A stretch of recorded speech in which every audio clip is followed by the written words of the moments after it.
is not going to get involved in the gerrymandering business. A lot of Supreme Court watchers were waiting to see if this was going to happen. The Supreme Court has always punted it back to the lower courts, have never taken a firm stance on partisan gerrymandering. Fox's David Spunt at the Supreme Court, where Justice Elena Kagan called the decision tragic in her dissent, saying the court is refusing to remedy a constitutional violation. The High Court also sending back to lower courts the fight over adding a citizenship question to the 2020 census. The justices not satisfied with the Trump administration's explanation. President Trump tweeting he's asking lawyers whether the census could be delayed to allow more time for a decisive decision. A tug of war over border aid may be ending in Congress. Fox's Jared Halpern is live on Capitol Hill. Dealing a blow to progressive Democrats, House Speaker Nancy Pelosi says lawmakers will move ahead with a Senate-approved plan providing $4.5 billion for humanitarian relief at the southern border. Writing to colleagues, Pelosi says children come first, so the Democratic-led House will reluctantly pass the Senate bill. A House-passed measure adding restrictions to funding and requirements to conditions at detention facilities was rejected by the Senate. Instead, a Senate-backed bill won broad bipartisan support, passing 84-8. Lisa. Thanks, Jared. The White House objecting to the House version, essentially over strings attached. A mixed day on Wall Street. The S&P and the Nasdaq higher, but the Dow finishes down 11 points. This is Fox News. KFC has finally answered the world's most important question. What came first, the chicken or the egg? And the answer is both. Introducing KFC's KFC AM, their new Southern and local-inspired breakfast. AM-loaded platter with chicken fried rice, waffles, and Colonel's chicken congee. KFC also has your all-time favorites, AM chicken and egg wraps, Southern biscuit and sausage sandwich, and hash browns. So for finger-licking good mornings, AM will never be the same at KFC. KFC, it's finger-licking good. This is Ronnie. Ronnie is about to break his piggy bank. Come on, piggy bank. Ronnie wants to upgrade his smartphone. And this piggy's gonna help me. If Ronnie had signed up for GTA's handset payment option, he could have selected a new smartphone with an affordable monthly plan. I could have what? Exactly. Sign up for HBO at GTA and don't break the bank. I'm sorry, piggy bank. Terms and conditions apply. GTA, we start with you. A homeowner becomes a person of interest in the search for missing University of Utah student Mackenzie Lewick, last seen 10 days ago after a Lyft driver took her from the airport to a park. What remains unclear is whether the homeowner is the same person Mackenzie texted when she arrived at the Salt Lake City airport early on the morning of June 17th, or if it's the same person she met with a short time later after taking that rideshare to a suburban park. Police have served multiple search warrants and say a digital footprint led them to this home. Fox's Claudia Cowan in Salt Lake City. Social media accounts remain part of the focus as well. Drivers have a new choice to make in one state. Hawaii residents will have a third option when it comes to selecting gender on licenses starting July of next year. Beyond male or female, there will also be X for those who prefer not to identify with either gender. Hawaii, the 9th state to offer up the option. The bill also allows applicants to choose or change gender without documentation. Governor David Ige saying his state has the highest percentage of transgender individuals in the U.S., and the bill demonstrates commitment to equal treatment for everyone.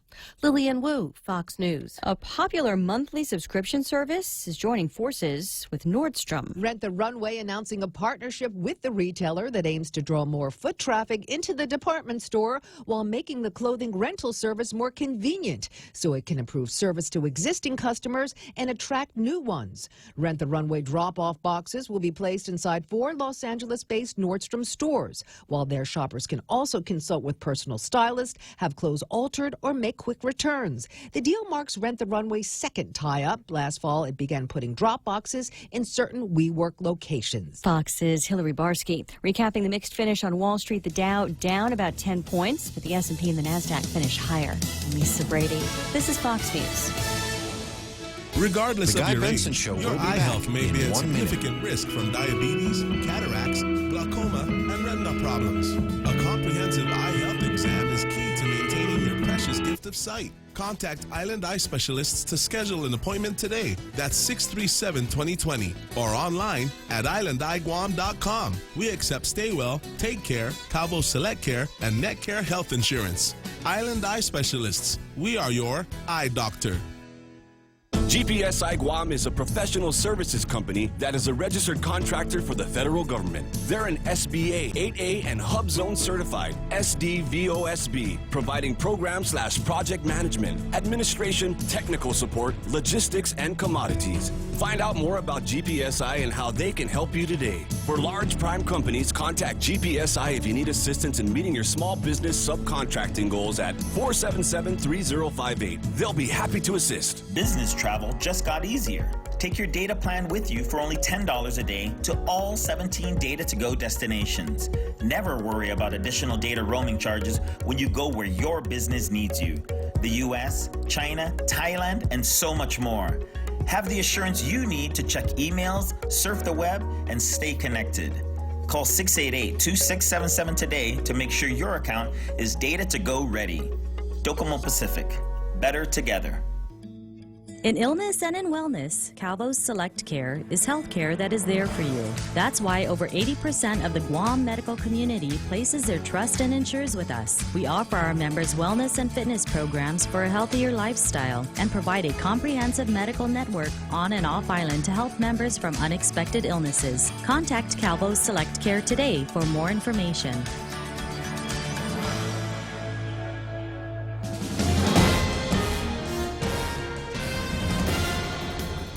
Half a day and good morning, Guam. News time here at The Point is 7 minutes past 6 a.m. this Friday morning. I'm Kevin Kerrigan. Here's a look now at some of the top stories from the Guam Daily Post.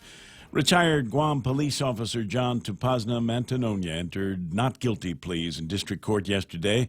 Mantanonia, also known as Boom, is facing allegations of meth distribution and 3 counts of obstructing justice by trying to influence jurors in the criminal drug trial of Raymond Martinez and Juanita Mosier, the pair accused of trying to smuggle 8 pounds of meth into Guam from California.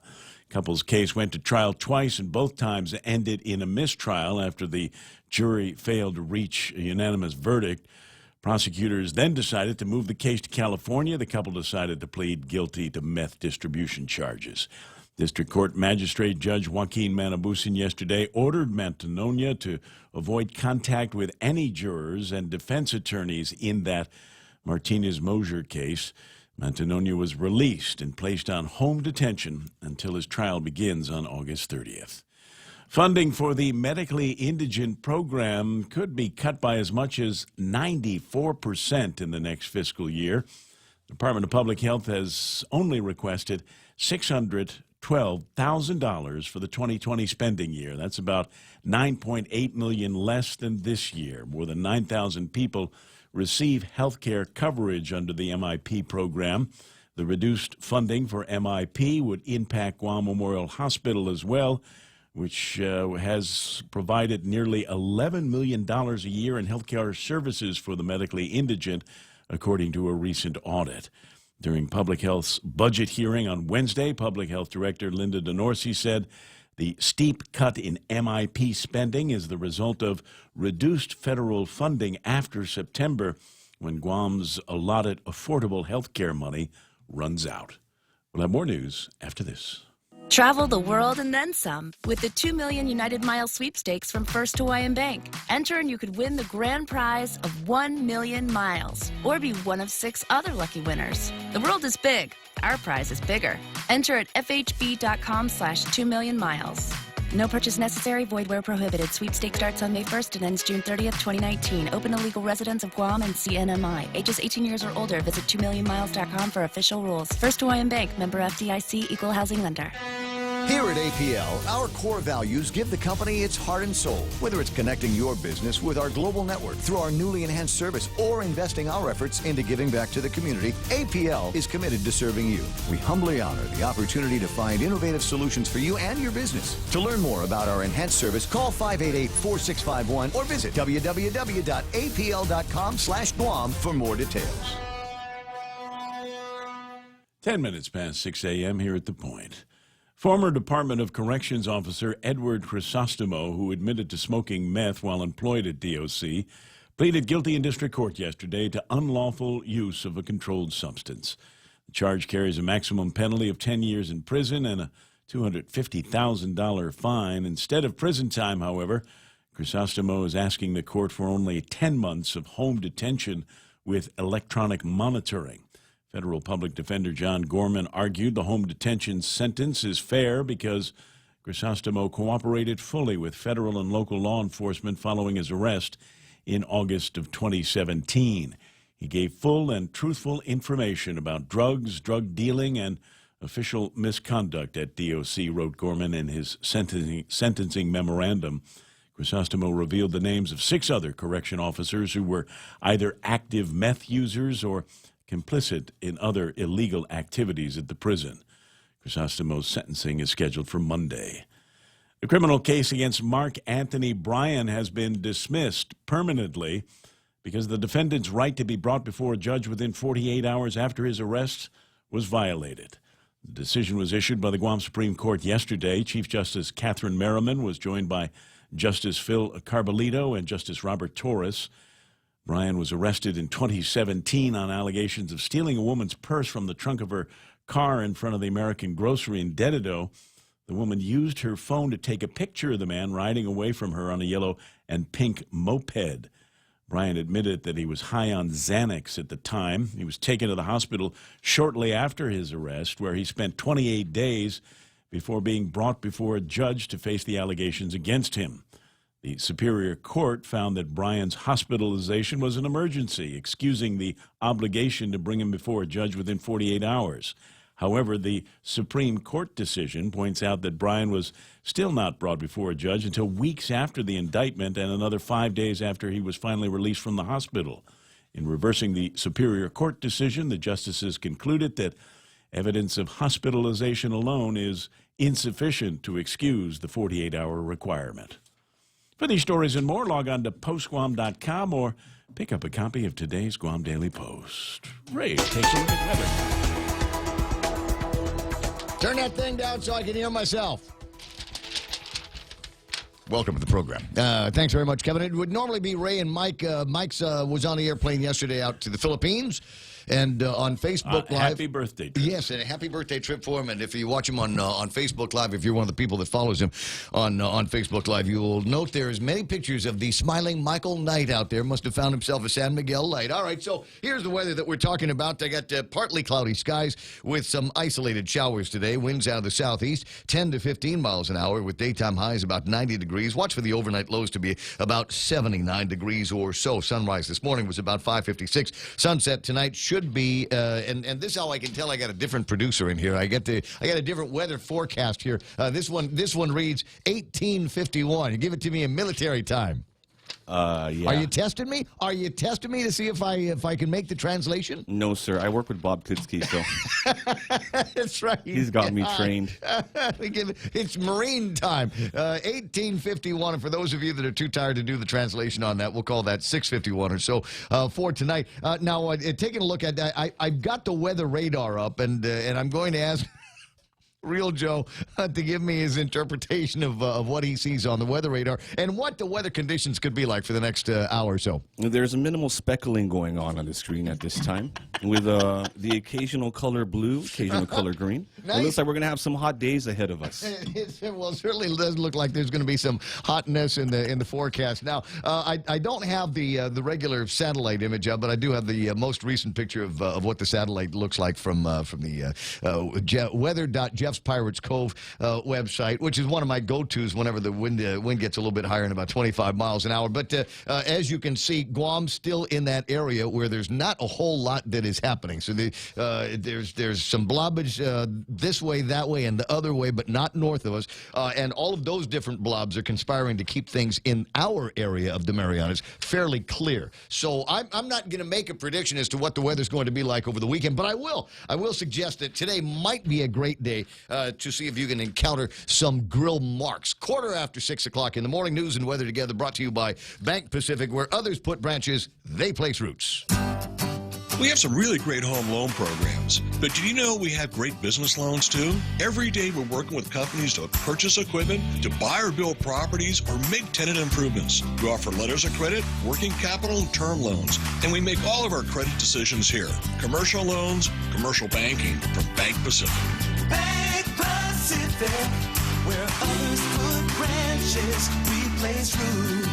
Equal housing lender, member FDIC. Viva Bank Pacific. I think I see that 6:15 in the morning, as I said, and we go through the roundtable of among my favorite advertisers and some of the things that they've got going for you today, including Ruby Tuesdays, and I love this, 2 endless garden bars. I call them an open salad bar, 2 tasty entrees and a dessert to share for a terrific price. RT's 2-for-1 Tuesday offer, 2 complete meals at terrific value for just $25.99, available all day, every day at Ruby Tuesdays. So check that out all day, every Tuesday, for a limited time at Ruby Tuesday Guam. 6:16, portions of the Ray Gibson Show also brought to you by American President Lines. APL is shipping the future. Micronesia Renewable Energy, where there's never been a better time to go solar because they got batteries now. 632-2613 gets you a free consultation so you can learn more about the regular solar systems, but the ones with battery power now as well. The Charger SXT Plus and the Challenger GT.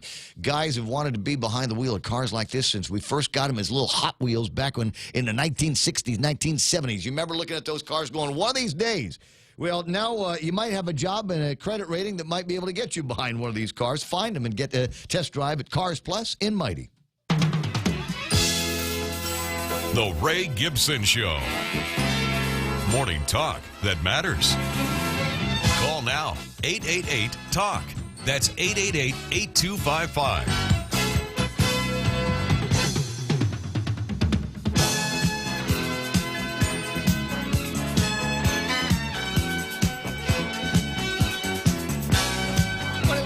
Smart Alex on Facebook Live already asking, "Where's the blobbage? Do I need to show you? If there's the screen that of the weather satellite that is over this part of the Western Pacific. Now I'm not even sure if I can get the because it's a different size image, so I don't know that's not going to be helpful for us because it's pointing in the wrong direction. Right under the A, where it says Guam, is where you are going to find that's where we are. And if you look at the pointer on the screen, that's the blobbage that is to the east of us. To the southeast of us, there is blobbage. And over to the southwest of us, there is blobbage as well. Looks like it's going to be a kind of a rainy day over in Yap and Palau in that area. So I'm just saying there's blobbage in the area, but there doesn't seem to be any blobbage here. And there could be a cause for... Who are you calling already? We don't call anybody yet. There's no calling anybody until after 6:40. Oh, I'm sorry. I was calling Bob Klitsky. Oh, it's too early yet. I'm sure he's awake. Give him another 20 minutes or so. We got stuff to take care of in the first half hour of the pro. You have heard this station before, haven't you? Okay, just checking. 6:18 in the morning, and where do I begin?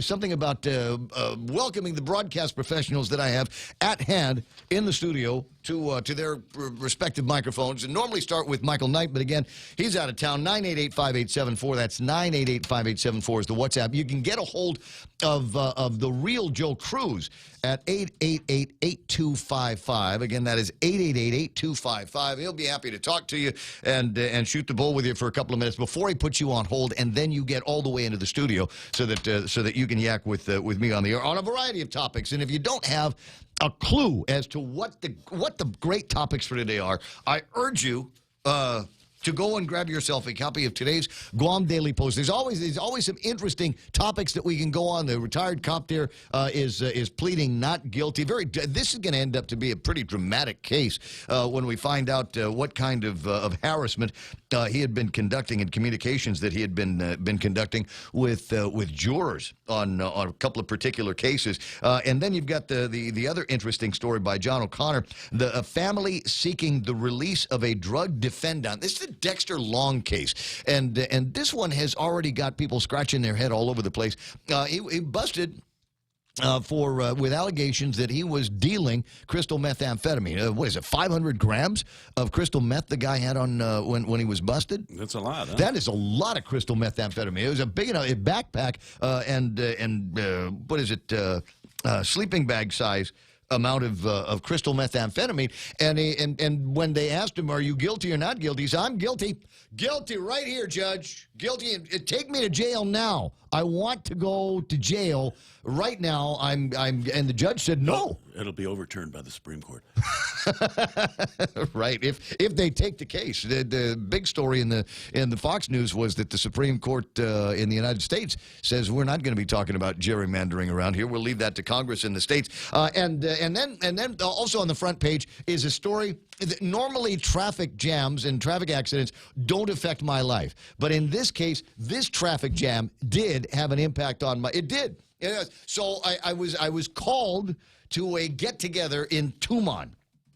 And I said, no, well, I've got a thing in Agania I got to do. And they said, well, just come over and we'll talk for a little bit, and then you can go to your thing in Agania. I said, all right, fine. Get on the road at 5. Now, mind you, I got to be at the Agania thing at like 6:30. And so I get on the road at like 5:15 and just get right past the Mobile on Marine Corps Drive, and I hit a snag. And I'm going, well, it's rush hour, but it's not. It shouldn't be this far backed up at rush hour. And I made that turn, the little nibble of a turn, right over by the Lupang Towers, or the Lupang Tower, and that's when I saw the lights, the flashing lights, and an ambulance, and the fire department, and a police department, and 18 tow trucks.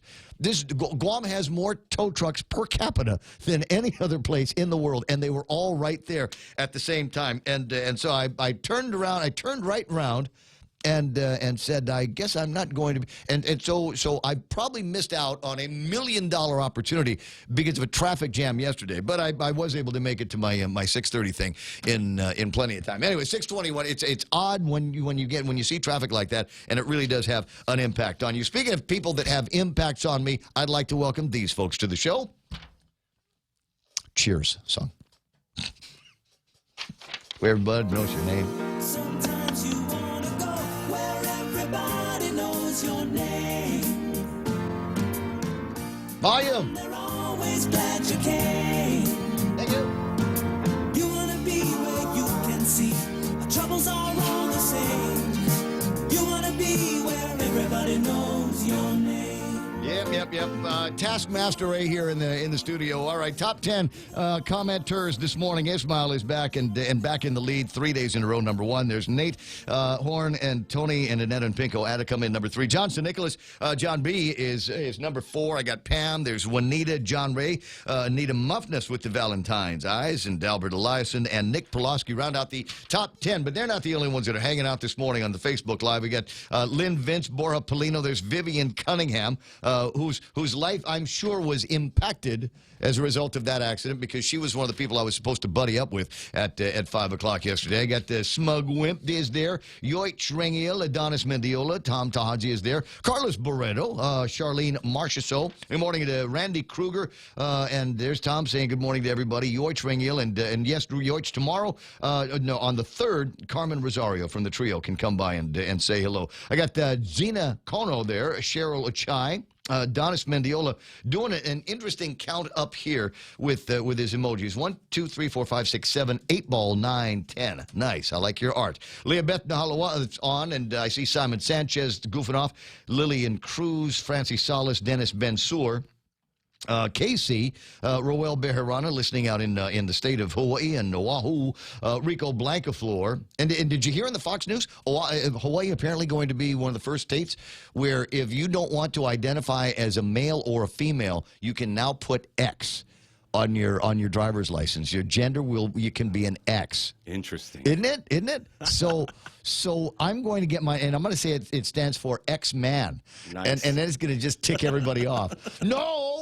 No, come on. You're supposed to be getting with the LGBTQ thing and just X. And I'll go, yeah, X for X-Men. And I'll go, no, that's a gender. No, stop it. Where was I? Former Governor Carl T.C. Gutierrez online. Darlene Blas is there. Dennis says, could be a great day or a bad one. Either way, I will be on the beach watching the sunset, celebrating or drowning my sorrows. The beach always helps. You know, I gotta side up with you, Bear. I agree with you 100%. I agree with you 1,000%. You know, you get out there and on the beach, and it doesn't matter.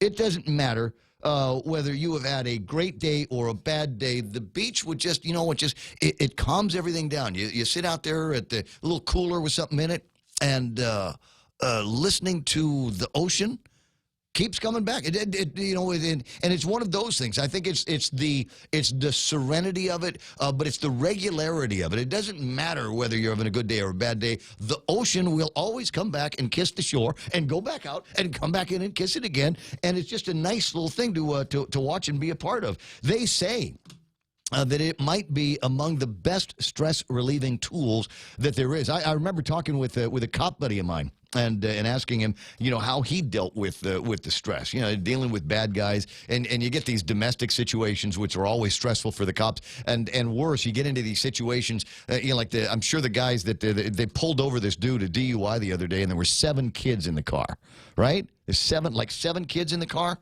between the ages of about 2 and 14. And, you know, you're a cop. You see that kind of thing. And what do? You just feel for these kids with such a crappy dad and with such a crappy lifestyle that they've got to lead. So, you know, that kind of weighs on your soul. So the cop buddy of mine that I was talking to said, end of the shift, sometimes just go to the beach. Just go pull the car over and watch the ocean, and you'll feel better. Ken LG's on the line, already editorializing. Ken LG is not saying just good morning. He's already started. Cutting MIP is bad news on an island with very large population with no access to medical coverage through employment. We'll get to the rest of it. You know, you can call in, buddy. You got the phone thing. Works 888-8255. I'm sure we'll hear from him. There's Commissioner Roy Gamboa, Greg Karabrock, James Schmidt, Joe Leasealangi. Jenna Carol Sablon is online. Nice to see you and a pretty face on there. Ken LG also writing, I'm preparing the first case for the Ethics Commission to see if they handle it ethically. I hear you. 20 years now that there has been legal authority to have a panel of ethics experts here on Guam to deal with unethical behavior of folks in this community, and we finally got them. We'll go over some of the names and people that have been identified as sufficiently ethical to sit on the panel. Who's missing? Good morning, Joe Blas. I got Pam Duvall, Lou Mendiola, Doris Mendiola, Christina Jones is online saying, half a day from New Jersey. Nice to have you from all that far away. James Joyce, Tommy Barcinas, Cuz is there, Joe Flores. What's that? What's with all the interruption? I'm not sure what it is that you're referring to. On the feed? I don't know. Facebook, every once in a while, we'll get off to a ruddy start on Facebook, but the feed comes back pretty quick. And it's their fault, not mine. I know it's their fault because the interruption only occurs on Facebook, but YouTube and the other streams that we send out to, I can see it on the screen, are rock solid. Mers Greeno's there, Sam Beanie, and I'm going to miss the opportunity. I told you I was trying to get not recertified, but refamiliarized with diving, and so we were going to go out on Sunday. And the guy sent a note. He says, "I can't take you out on Sunday. Might be able to take you out on Saturday, but I already got plans on Saturday, so I'm going to miss it." But in the next couple of weeks, Sam and some friends and I are definitely going to go and try to get wet. Aisha McKinnon is there. Eunice Mendiola, Nick Perlosky, either the Chinese military, Skynet, or machines taking over. Yeah, that could be it. Heather Perez and Landon Nadler. Everybody online saying good morning, and good morning to you wherever it is that you happen to be at 628. Table of contents. Yeah, there is a table of contents, and I'm reminding myself today, in case it gets slow, to look over the magistrate reports. I was talking about cops and how it must be tough for them, and living around criminals and deadbeat parents and that kind of thing. But there have got to be times where you run it, you're doing an arrest, and it's just fun. It just turns out to be one of those, sometimes just a fun day on the job because of the things that people will say when they get pulled over. And I'm looking at a particular case. This one here, police officer goes and executes a traffic stop on a Nissan Sentra going 15 miles an hour with the right turn signal on in the center left turn lane near Fisheye Marine Park. Right? So, number one, you're going too slow on the road, buddy, and your signal indicator is on. Anyway, so he pulls the guy over, and there's Clint Abad, who had a very slow response and significantly dilated pupils. The defendant had to use the door to help himself up and maintain his balance. He admitted to smoking weed and meth about an hour before. Refused to take a breath, blood, or urine test. Officer Edwards did not conduct a field sobriety test due to narcotics being the basis of intoxication rather than alcohol in this case. Cops talked to the defendant's passenger, who stated that she is stoned as blank on weed. How you doing there? I'm just stoned as what? So here comes this is the other fun part of the search here. Cops discovered a firearm in the compartment of the left side of the steering wheel of the car. It was identified as a Jennings 22. The defendant stated he did not have a firearms identification card. Also denied the firearms was his, but knew how to verbally assist Officer Edwards to engage the slide. It's not my gun. Oh no! You got to hit the little button thingy before you're going to pull the thing back, so you can check to see if there's any bullets in it. This is just, you know what, I just see the Officer Sean Brown at the end of this. Oh, wait, he's the Attorney General. But I can just see Officer Edwards just laughing as he's filling out the paperwork and doing the fingerprints and all that. So they got to be great days on the job for cops out there. Anyway, we got more of those kind of stories coming up. 888-825-5888-TALK. And if you're having a hard time with the interruptions on Facebook, you can go to YouTube. Just look for the Ray Gibson Show. I don't think it's I think it's just Ray Gibson Show on YouTube, and you should be able to find a pretty live feed of what's happening right here this morning. Bottom of the hour and time for headlines from the Guam Daily Post. Here's Kevin Kerrigan. Half a day and good morning, Guam. And the headlines from the Guam Daily Post this morning. Governor Lou Leon Guerrero yesterday swearing in 5 members to the revived Guam Ethics Commission. The 7 seats on the commission have been empty for the past 23 years. Filling those seats was one of the governor's campaign promises. During a brief ceremony at Adelup yesterday, the governor administered the oath of office to Robert Jack, a physician at Island Eye Center, Shannon Murphy, former journalist and managing editor at Guampedia, Meg Tikenko, president of Energetic Presence and retired manager of Xerox Corporation on Guam, Donaldin Camacho, a certified fraud examiner and board-designated Bank Secrecy Act officer at ANZ Guam, and the 5th person sworn in yesterday was Marilyn Roberto, vice president of enterprise sales at Docomo Pacific. A 6th nominee, Bank of Guam branch manager Chris Cruz, is awaiting his confirmation hearing. The 7th and final member of the Ethics Commission has not yet been nominated. Yet another civil complaint filed in district court yesterday alleging that the late priest Louis Brouillard was sent off island in 1981 to avoid prosecution for sexually abusing children. A lawsuit filed by a man who used the initials CO to protect his identity. The man is now 53 years old. He alleges he was sexually abused by Brouillard when he was 12. He alleges Brouillard routinely, indecently exposed himself during swimming outings with the Boy Scouts at the Longfit River. The lawsuit seeks $5 million in damages. Governor Lou Leon Guerrero, who has maintained her nursing certification over the years, provided assistance to an elderly woman who fainted yesterday morning during a proclamation signing ceremony at Adelup. The governor and former Senator Frank Blas Jr. went to the woman's side after she slumped over in her chair while attending the signing of the War Survivors Memorial Day proclamation, which was taking place in the large conference room at the Adelup complex. Governor checked the woman's vital signs while consulting with Dr. Felix Cabrera over a video phone call. The 76-year-old woman, who is a war survivor, was identified as Conception Judikpa. For these stories and more, log on to postguam.com or pick up a copy of today's Guam Daily Post. Thanks, buddy. It's 6:34, and that is iConnect. Swing by the nearest iConnect or call them at 888-8888 and ask them about some great plans that they've got featuring wonderful internet prices and mobile prices as well at iConnect.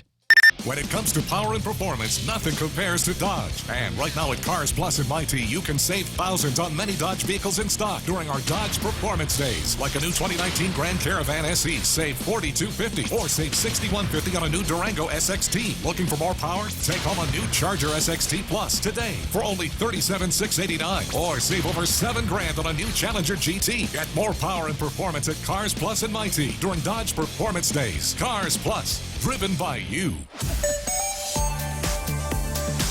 Yeah, sorry, I was looking for something in particular. I thought I'd stick it up on the video feed, but I'll do that next time. But let me take a look at the traffic gizmo and see where we've got anything that you might need to be worried about. Doesn't look like there's too much happening north and southbound. Middle of the island is running clear right now on Marine Corps Drive. Route 16 looking good. Route 10 looking good. 8 and 4 seem to be working all right. Though I'm seeing a little bit of traffic rolling northbound on Highway 4 at the intersection of 4 and 10. You might also see a little bit of traffic beginning to build up in the downtown Hagutnya area and coming out of Agania Heights. Looks like there's some traffic for folks wanting to get into Navy Hospital. All the way down to Sumai, starting to look a little bit busy at the intersection of 1 and 2 down there. And that's the way that you get into Big Navy. So expect maybe a little bit of delay. Polaris Point should busy up around 8 o'clock this morning. We've got some construction down there. And that has, as we've seen, is slowing down traffic in both directions through that area. So if that's part of your commute, you might want to build in an extra couple of minutes. Or just show up late. 6:35. Getting you back to the talk faster. It's the Ray Gibson Show.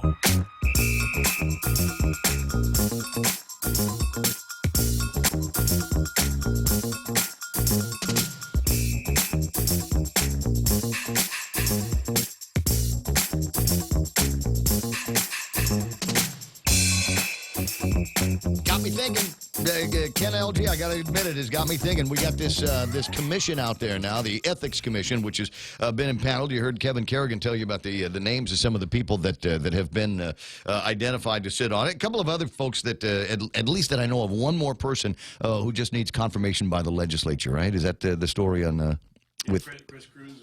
Is that Christopher Cruz, Bank of Guam, he has yet to have his confirmation hearing, and the 7th person has not yet been nominated. Got it. Who should the 7th person be? How about you? If nominated, I will not run. If elected, I will not serve. 888-825-5888-TALK 988-5874. If you want to play around with the WhatsApp, I enjoy getting the WhatsApp messages from people from near and far all over the island. I got one. It's yesterday that I just had to share with you. As a friend of mine that put this up on the WhatsApp feed. This is not a sunrise. Sorry, no, this is a sunrise, but it is not here. It is the sunrise featuring a green flash captured at Sacramento Airport just yesterday. First time that anybody had ever captured a green flash at sunrise. I appreciate you sending that over and sharing it with me. And now I have the pleasure of sharing it with the viewers in Facebook Live and YouTube Live. Now, I got a couple of other things that I think are amusing. This story here that I'm going to share with you at this time, if it pops up correctly. This showed up in one of my feeds this morning. Man who robbed a bank to get away from his wife. Sentenced now to home confinement.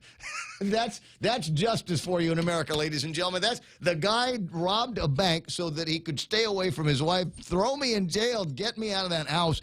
And the judge saw fit to provide him with home confinement as his sentence. Oh, problems in democracy, huh? How about that? So, as I said, so share that with me at 988-5874 whenever you've got the opportunity to do all of that. I did get a note from a cop buddy of mine.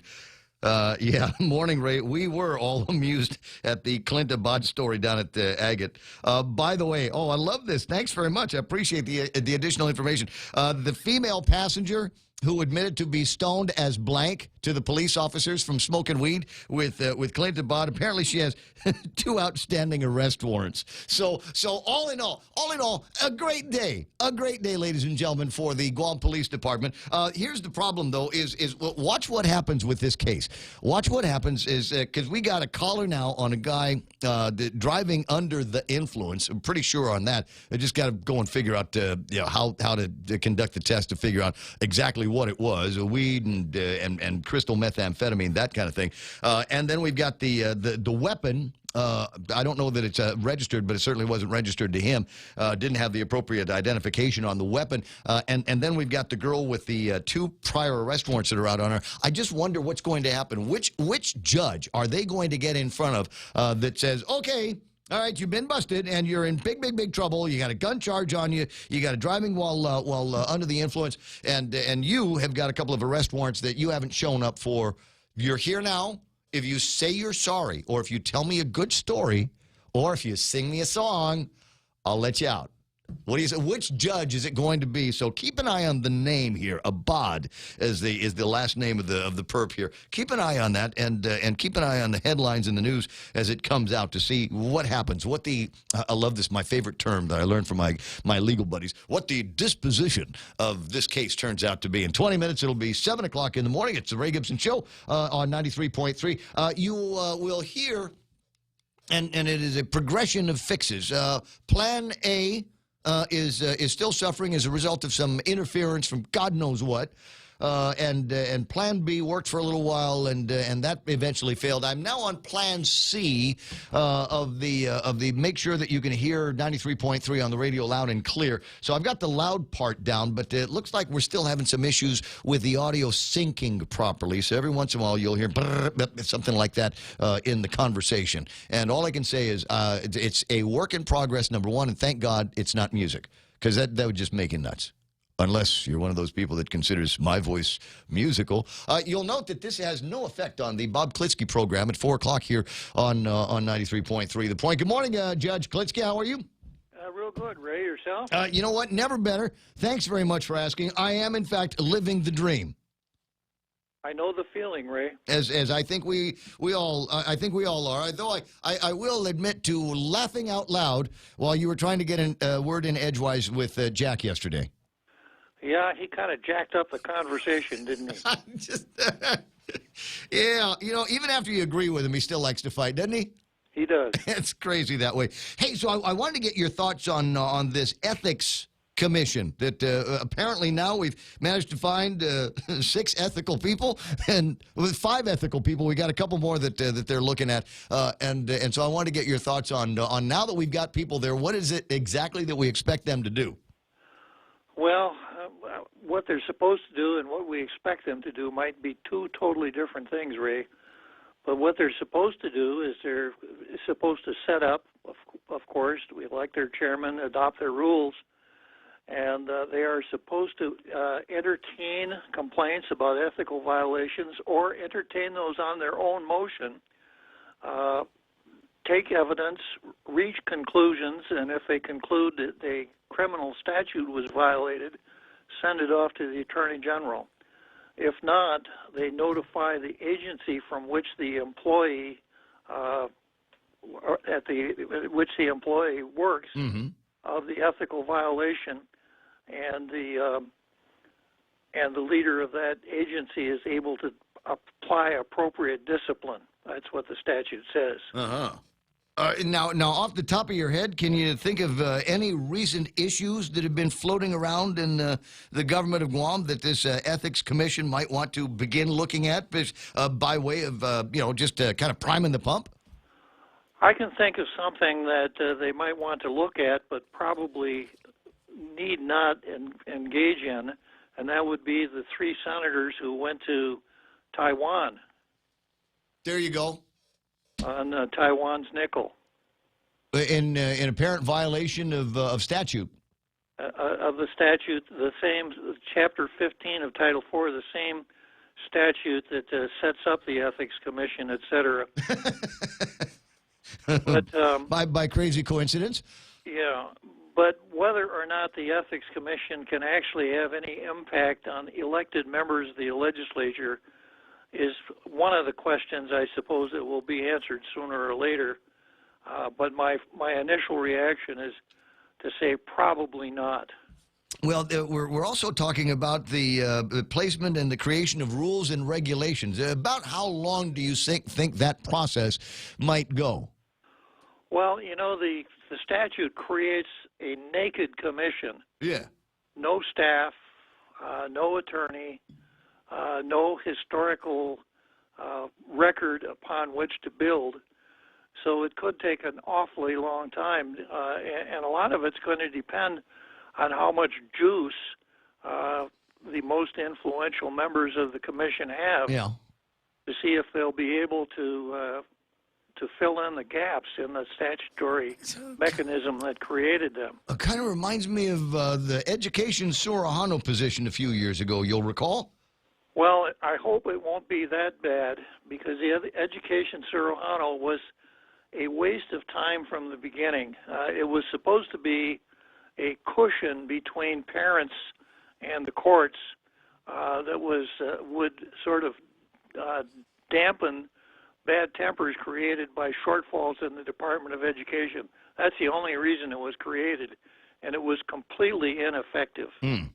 Yes. I think the only thing that and poor Dominic in a situation similar to this panel where, you know, you got the title, you've got some job and responsibilities, we can put something on a business card, but likewise you have no staff, you have no office, we've got not even sure we can get you a cell phone.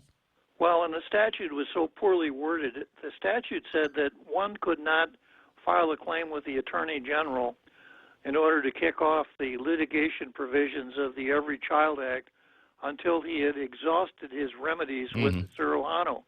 Well, the Surahano couldn't provide any remedy. He could perhaps hold your hand or change your sheets if you were a bedwetter.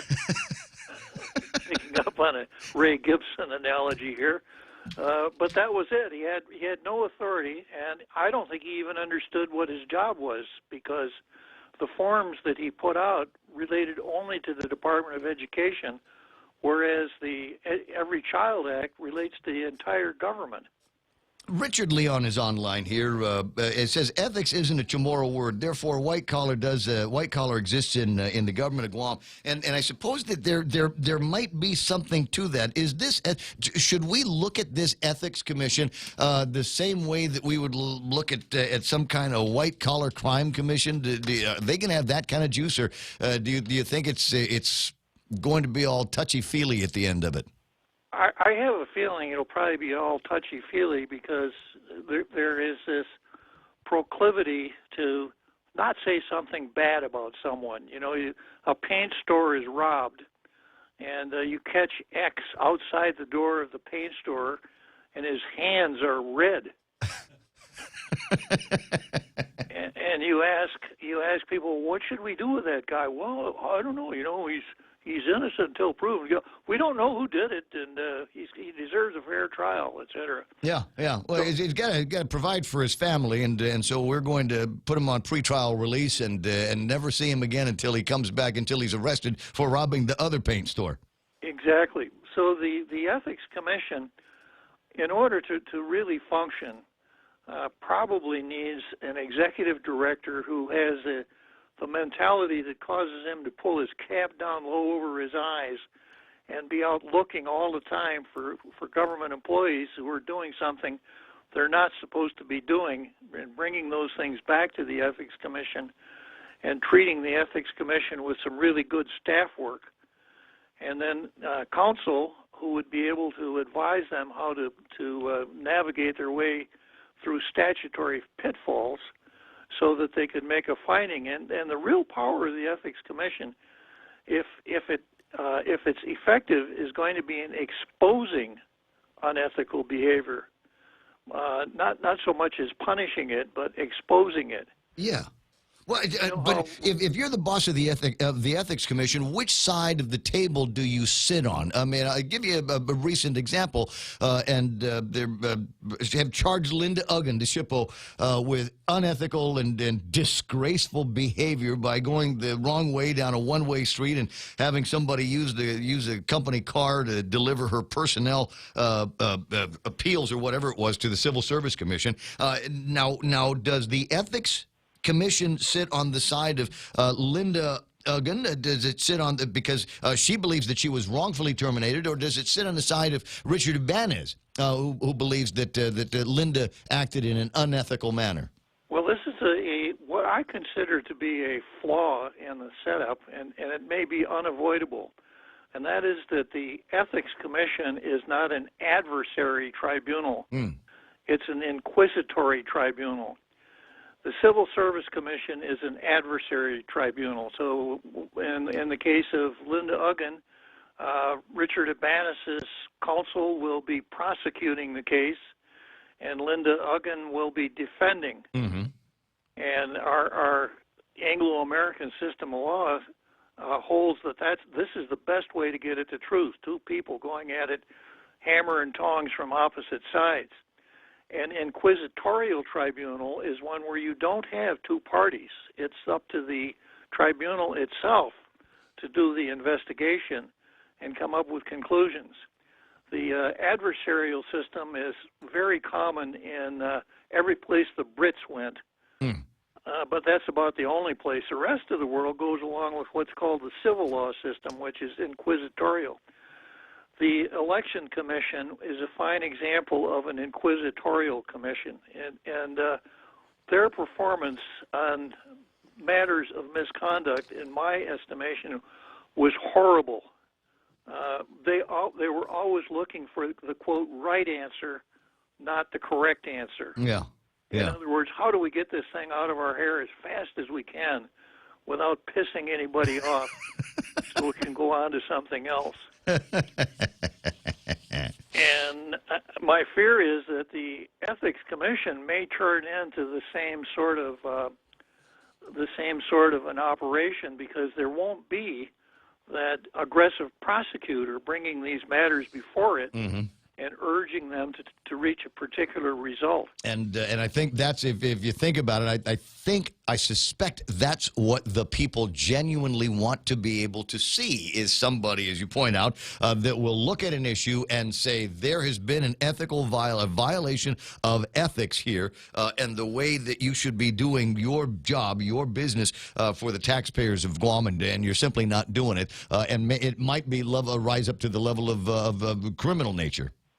And it's very difficult to get that kind of a mindset from lay people. The average layperson is always concerned about, well, if I do something concerning Mr. X, next time I see him, he might give me the Atan Baba, so I don't think I want to do that. Yep. 10 away from the top of the hour. I see exactly where this might be headed, and who knows? It's possible that that last person that they need to identify, the seventh member that needs to be identified and seen to by the legislature, might be somebody that's got that kind of juice, that might have that hook stuck in the craw, and that feeling like there's somebody out there screwing me over as a taxpayer, and finally I'm in a position where I might be able to do something about it.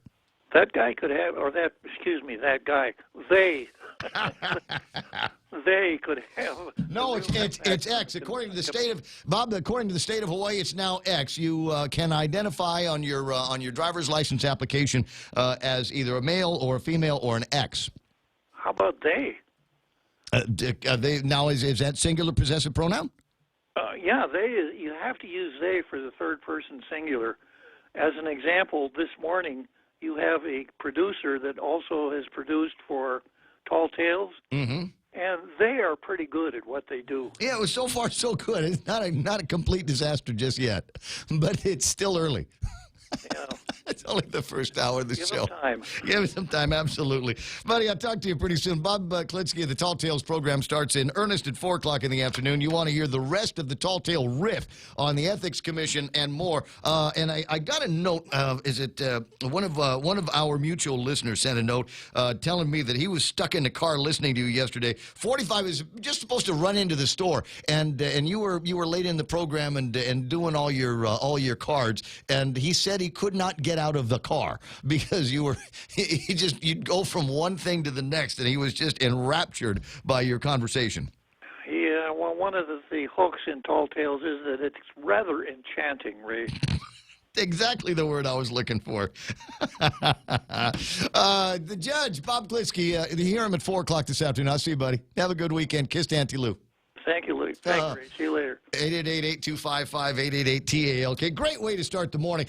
If I'm very, very lucky, then I will also have an opportunity to talk with my Uncle Robert today for a couple of reasons. I'll set it up this way. Uncle Robert recently, obviously, retired. He's had virtually every job there is, working over at the government of Guam. He was a teacher at the University of Guam, congressman, ran for governor, didn't make that, but they gave him the job over at the university where he did, from all accounts, an outstanding job of moving the University of Guam and its mission forward. He's retired now. He's retired, but he's still got, number one, razor-sharp wit, some of which you will hear in this program as well, because we are related.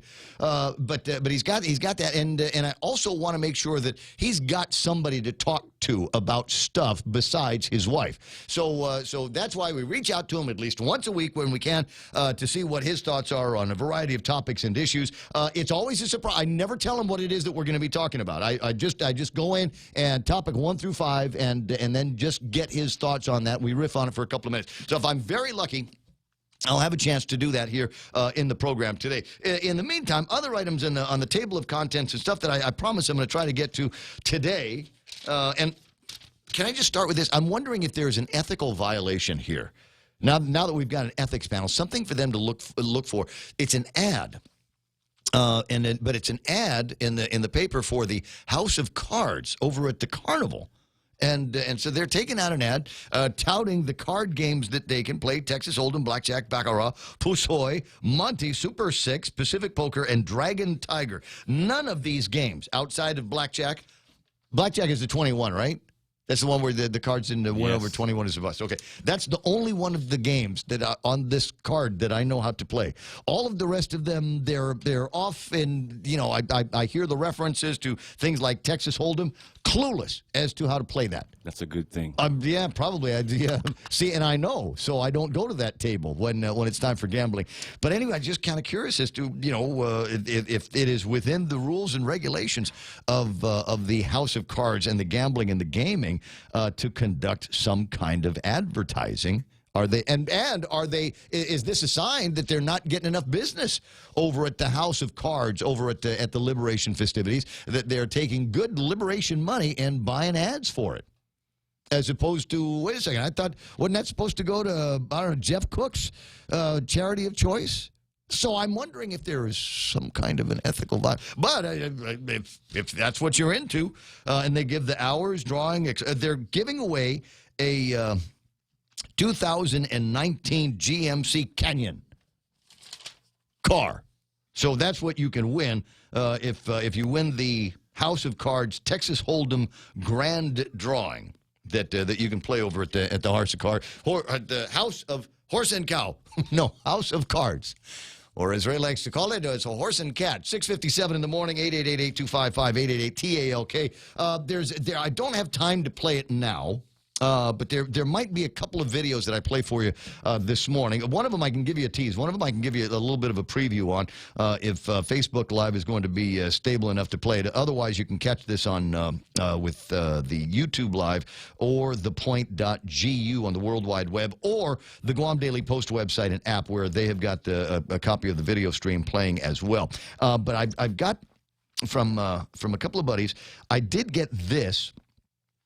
Which is a primer from the Joint Marianas Defense on the protecting cultural and natural resources. Now, I previewed a little bit of this yesterday because I wanted to make sure that there was no dirty words or foul language in it. So, yeah. got kind of a NPR feel on it, you know? Hey, check us out. We're the military, and this is what we do.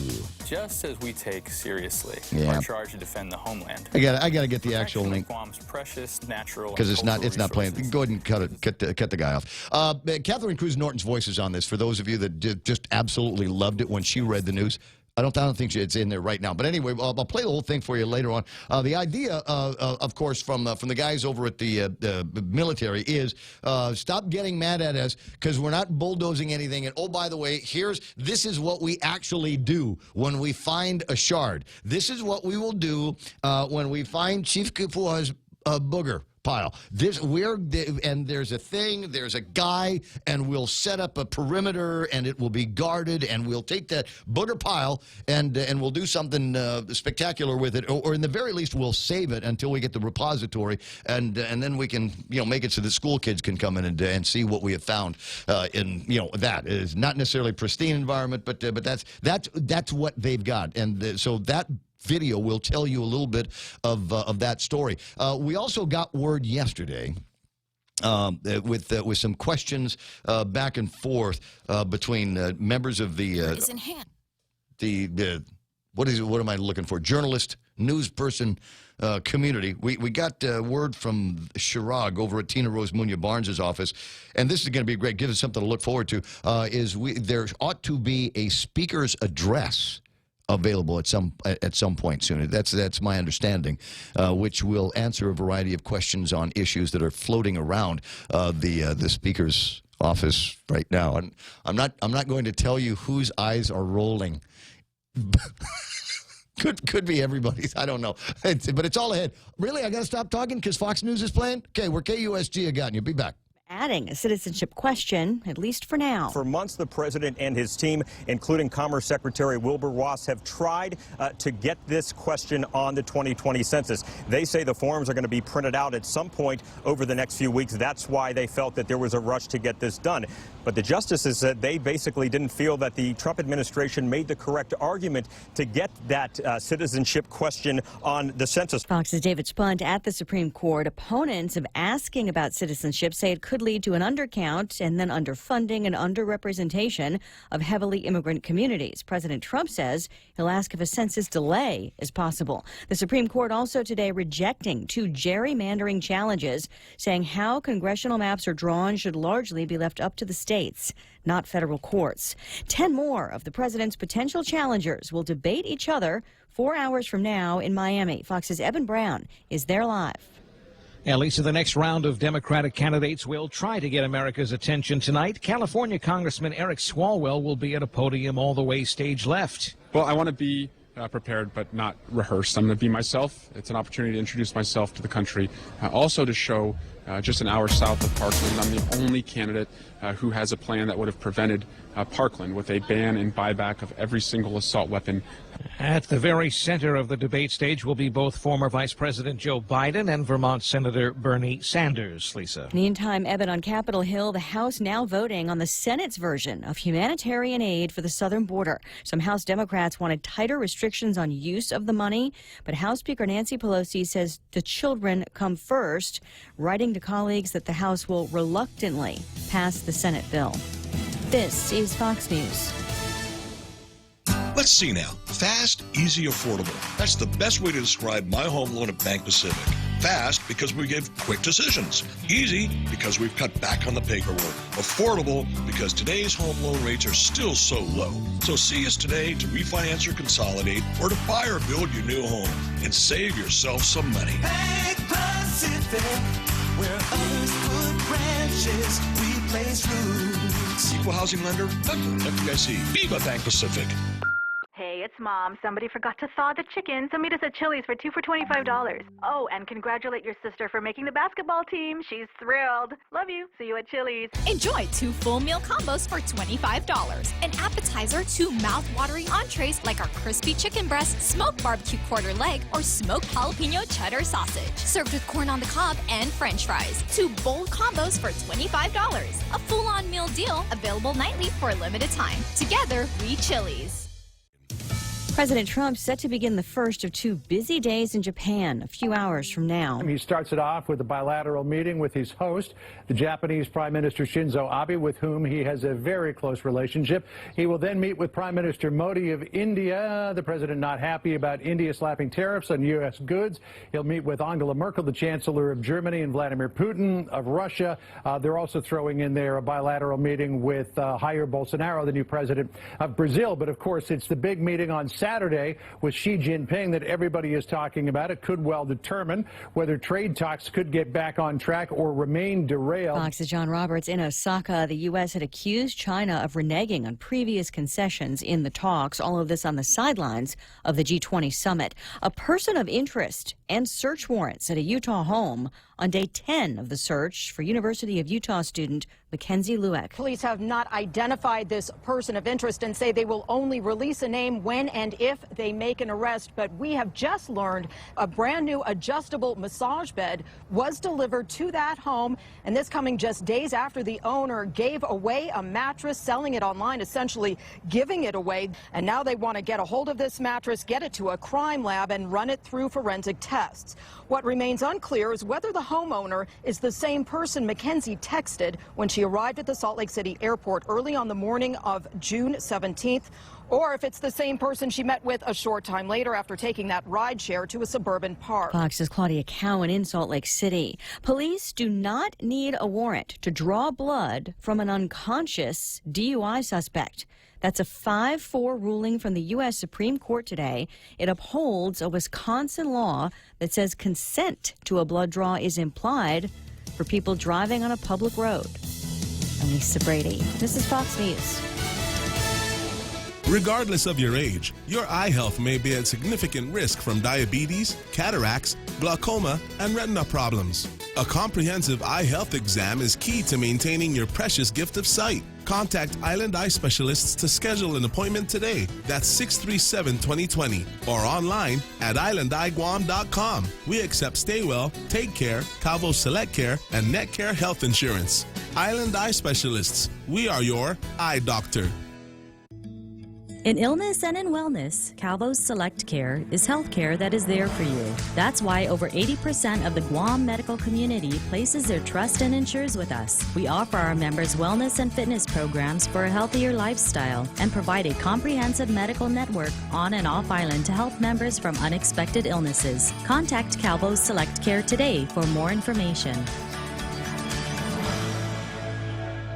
Let's go for a drive. Let's take a stroll. Let's gallivant. Let's go cruising. We all have different ways to describe how we get up and go in our cars. But whatever you may call it, you can do more of it when you save 6% off your fuel purchases at any Shell station when you use your eligible Bank of Guam Visa and MasterCard credit cards. So stop by any Guam or CNMI Shell station and start saving today. Visit bankofguam.com for more information. Terms and conditions apply. Bank of Guam, the People's Bank. Member FDIC. Security Title is honored to join in sponsoring Ray Gibson on The Point. Half a day. I'm Mark Benventi of Santa Rita, and this is where I start my day, listening to the voice of our community and sharing thoughts and issues that affect us all. It all boils down to our people, our land. Protei Igumamo. Protect your home. When purchasing or refinancing your home, remember to call the professionals at Security Title, just like you call Ray Gibson in the morning.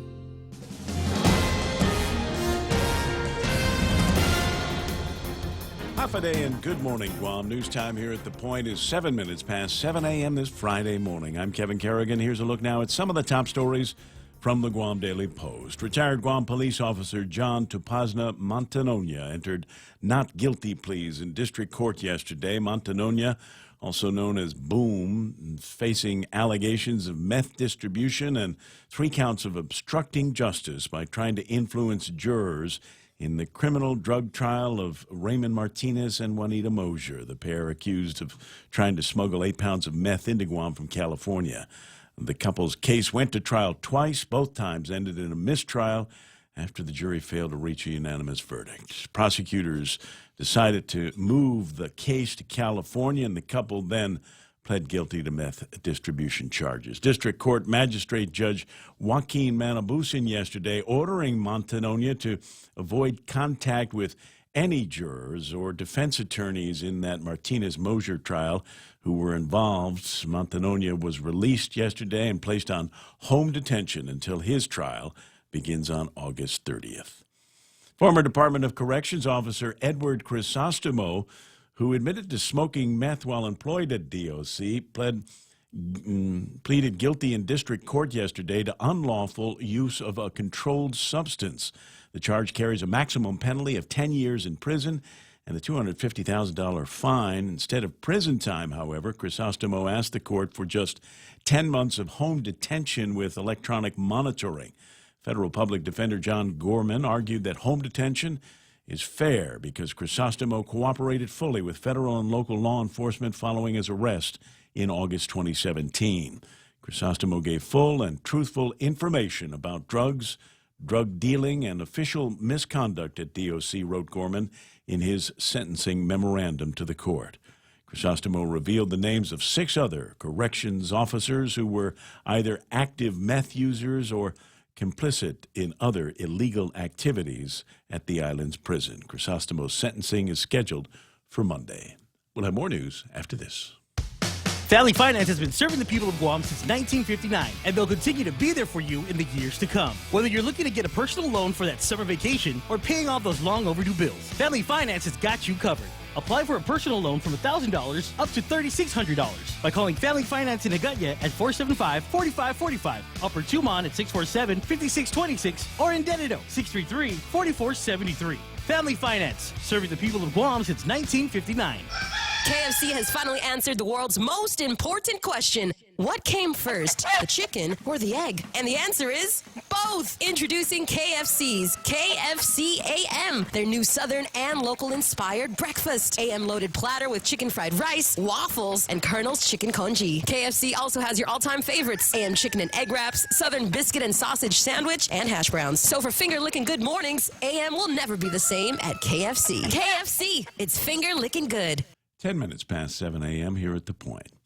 Herrick Suda Andrew, one of 2 men accused in last Sunday's early morning armed robbery at the San Jose supermarket in Mighty, has been ordered held in jail on $10,000 cash bail. He made his first appearance in court yesterday. Video of the incident shows one man carrying a machete, the other with a handgun. Andrew is alleged to have been armed with the handgun. According to the magistrate complaint, he told police that the gun was a fake, but police said when they arrested him, they found a black pistol in his room. Andrew was charged with second-degree robbery as a second-degree felony and theft of property. Each of the charges has a special allegation of possession and use of a deadly weapon in the commission of a felony. His next court appearance is scheduled for July 5th, and Guam police are still continuing their search for the second man seen in that armed robbery video.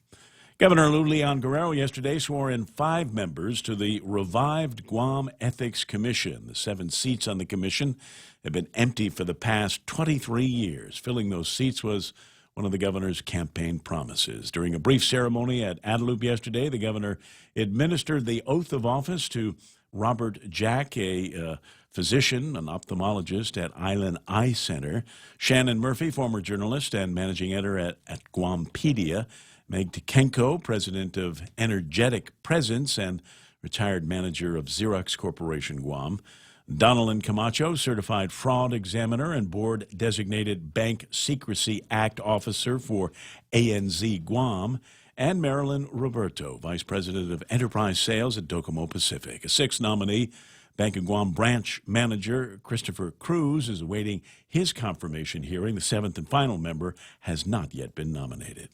For these stories and more, log on to postguam.com or pick up a copy of today's Guam Daily Post. Ray with a look at weather.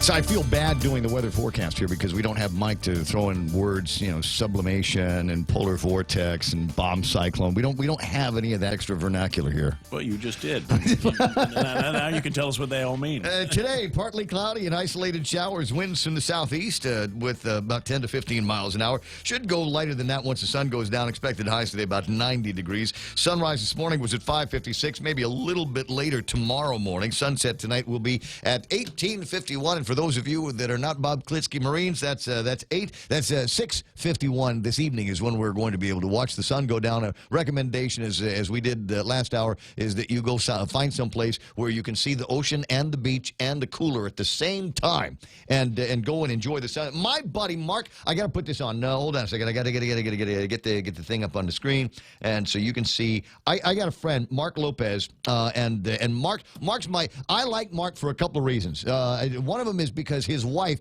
is an outstanding cook, and will oftentimes have surprise meals for us and all of Mark's friends. I think that's very, very cool. Number two, Mark has, and I hesitate to use this kind of language in the morning show, but his Jeep is badass.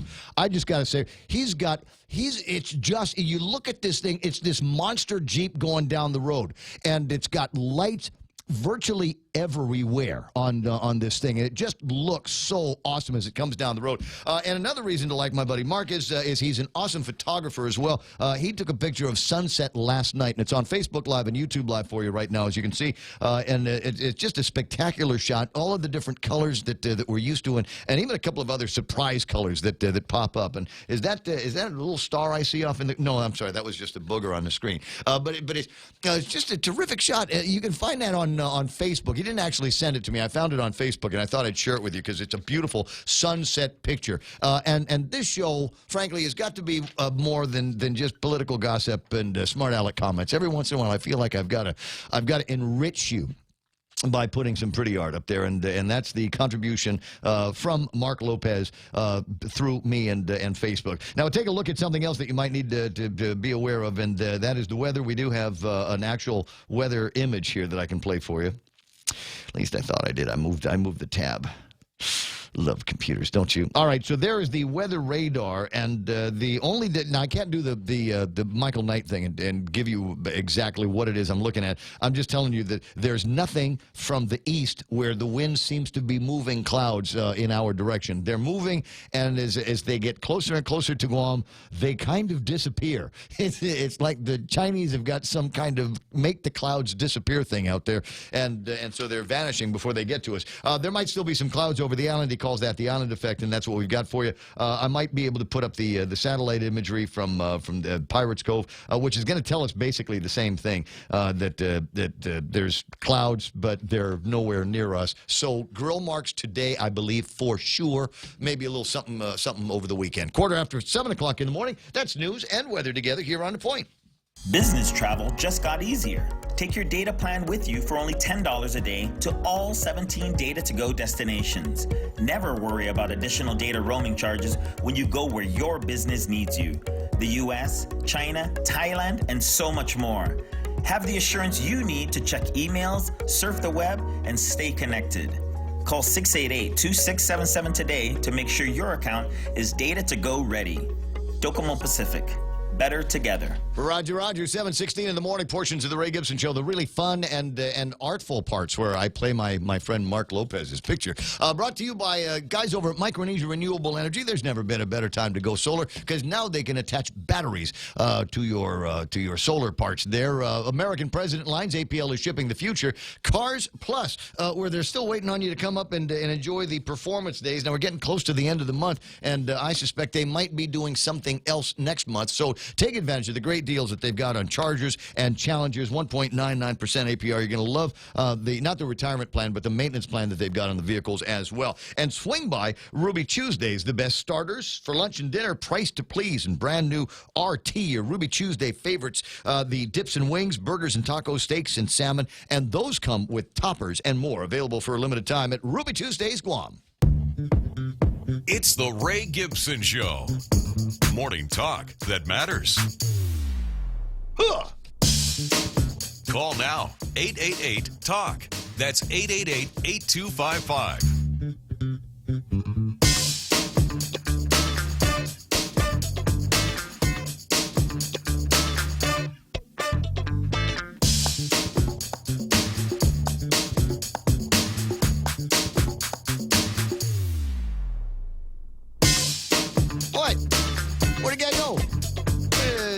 Roberts sighting here just moments ago, and he took off. Well, I think I found him. 888-825-5888-TALK is my phone number here at the radio station. 988-5874 is the WhatsApp. You've got something fun that you want to share with me, or something deadly serious, like videos or something like that. Security cameras that show somebody some fun. You're starting to see more of those on Facebook, and I'm delighted. I'm annoyed that there are still thugs out there that are rolling around and peeking into people's windows and trying to check the handles on car doors. It seems to be a very common method of seeing if they can find something to fence so that they can get their drugs. And I'm delighted that more people are taking seriously their needs to protect themselves. Alarm systems on the doors and video surveillance systems. One of the reasons why we're starting to see a whole lot more of these thugs caught in the act is because a lot more people are going to the video camera section at Amazon.com and Home Depot and Benson. And picking up a couple of these things where, you know what you can do is you can take a picture of the thug, and then once you've got that video out there, you can share it on Facebook. So Guam is still small enough, thank God, and people still care enough, thank God, that if you put an image of somebody and it's a reasonably clear image, there's a pretty good chance that somebody is going to help you identify that guy. Oh, I know that. That's my dirtbag cousin. Yeah, let me get you some information on where he lives. We'll tell the police, and maybe they'll arrest him and put him in jail because he's a dirtbag because he steals from you, but he stole from us first. Everybody's got a relative like that, right? You know, just some ice head from a long time ago that knows better than coming around the family houses, so he starts looking at your place. Anyway, 719, going by some of that stuff. I'm not sure where that riff was going to go, but I'm glad I got it out there anyway. So Jerry Roberts in the studio. We'll get him on our surveillance cameras here in just a second. But I think it is time for me to take a look at what happened on the markets and get you all settled up. There's usually a piece of theme music that we play here. That's it. S&P 500. Closing in the green today, 29.24. They're up 11 points. NASDAQ drifts north as well, 57 points, almost 58 to close at 7,906. Yeah, 7,967 is where the NASDAQ closed up. That's green for them. Dow Jones Industrial Average off by 10 and a quarter points here, closing at 26,526. But still, banging over 26,000. It's in the mid-range around there. Still got another trading day. Will there be good news? It kind of depends. The House has enough votes there to pass the Senate's $4.6 billion border aid bill.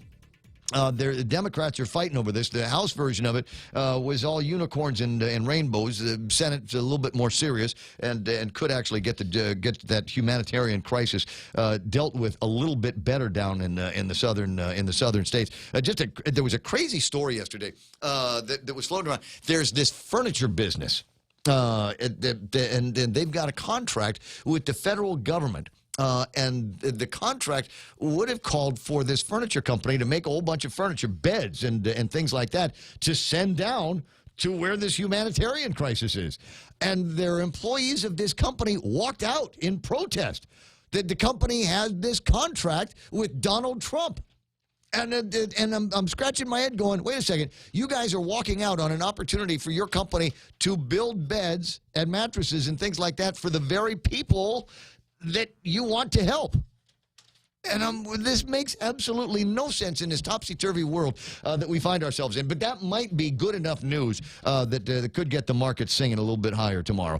Some of the other markets, the Nikkei is going to close and is opened up. I got you. Bitcoin. Jerry Roberts showing me the number on Bitcoin, 10,608. And that's off by about 14% from where it was the last time anybody took the last look at it. So Nikkei going to be opening up 251 points. The Hang Seng is up by almost 400 points. So not bad there, guys.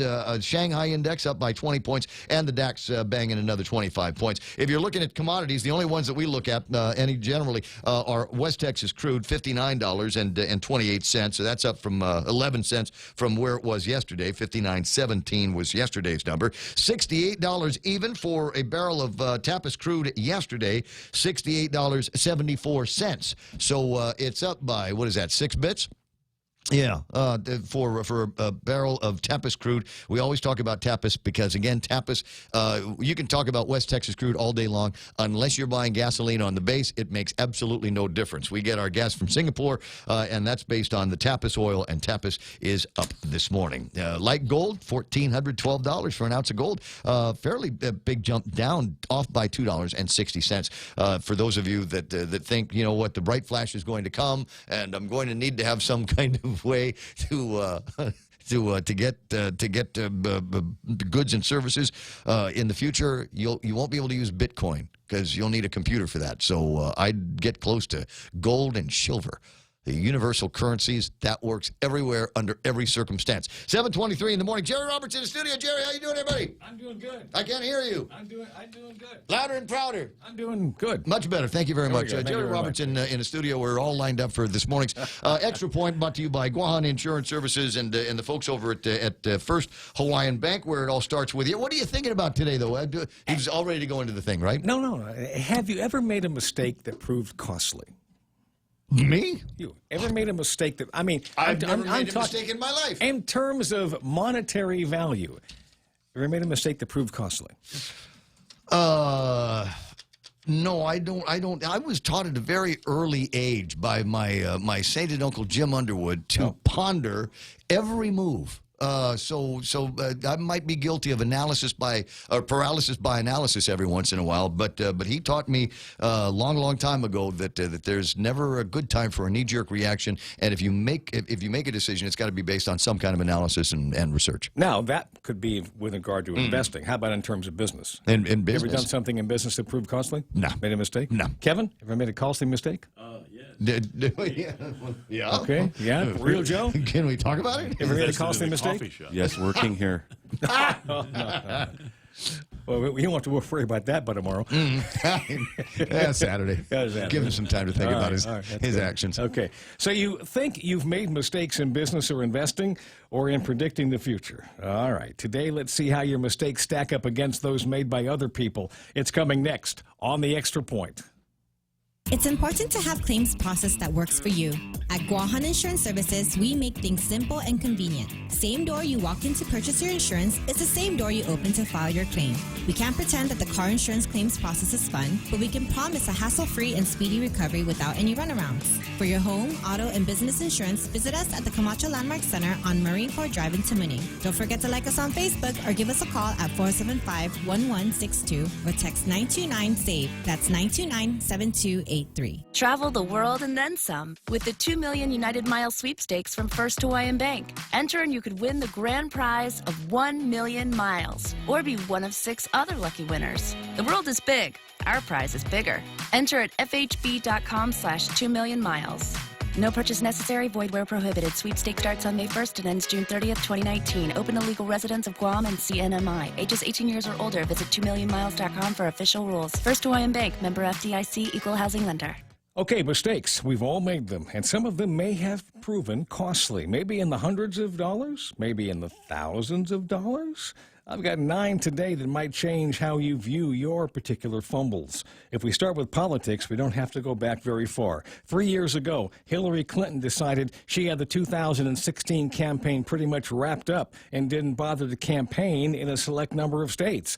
As a result, Donald Trump was elected president. In baseball, the worst trade in that sport's history happened almost 100 years ago when the Boston Red Sox sold the hottest young star in this sport to the New York Yankees. The Sox got $100,000 cash and a $300,000 loan to finance a Broadway musical. The Yankees and Babe Ruth would rule baseball for most of the next dozen years. Boston would wait almost 90 years to win another championship.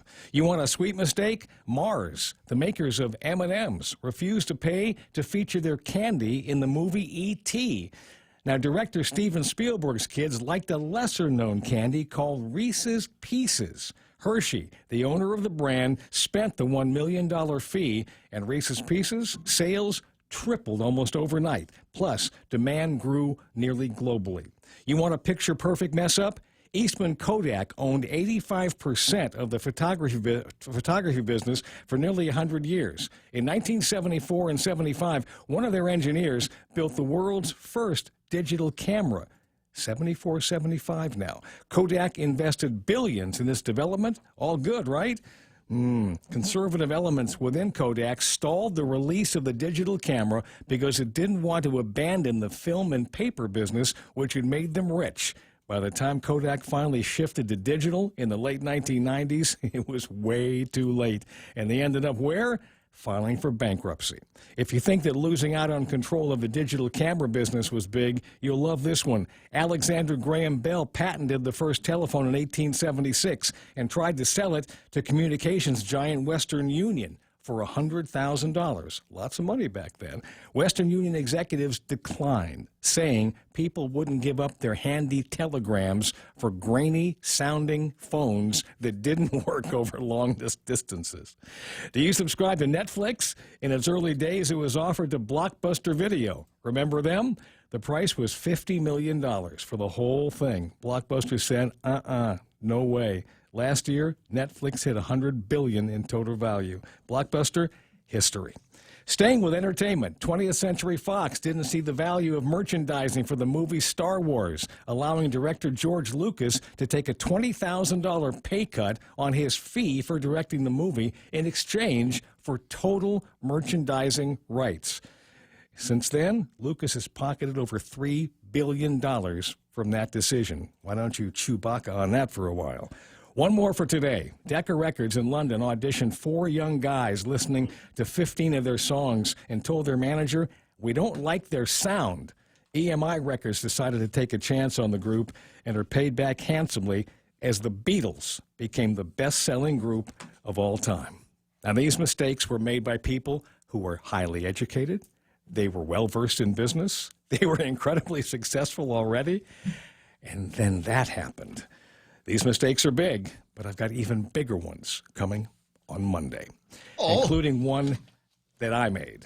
That's the extra point. Get out there and make something good happen today. For 93.3, The Ray Gibson Show, Guahan Insurance Services, and First Hawaiian Bank. I'm Jerry Roberts. Sometimes you just got to take a chance. Yeah. Sometimes you got to listen to the new guy. Because you always say, Courage is always rewarded. You will, they're one way or the other. If you courageously wander into a mistake, you will have at least learned from the mistake. There's so many of these. Yeah. It's just amazing. And Nate Horn online, the CEO of Atari, was offered a third of Apple from Steve Jobs at the time. Steve Jobs said, tell you what, I'll give you a third of my company. It was $50,000. Yeah. And he turned it down. He said, "Nah, it's all right." The guy named Ron Moore, who lives on that, I'm not sure he's with us anymore. He was given 10% of Apple for, I believe it was $800 or $8,000. He didn't. Next year he cashed it in, right? Gave it back to them.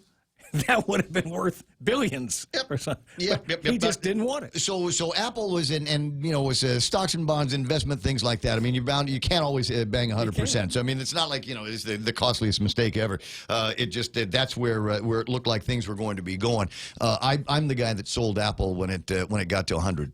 No. And I said, it's probably not going to go any higher than that. I can't see that company. And, there were all kinds of inroads that were being made with Microsoft. And then, golly, I'm trying to remember the order that things came out in: iPhone, iPads, all kinds of other technology. And obviously, Apple went well over $100. Well over $100.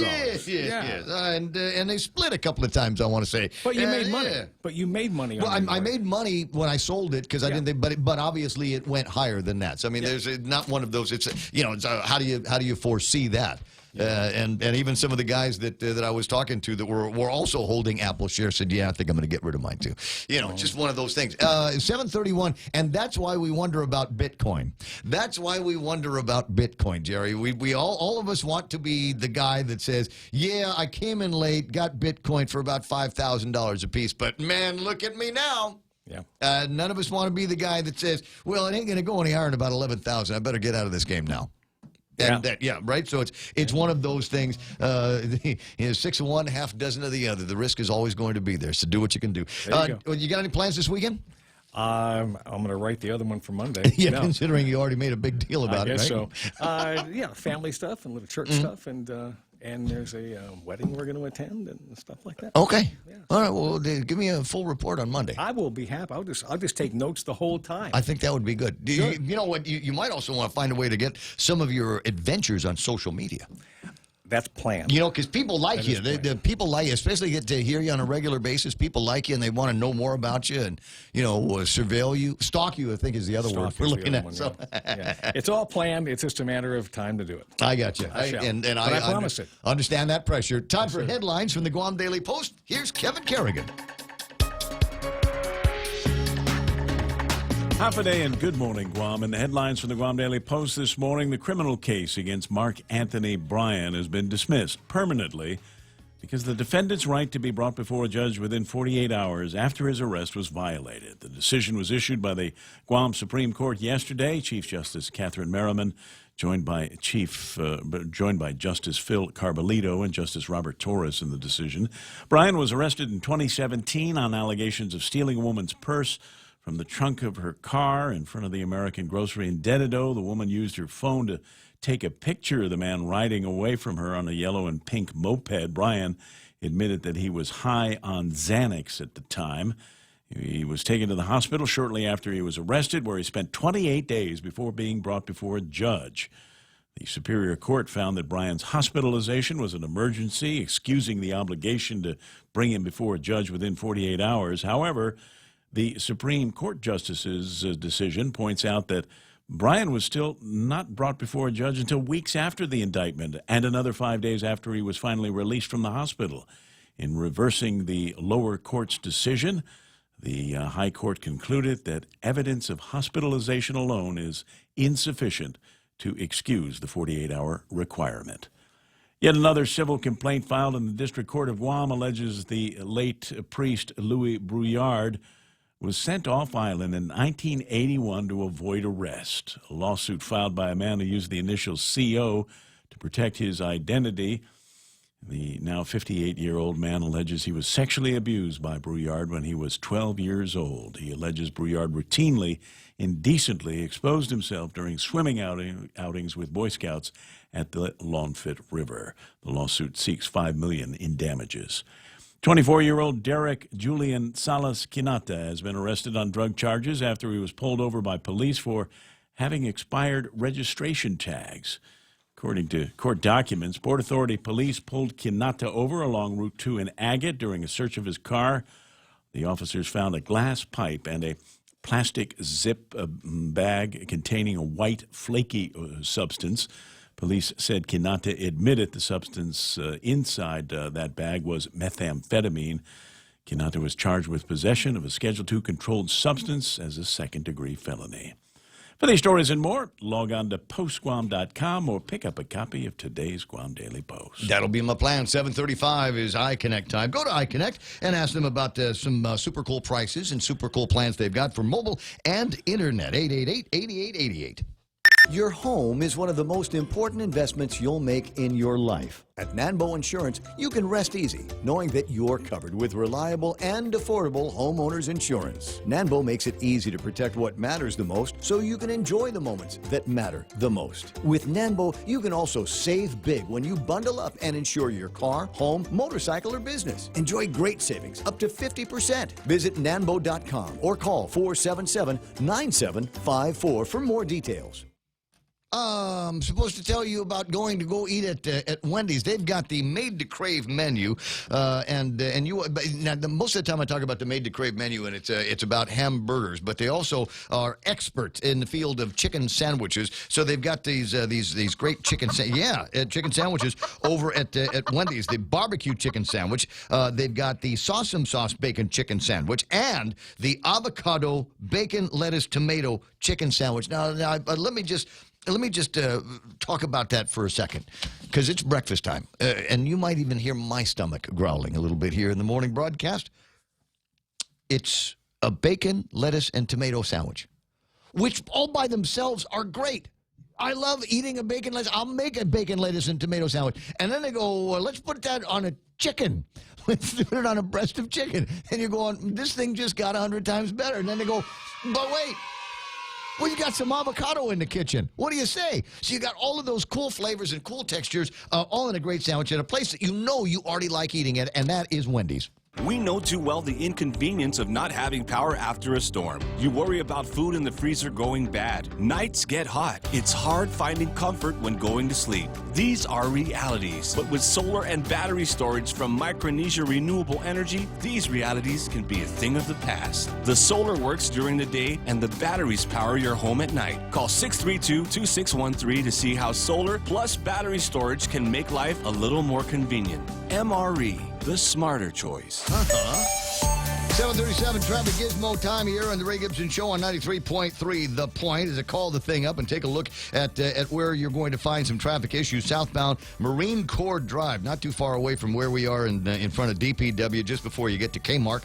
You might see some traffic there. Also northbound traffic at that very same intersection. Things will clear up for you if you're southbound once you get past St. John's. Then we've got some issues. I'm looking at going northerly here on Marine Corps Drive. Not a whole lot of problems there, but if you're coming in from Micronesia Mall area headed south, you're going to have some slowdowns before you get to Santos Hill. And definitely going to be slowing down coming out of Route 3 onto Marine Corps Drive. Intersection over by where McDonald's is on Route 16 and 27, where the Bank of Guam is. Watch out for some slowing down in that direction. 8, 10, and 16, busy and up already. Must got some fresh donuts coming out of Crown Bakery. And over by 76 Circle K, the Ocean Vista lookout, expect some traffic through there as well. A little bit of traffic waiting for you in front of Navy Hospital, and I'll scooch all the way down to Naval Station where traffic is backing up for everybody trying to go to work down there in the wet. It's 7:38. That's right now traffic here on The Point. Discover a new Galaxy. GTA introduces the new Samsung Galaxy S10 in 3 different sizes. The Galaxy S10 comes with cool new features like Power Share that allows you the ability to share your battery power with other devices. Or you can capture a wider world with its new camera featuring an ultra-wide lens for when you need to take pictures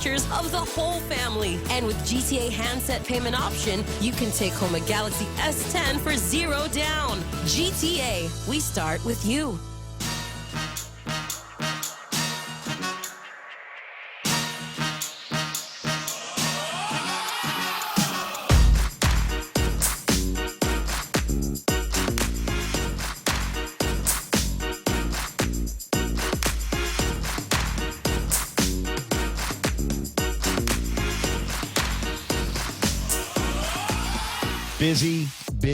Busy round here.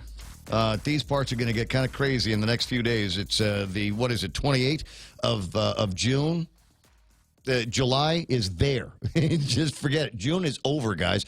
July is right over there, around the corner. Sunday, in fact, is going to be, Sunday is the last day of the month. And then next week starts July. And then we've got 4th of July. Programming note, Kevin's not going to be here. I'm not going to be here. Mike's not going to be here. Joe's not going to be here. Klitsky's not going to be here. Nobody is coming to work here on the 4th of July. I've got a race in the morning that I like to run with the Guam Running Club. It's the Spirit of 76 6.7 miler. Starts at the McDonald's in Agana. We go up the hill, past Uncle Ben's place, and then down into Agana Springs. We'll run along the pipeline for a little bit until we get tired, and then come back. And then after that, there'll be, coffee and water and donuts and sandwich and whatever, and a lot of picture taking. So I want you to think about that. Also happening on the 4th of July, is a couple of big celebrations. The 75th Guam Liberation Committee has got the Star Spangled American celebration that's going to be taking place. Got a car show. And then there's going to be the Phoenix Stars Mount Carmel Band, fireworks entitled Celebrating the American Dream from Show Pros Pyro. And I understand we've got a couple of celebrities coming in from Resorts World Manila. I'll get you some details on who that is going to be for that celebration. And then there's another one. Who's those guys? The MWR is also likewise going to be. I learned that from a cop. Likewise, they're going to have a get-together down at Polaris Point. And we got John Dank, and there's supposed to be some reggae group that's going to be coming out. There's probably going to be some fireworks down there. I'm trying to remember who it is that sent me the numbers on that. I think it's Danielle, but I don't know that I've got those just yet. No, it was Valerie Maige. And I'll get the names and the times and all of that. Also, I see Aubreen Merfallen on the Facebook Live list this morning, and that reminds me that they are getting ready for, so after the 4th of July weekend, save some gas in the tank. because after 4th of July is the 7th annual Guam Barbecue Block Party, which will take place Saturday from 5:30 to 10. It'll be down at Pleasure Island in Tumon. You remember last year? Who could forget last year's block party, a.k.a. Glock Party? Who could forget? And so I'm going to go there. I am going to go to the block party, if for no other reason, to see who screws up this year. Huh? Who's it going to be down there? See, you better believe that everybody of every kind of political stripe, because they're all going to be down there. I mean, that is one of the best places for handshaking and baby kissing. Uncle Robert, we're trying to get a hold of you. I see him online as well, so I know he's up. But anyway, so this is going to be the greatest place for politicians to go and kiss your butt all day, all night long. Which ones are going to step off the line? And you've got an opportunity to eat some good food. Asu Smokehouse, Dusitani, Guam Community College, Mescla, the Outrigger, Team Duckness, Guam Barbecue Company, and the Sea Grill is going to be down there as well. Real Joe Cruz, grab the microphone, and for all of those that are not of Chamorro descent and background, please describe what Duckness means. Black or dark. Yes. Burnt to a crisp. Yes. Oftenly referred to spam. That's the way you got to eat it. But I'm sure that Team Duckness doesn't actually cook their food until it's black, like the way I do.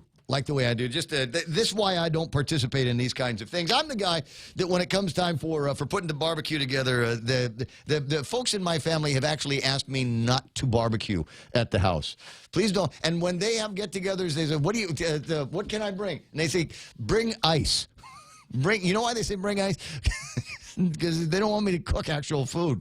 So you just ice and paper products. Ray can be in charge of that all the time because it's the way I cook my chicken. Where it's Duckness black on the outside, but running pink and bloody on the inside. Isn't that the way you like yours? Just asking. 7:44 in the morning. 888-8255-888-TALK is the telephone number, and a note from Gary Shonalls, who says that the Guam National Triathlon Championship is going to be taking place Sunday morning, 6 a.m. at the pier down in Molesso. That's a big deal. Isn't it, Gary? Do me a favor, get me the website information on that and link that up on the Facebook Live. Facebook Live, by the way, I don't know what it is. I know that it is not on my side in terms of the transmission to Facebook. But for some reason, they are stuttering on the receive side. So if you can't handle the interruptions on the video and Facebook Live, then my recommendation is go to YouTube Live. I know for a fact that one is looking sweet because I'm not seeing any problems on the YouTube side. Only difference, my preference is to work on the Facebook side because I can see the comments. Now you can leave comments on the YouTube side as well, like Eric did. Cannot charge second-degree felony. Possession's usually a third-degree felony, I believe. Don't know. We'll take a look at that story and see what else is going to be interesting when it comes to talking about that. 888-8255, as I said, is the telephone number, and happy to talk to you about whatever it is that is on your mind. What have you been thinking about these days? I'll give you one right about at 7:45. If you're not doing anything later, you might want to run by the legislature. And that is the correct pronunciation of it. Legislature. You got to put the right emphasis on the right syllable. The Guam Chamber of Commerce has asked me in their email to remind you about the public hearing for Bill number 136-35 will take place at the legislature starting at 2 o'clock this afternoon. And that's the first shift on the public hearing. Will be at 2. And then there will be another one at 6 o'clock. The general idea behind having one at 2 o'clock and one at 6 o'clock is simple. And it has everything to do with the idea that, we got the problem that we've got here is we've got people that work for a living that might want to have a thing or two to say about the increase in the minimum wage. Now, they're working, they're slaving away for the man. They're not going to be able to break away in the middle of the work day to go down to the legislature and testify, to tell the man and tell all the people over at the legislature that they deserve a raise. we offer qualifying certificates to businesses. We do everything to entice businesses to come to Guam. But what about us? What do we get? We're the ones suffering in the kitchens, making the beds, flipping the burgers. But they can't get out there and do that at 2 o'clock. So there's one at 6 o'clock. That's going to be for them. So in my mind, it might work this way. I'm not sure. It might depend on when Ken Leon Guerrero is free, because I know that he's a proponent of an increase in the minimum wage. So we got the guy, the guys that will be representing the business community who can break away, who will unfortunately not be able to go to the golf course today because they need to go and testify against this increase in the minimum wage. That will take place at 2 o'clock. So 2 o'clock is going to be the big business, big shots guys, and then at 6 o'clock will be the long-suffering, hard-working people of Guam that are going to show up and do the testimony. And I suppose maybe that will be, it might actually be better if you do it that way, if you kind of divide the crowd that way, so you don't have these opportunities for friction between everybody. Could be. But frankly, it'd be nice if we could just get them all in the room at the same time and just hear what I think is an interesting debate that I get into every once in a while, and why I don't consider it to be a great idea to increase the minimum wage. And in this particular case, I don't believe it is a great time to increase the minimum wage. I don't believe in the reasons why they have selected to increase the minimum wage. The legislature says the reason why the minimum wage is up is because we want to make the minimum wage go up is because the cost of living on Guam has gone up so much. And think about the commodities that you've got to buy. Gasoline among them. We talk about gas prices all the time. $4.10, right? That price could literally be under $4 a gallon. The legislature has the power. Right now, 8 people can make a decision over at the legislature and a signature from Governor Lulian Guerrero. 9 signatures, 8 yes votes, and 1 signature could bring gas prices on Guam to under $4 a gallon. All we got to do is roll back the price, the liquid fuels tax. It is well within the power of the government of Guam to do a favor, not just for the hardworking, poor people of Guam. This would be for everybody. Everybody's boat would get floated as a result of this. All of the voters of Guam would see a little smile on their face, knowing that the price of gas is down under $4 an hour, $4 a gallon, right? Isn't that sweet? You want another one? Here's one where we take the gross receipts tax, that great penalty. And I told you when they passed it, businesses don't pay taxes. They collect taxes from their customers, and the customers end up paying for it. So all of the prices went up for everything, everything across the board, because the legislature and the governor decided that they were going to go from 4% to 5% for the gross receipts taxes. Well, if the legislature, again, 8 votes, 8 yes votes, and 1 signature from the governor of Guam, you could roll that business privilege tax increase, take it down to 4%, take it down to what it was. You want to do a real sweet number for the people? Take it to 3. Take it to 3%, and see what happens. Yeah, and again, that would be of benefit not just to the working poor, not just the guys that are struggling to make it on 40 hours a week. And something where the minimum wage is right now, that would work for everybody. 8 yes votes and 1 signature from the governor, and all of a sudden the cost of living might go back out from under the stratosphere for a bunch of people that live and work on Guam. And what a great time to do it! Summertime, you figure you might be able to save people some money on their purchases and on gasoline and groceries and drugs and whatever and cell phones. And they'd take that money and, I don't know, maybe treat the family to some more stuff. It's all the idea here is from a lot of people is that, well, we reduce the prices with the business privilege taxes, less money for the government of Guam. The money's still going to get spent. The savings, because nobody around here can save anything. I haven't been able to do it in years. The savings that people net from these drops in the price of a gallon of gas, the drops in the price of goods and services, is still going to get spent. They're going to go out there and eat in a nice restaurant. They're going to go out there and tip their waiters and waitresses. They're going to go out there and buy more stuff for which you'll be able to get that 4% on. So do the mathematics, guys. Like I said, it's only for anyway. So if you're looking for something to do and some trouble to make, go to the legislature today and make a point on bill number 136-35. One way or the other, it's gonna happen. I don't think that that this legislature has got the guts to be able to stand up to a bunch of voters coming in to testify in favor of a minimum wage increase, even though there are other options for them. I was talking about that other option because I'm reminded that there is Bill number 9, one of the first bills to be introduced over at the legislature, which would have reduced the BPT from 5 to 4%.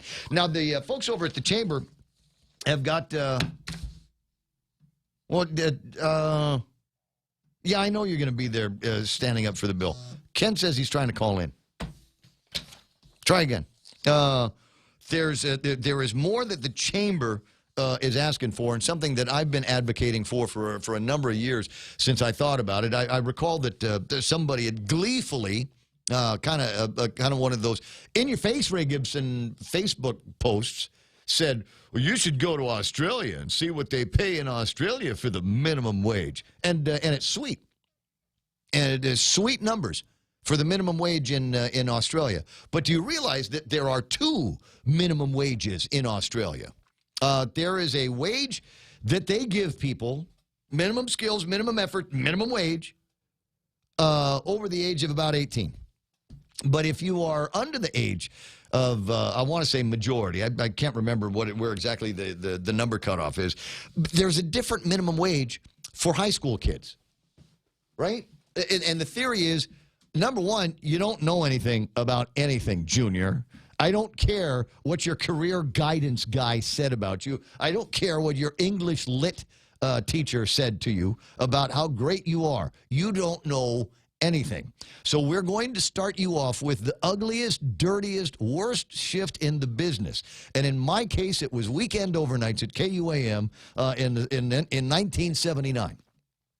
That was in those days. And the theory is you need to learn how to work. You need to learn how to work, and you need to learn how this job works. So we're not going to pay you the same thing that we pay J.Q. Fanihi. We're not going to give you the same money that we give Uncle Toad. You're going to have to earn your way into that.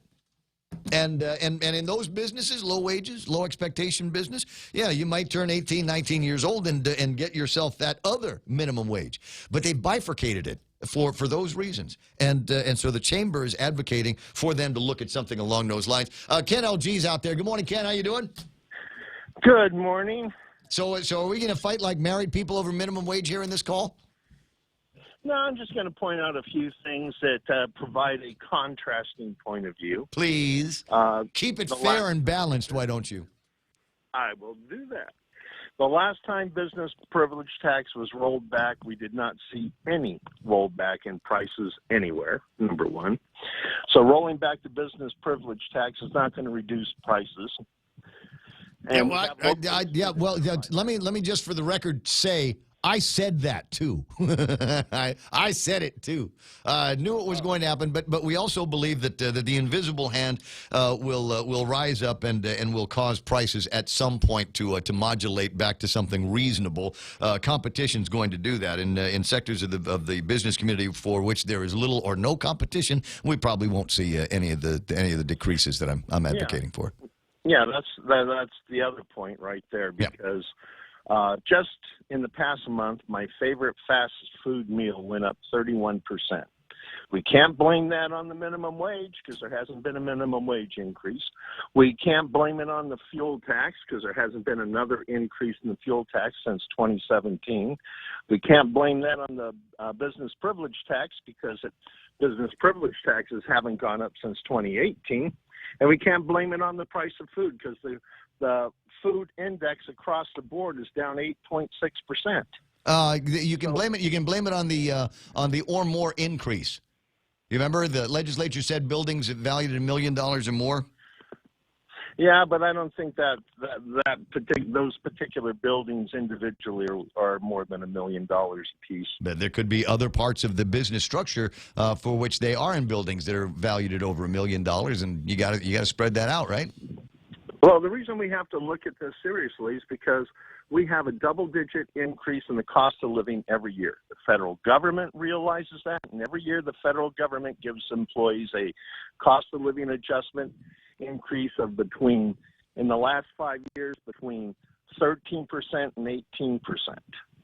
Government of Guam, they're trying to reinstate the step increases, and autonomous agencies have them in place already. It's anywhere from 3.5% to 20%, depending on whether you're classified or unclassified or favored management. So government of Guam employees are getting it, and in the budget right now, they're budgeting for step increases for Gov Guam, and they're proposing $350,000 to study the government of Guam pay raises to make government salaries more competitive with the private industry. But then we got the Department of Labor report that shows that the average government of Guam non-managerial employee makes twice as much as a non-managerial private employee. And that's in the government's own documents that they release. Yeah, so we're trying to make a comparison, and so instead of, in my mind, instead of increasing all of the salaries around here, let's take a look at what we're spending for the government we get. Can we do that? There's no way in hell this is going to happen under the current governor, because every single day we're getting a news story, and the bottom line of the news story is increased government spend. I mean, just in the last couple of days, we're talking a $10 million increase in payroll and overhead with 150,000 people, 150 people that are going to be Nose piggers. Hey, Ken, do me a favor. I got to break away. I got the news coming up, so let's try it again. And let's finish up in the next hour, because I do want to ask you. Never mind minimum wage. We can fight over all that forever, and never get around to anything. But I do want to find out a little bit more about your thoughts on this ethics panel that has now been sworn in. I'll talk to you pretty soon. All right. All right, right after the 30. All right, bro. 8 o'clock in the morning, the radio station is KUSG. Gotten you. Fox News Live is coming up in a couple of minutes. Those of you might be having some problems on Facebook. It's them, not me. So go to YouTube Live and see what things look like over there. A bunch of your other friends from Facebook Live are waiting for you over there, so you can chat with each other back and forth. As I said, I've got Fox News Live coming up here in a couple of seconds. And on the other side of that, Kevin Kerrigan has got news from the Guam Daily Post. Blake Watson is going to be stepping over from next door over on Star 101. He and I are going to pretend to talk about sports for a few minutes. So I want you to stick around for all of that and more ahead right here on 93.3 The Point. We are KUSG. Hagutnya. This is a Fox News alert. Aid for migrants. I'm Lisa Lacera. The House taking action on a Senate bill that would provide funding for families at the border. Fox's Jared Halpern live on Capitol Hill. The Democratic-controlled House has sent a $4.6 billion humanitarian relief bill to the president, agreeing to a Senate-approved plan in dropping restrictions on detention facilities used to house migrant children. It will not be the end of this debate. It will be the battle cry. It will be the battle cry as how we go forward to protect children in a way that truly honors their dignity and worth. House Speaker Nancy Pelosi conceded votes from dozens of progressives in her caucus, relying instead on votes from Republicans and more moderate Democrats, and passing the bipartisan compromise 305 to 102.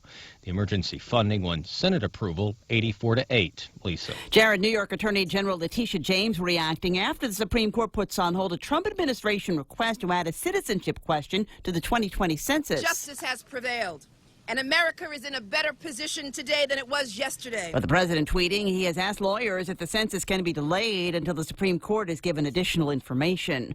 Round 2 tonight as another 10 Democrats take the debate stage. Fox's Evan Brown live in Miami.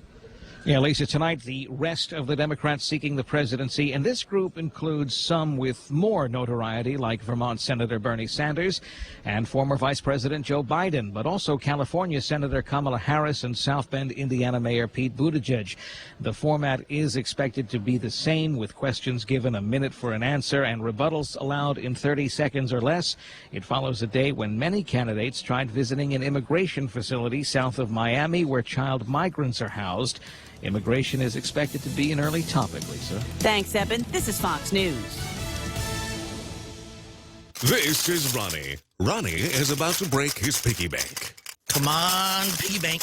Ronnie wants to upgrade his smartphone. And this piggy's gonna help me. If Ronnie had signed up for GTA's handset payment option, he could have selected a new smartphone with an affordable monthly plan. I could have what?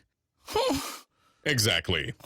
Sign up for HBO at GTA and don't break the bank. I'm sorry, piggy bank. Terms and conditions apply. GTA, we start with you. When it comes to power and performance, nothing compares to Dodge. And right now at Cars Plus and Mighty, you can save thousands on many Dodge vehicles in stock during our Dodge Performance Days. Like a new 2019 Grand Caravan SE, save $4,250 or save $6,150 on a new Durango SXT. Looking for more power? Take home a new Charger SXT Plus today for only $37,689 or save over $7,000 on a new Challenger GT. Get more power and performance at Cars Plus and Mighty during Dodge Performance Days. Cars Plus, driven by you.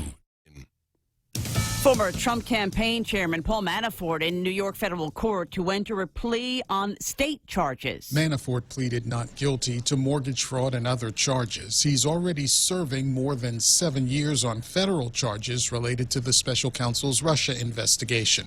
Manafort's lawyer, Todd Blanche, says the federal conviction covers crimes New York is trying to prosecute. We intend to move to dismiss the indictment based upon New York double jeopardy. State lawyers say their case is entirely separate. While Manafort could still be pardoned by the president on his federal conviction, it would have no effect on any state conviction.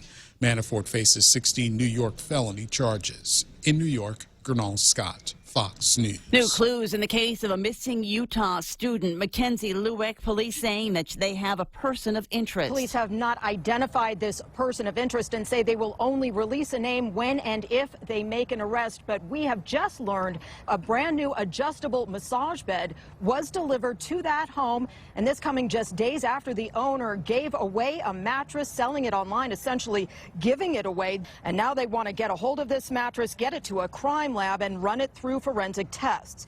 What remains unclear is whether the homeowner is the same person Mackenzie texted when she arrived at the Salt Lake City airport early on the morning of June 17th, or if it's the same person she met with a short time later after taking that ride share to a suburban park. Fox's Claudia Cowan. The person of interest is identified as being 31 years old, male, and divorced. A Massachusetts man who accused Kevin Spacey of groping him on the island of Nantucket in 2016 has now filed a lawsuit against him, seeking unspecified damages for severe and permanent mental distress and emotional injuries. Spacey also faces a criminal charge of indecent assault and battery. He's pled not guilty. I'm Lisa Lacera. This is Fox News. Regardless of your age, your eye health may be at significant risk from diabetes, cataracts, glaucoma, and retina problems. A comprehensive eye health exam is key to maintaining your precious gift of sight. Contact Island Eye Specialists to schedule an appointment today. That's 637-2020 or online at islandeyeguam.com. We accept Stay Well, Take Care, Calvo Select Care, and Net Care Health Insurance. Island Eye Specialists. We are your eye doctor. Here at APL, our core values give the company its heart and soul. Whether it's connecting your business with our global network through our newly enhanced service or investing our efforts into giving back to the community, APL is committed to serving you. We humbly honor the opportunity to find innovative solutions for you and your business. To learn more about our enhanced service, call 588-4651 or visit www.apl.com/Guam for more details. Hey, welcome to this Subway ad for the new club collection. How do you want it? I'll take a book club. Absolutely. So, last week we sunk our teeth into Subway's meaty new release, the Steak Club. I didn't finish it yet. Oh, not again, Sandra. This week, it's the new Southwest Chicken Club, also by Subway. No spoilers, but there's a tasty twist. Jalapeno cheddar bread and guacamole? Sandra, get out. Subway, make it what you want. Good ending. Limited time only at participating restaurants. We have some really great home loan programs, but did you know we have great business loans too? Every day we're working with companies to purchase equipment, to buy or build properties, or make tenant improvements. We offer letters of credit, working capital, and term loans, and we make all of our credit decisions here. Commercial loans, commercial banking from Bank Pacific. Bank Pacific, where others put branches, we place roots. Equal housing lender, member FDIC. Viva Bank Pacific.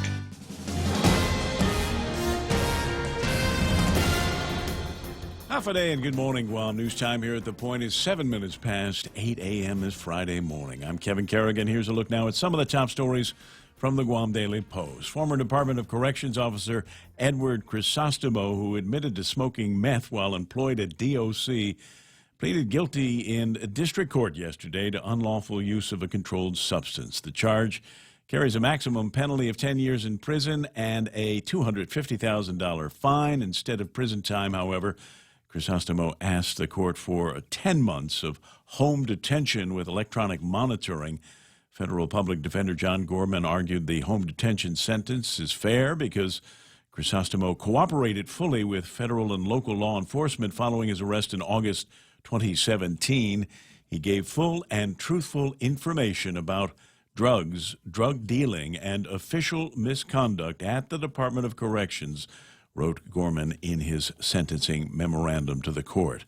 Crisostomo revealed the names of 6 other correction officers at DOC who were either active meth users or complicit in other illegal activities at the island's prison. Crisostomo's sentencing is scheduled for Monday.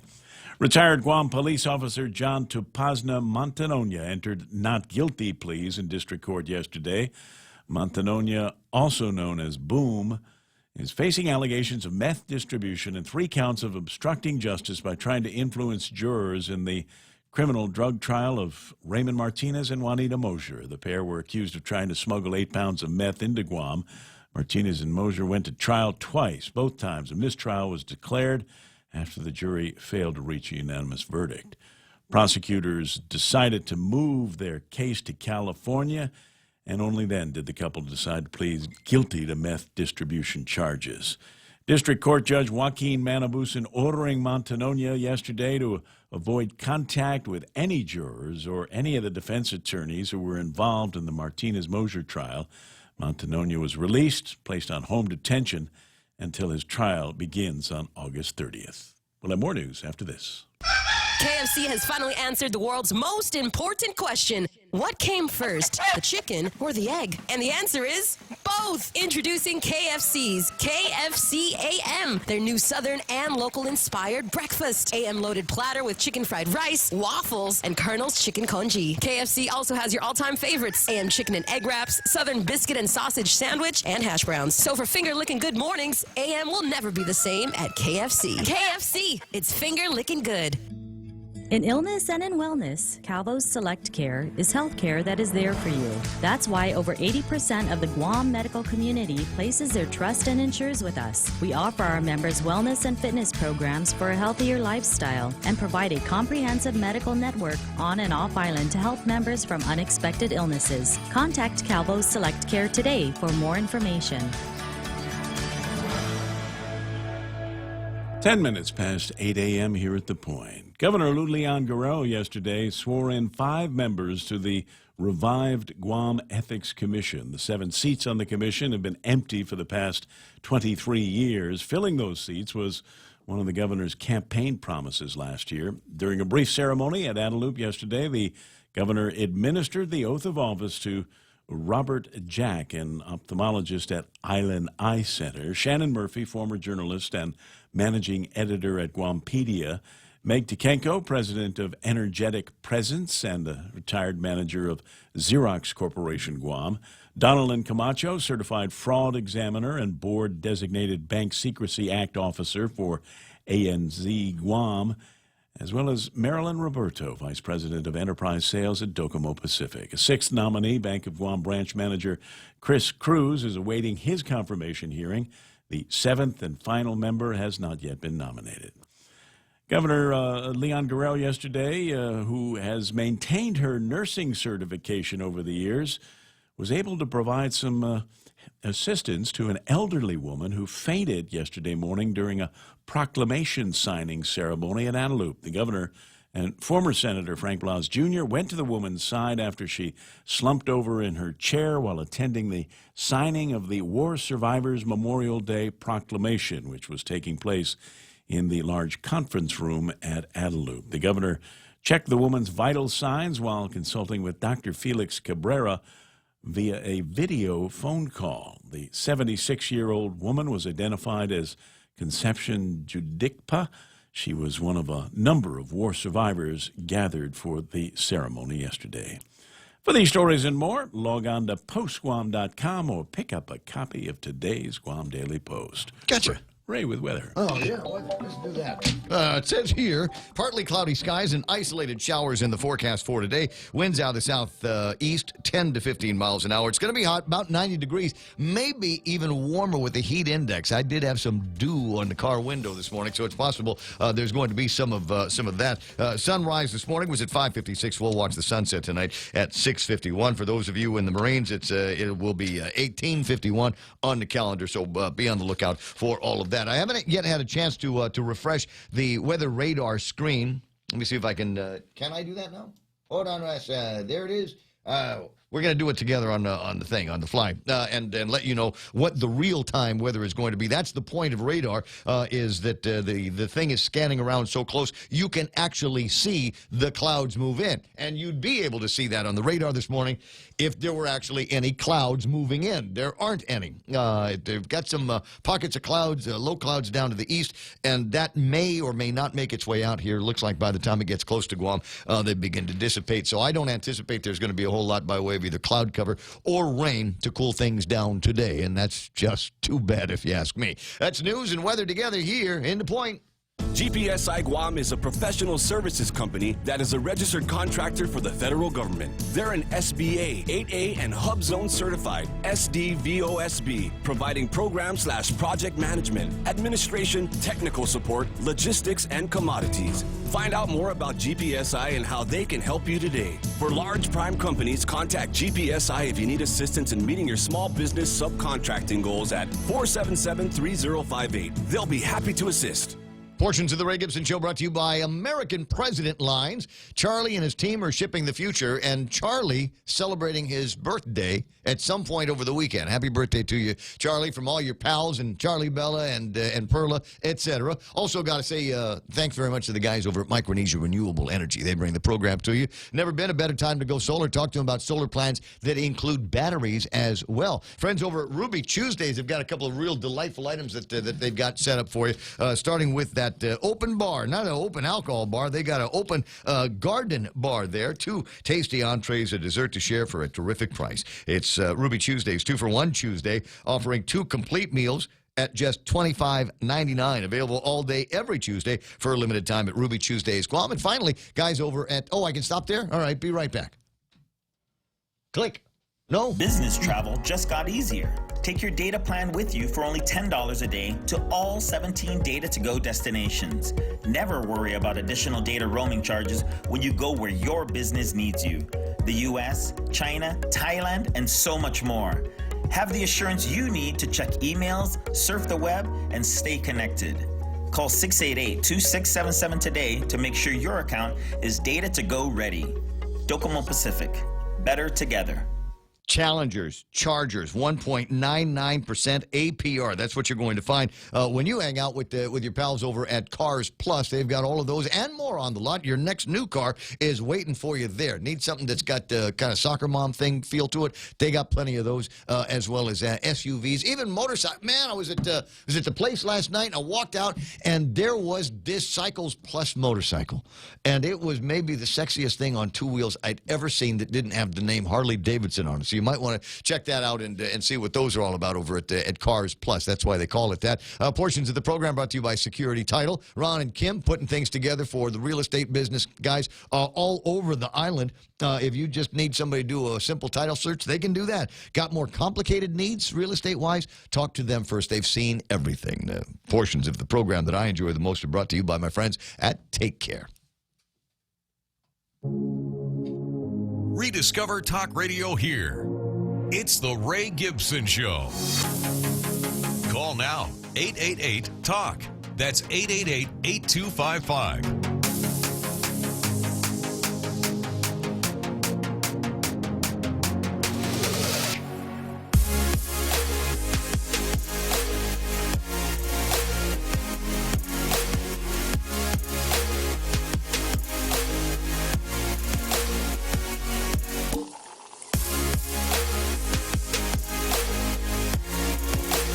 Nonsense.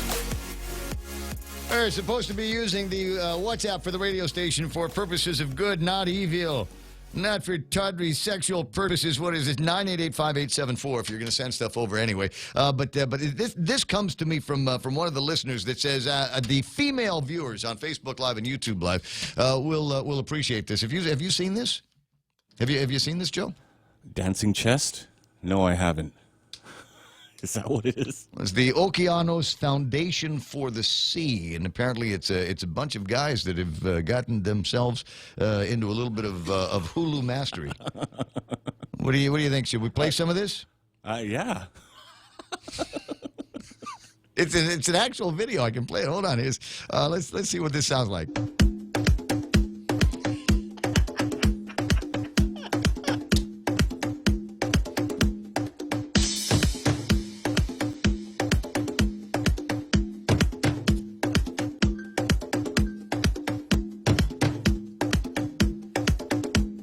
Tell them, are people sending up some likes here on the Facebook Live? Are we getting thumbs up and hearts? How about that? Woo! It's getting hot in here. How you doing? Oh, but more. There's more. I don't know. The Okeanos Foundation of the Sea. All right, tell you what. Let me. It's Hulu and dance conditioning. Yeah. What are they, firefighters or something like that? I'm not entirely sure where these guys might be working, but wherever there's a show. That's why they're trying to send 100 people out to go to the FestPac. Right, because of them. Because of them. They're the recruitment team. Could be. Or that's what happened to Rapa Nui. That's where they are now. Where the Rapa Nui replaplements? Remember Rapa Nui? I do remember Rapa Nui. They took FestPac on Guam by storm, and they were everywhere. The infamous hat. Weren't they going to, didn't they want to stay and just like make money taking pictures with people? Yes, I heard that. I wonder how many guys, after watching their ladies drool over the Rapa Nui dudes, went to the gym. I wonder how many gym memberships there were going, all right, fine. I'll get back. I'll tone up a little bit. I'll get back in there. But the opposite was true as well, because some of those Rapa Nui girls, solid. Pretty? Yeah. I didn't see them. I didn't see any of them. I only saw the guys. Because we only follow girls in the social media, so we only saw the pictures of the guys. Right, of the guys. If we followed more guys in social media, we would have seen more of those Rapa Nui girls. Yeah. They even played soccer, I believe. They played a friendly with some of our national team players that summer. That's perfect. That's right. So anyways, it's not like we're doing FestPac again because we can't afford it, so we're going to be doing FestPac. It worked out so well the first time. Sending a delegation because we've got plenty of money around here. We can't afford to bring World War II vets, but we got plenty of money to send people out to the FestPac. I'm sorry, was that more direct than I usually am? All right, fine. 20 after. Remind me to look for that guy. Rosengren, I think is his name, the World War II vet that the last time I looked, it was just under about $3,000-ish dollars that he still needed to get out here. And yes, United has offered him, as I understand it, some discounted fares to get him and members of his family out here. And in fact, he's already got family. I have more on that in a couple of minutes. But time for Sports with Blake.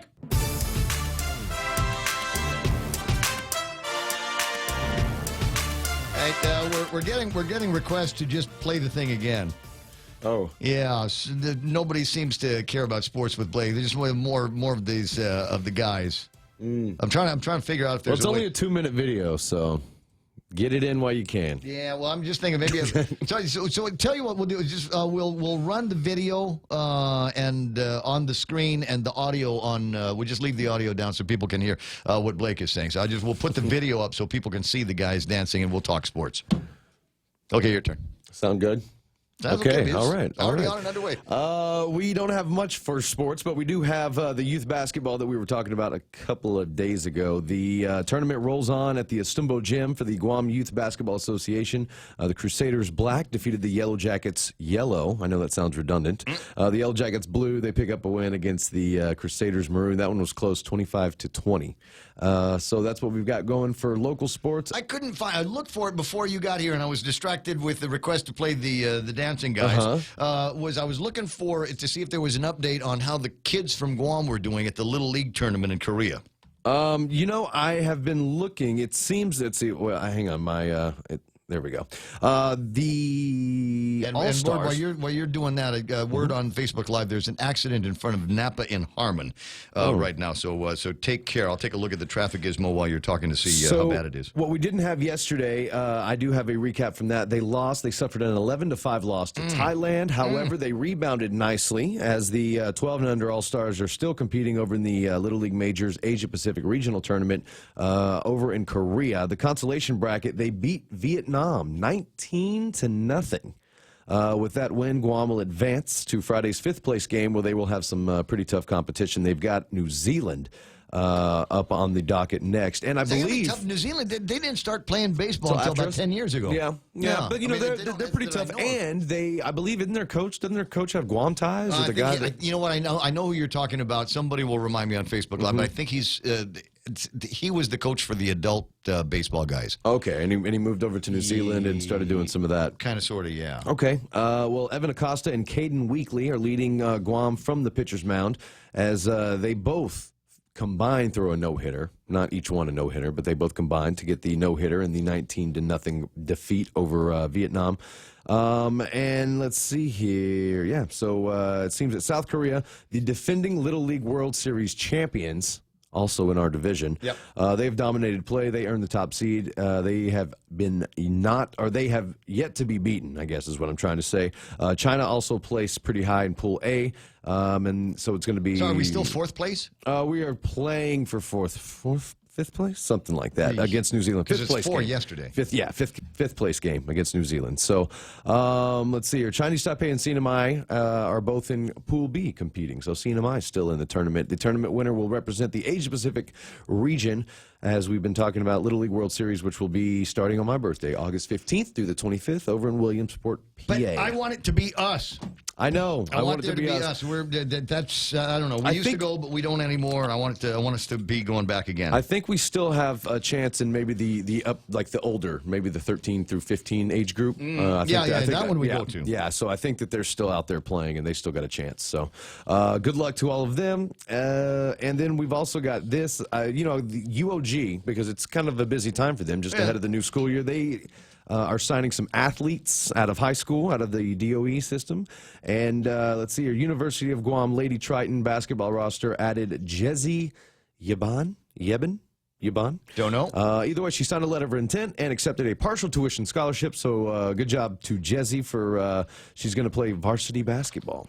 So she played 2 years for JFK and traveled to the Philippines to play in the last tournament. She also plays for the club teams ASC Islanders and the Island Wolves. All right, and looks like we picked up another couple of medals down in at the Oceania Games, and the back page of the Guam Daily Post has got pictures of the assembled team.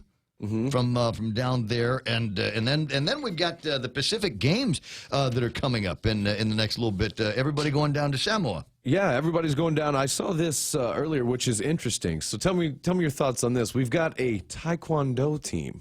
Well, first of all, I'm so good, so cool. We are sending the absolute cream of the crop in tennis down there. Mason is going, Camden and Danny Lorenas are going. Derek Oklahoma and Coach Michelle Pang is going down to manage the boys as they go down to participate in the tennis tournament, in the tennis part of it. Does it say yet? Is that the beginning of the games or kind of like in the middle of the, because it's like 2 weeks, I think. So sometimes, I don't think the basketball teams leave until like the start of the second week of the They're competition. going down on July 7th, or they'll start playing on July 7th. But yeah, there are going to be. It looks like they're among the earliers. Yeah. Zach Zacharias and Brian Tsuji are going to be in the beach volleyball side, and they start on the 8th. Okay. Yeah. And the Guam Taekwondo national team, I think that they're also going pretty early, and they medaled in the last Pacific Games. Alexander Allen medaled in his weight division. They're also sending Joseph Ho and Amber Tovez, and they were all at the previous Pacific Games in Papua New Guinea. What is Va'a? Va'a, that's paddling. Oh, that's the tradition. I don't know quite where the Va'a, where it stems from, what language, but that's paddling. Va'a is paddling. How did I get to be almost 60 years old without knowing that? I don't know. How is that even possible? All right, okay. So good luck to the paddlers that are going to be going down. They're also taking the early part of the trip early in July. So we got that happening, and representing everybody on the triathlon side, Christina Wozner and Craig Weymouth. Okay, yeah. And we should be able to see them this weekend, triathlon championships this weekend, according to Gary Schoenholz. Oh, really? So that's what we... Okay, cool. I saw something about that a while ago, but I'm glad that you followed up with it. And on the official countdown... No, I didn't put any effort into it. He wrote it on Facebook. He said it. It's like, if it was on Facebook, that's how I got it. So if I wish you... If I wish you a happy birthday today, and whenever it's your birthday, trust, let me be honest about this. It's not because I remembered that today was your birthday. It's on Facebook. It was on Facebook, and that's how I know. And I think it's okay now, right? Yeah, I think so. It's like not knowing anybody's there's still number. a whole lot of people that have birthdays on Facebook that I don't bother saying happy birthday to. So if they reminded me that it was your birthday, and I go on your feed and wish you a happy birthday, there's love. No, see, that's love. I think it's only offensive maybe if you're not on Facebook a lot, so you just aren't wishing anybody a happy birthday, and you don't care to remember. But it's like but you're on Facebook a lot, so it's okay for it to tell you people's birthday because it's like not knowing anybody's number. So the cool thing about Facebook is it looks like work. So if I'm sitting at my desk and I'm looking at the phone, you probably think that I'm sitting at my desk looking at the phone, and there's probably a message from Richard or Joe or one of the guys next door. Maybe. Yeah, something really, really solid. Ray Gibson, business leader, management, broadcaster for 40 years, kind of important message. It's Facebook. Right. You're just watching stories of people's food. Yeah, I'm looking at stories. Yeah, there's and they got these like cool videos on how to catch snakes with pieces of bamboo. I like that. Really? Yeah. Oh boy, I guess. See. Really? You work too much. I know. 9 days, 7 hours, 31 minutes, and 14:13 now 12 seconds. Countdown to the Pacific Games over in Samoa. That's the official thing for countdown. that? Yeah, it's on GSPN.com. It's right there on the side. Yeah.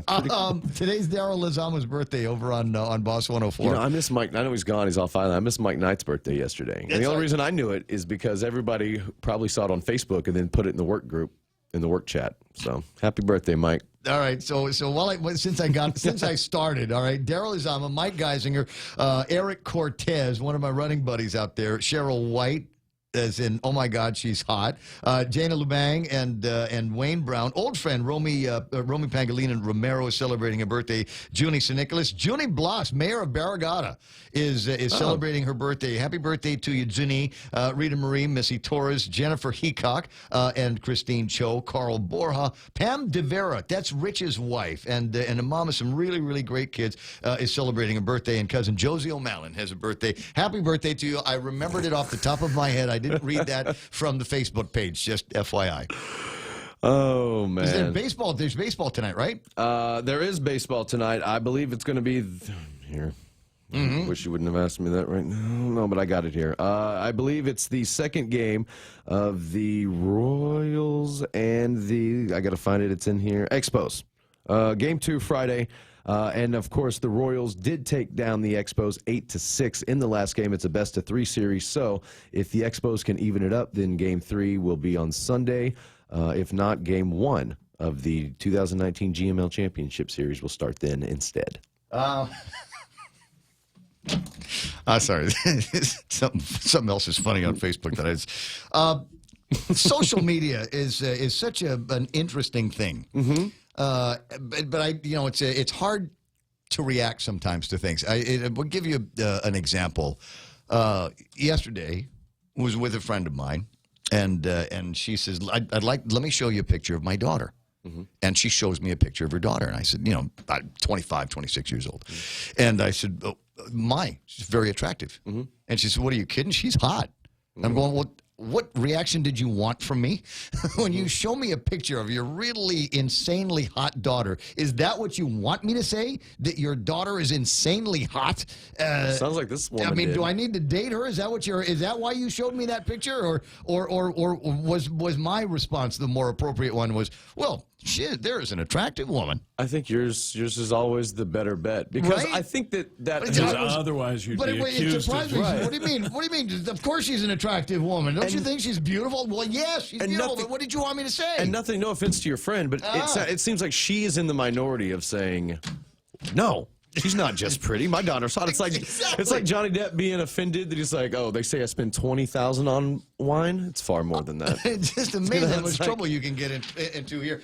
Nate is online, says, my grandson is in South Korea, and from what I heard, it was really more like stage fright. Okay, we're talking about the game that the Little League World Series. Romeo Carlos is out there. There's another guy who knows how to use social media, and who is it? Neat's Rudy Magallanes is in the Philippines, and then there's this story here, and we'll leave with this. Scientists say men find averagely shaped women more attractive than fashion models and centerfolds. Researchers found the men preferred the shape of ordinary women, equivalent to dress size 14, than so-called super attractive models. Yeah. So here's the thing. I guarantee that the majority of the respondents were answered this question in the presence of the woman that they were with. Yeah. No, honey, I like him curvy like you. You think so? Yeah. Oh, give me the meaty ones. I mean, I think that's Friday. It's worth getting in trouble for. Well, what I was going to say is, again, I think it's a smart bet. Just like you were saying, I think you just don't know what to do. I'm just walking the line these days because you can't say anything. I know. It's crazy. It's 8:30. Somebody will be offended, and that's the idea. It's 8:33 in the morning, and that's all the time that we got to pretend to talk about sports. If we left yours out, it's your fault. You got to let me know about it on Facebook Live or send this stuff, RayGibsonShow@gmail.com. Or you can WhatsApp sports information, scores, and pictures of your kids and your insanely hot daughters to 988-5874 is the deal. Blake, have a good weekend. I'll catch up with you on Monday. Y'all too. See ya. It's Headlines with Kevin Kerrigan coming up after these. Valley Finance has been serving the people of Guam since 1959, and they'll continue to be there for you in the years to come. Whether you're looking to get a personal loan for that summer vacation or paying off those long overdue bills, Valley Finance has got you covered. Apply for a personal loan from $1,000 up to $3,600 by calling Family Finance in Agutya at 475-4545, Upper Tumon at 647-5626, or in Dededo 633-4473. Family Finance, serving the people of Guam since 1959. Life is hard in 2019. It's 8:34 and time for headlines from the Guam Daily Post. Mr. Weekend, Kevin Kerrigan. Half a day, good morning, Guam. And the headlines from the Guam Daily Post this morning. Herrick Suda Andrew, one of two men accused in last Sunday's early morning armed robbery at San Jose supermarket in Mighty, has been ordered held in jail on $10,000 cash bail. He made his first court appearance in Superior Court yesterday. Video of the incident shows one man carrying a machete and another with a handgun. Andrew is alleged to have been armed with the handgun. According to the magistrate complaint, he told police that the gun was a fake. But police said when they arrested him, they found a black pistol in his room. Andrew was charged with second-degree robbery as a second-degree felony and theft of property as a third-degree felony. Each of the charges has a special allegation of possession and use of a deadly weapon and the commission of a felony. His next court appearance set for July 5th. Guam police continue to look for the second man that appeared in that video during that armed robbery. Yet another civil complaint has been filed in district court alleging that the late priest Louis Brouillard was sent off island in 1981 to avoid arrest and prosecution for sexually abusing children. A lawsuit filed by a man using the initials CO to protect his identity. The man, now 53 years old, alleges he was sexually abused by Brouillard when he was 12 years old and in the Boy Scouts. He alleges that Brouillard routinely, indecently exposed himself during swimming outings with the Boy Scouts at the Lawnfit River. The lawsuit seeks $5 million in damages. 24-year-old Derek Julian Salas Quinata has been arrested on drug charges after he was pulled over by police for having expired license tags. According to court documents, Port Authority police officers pulled Quinata over along Route 2 in Agate. During a search of his car, officers found a glass pipe and a plastic bag containing a white, flaky substance. Police said Quinata admitted that it was methamphetamine. Quinata was charged with possession of a Schedule II controlled substance as a second-degree felony. For these stories and more, log on to postguam.com or pick up a copy of today's Guam Daily Post. Dude, I got to send you some pictures. I totally got to send you some pictures. Let me see if I can get this one up on the screen. That accident over in Harmon, over by Napa. Take a look at that. Today? Yeah, just a little bit ago. Yeah, it's got traffic backed up in both directions around the Napa and Harmon. As you can see, if you're watching on Facebook Live or YouTube Live, you can see the axles, the rear axles of a truck came off. Whoa. That must have been some accident, knocked the axle and the tires off the back of the truck. Not sure if there are any injuries involved around that. I don't see the time that these pictures were taken. It was just cars on the road with a couple of guys out there directing traffic. I don't necessarily see any of the armies of roving tow trucks and police and ambulance. Your mileage may vary. I'll take a look at the traffic gizmo here in just a second. In the meantime, 8:37, that's iConnect time. Swing by iConnect and ask about great prices and packages and plans that they've got for 2009. Better yet, ask them about everything. The mobile, internet, and if you're in business, talk to them about the, what's the word I'm looking for? Oh, yeah, push to talk, the little chirp thing.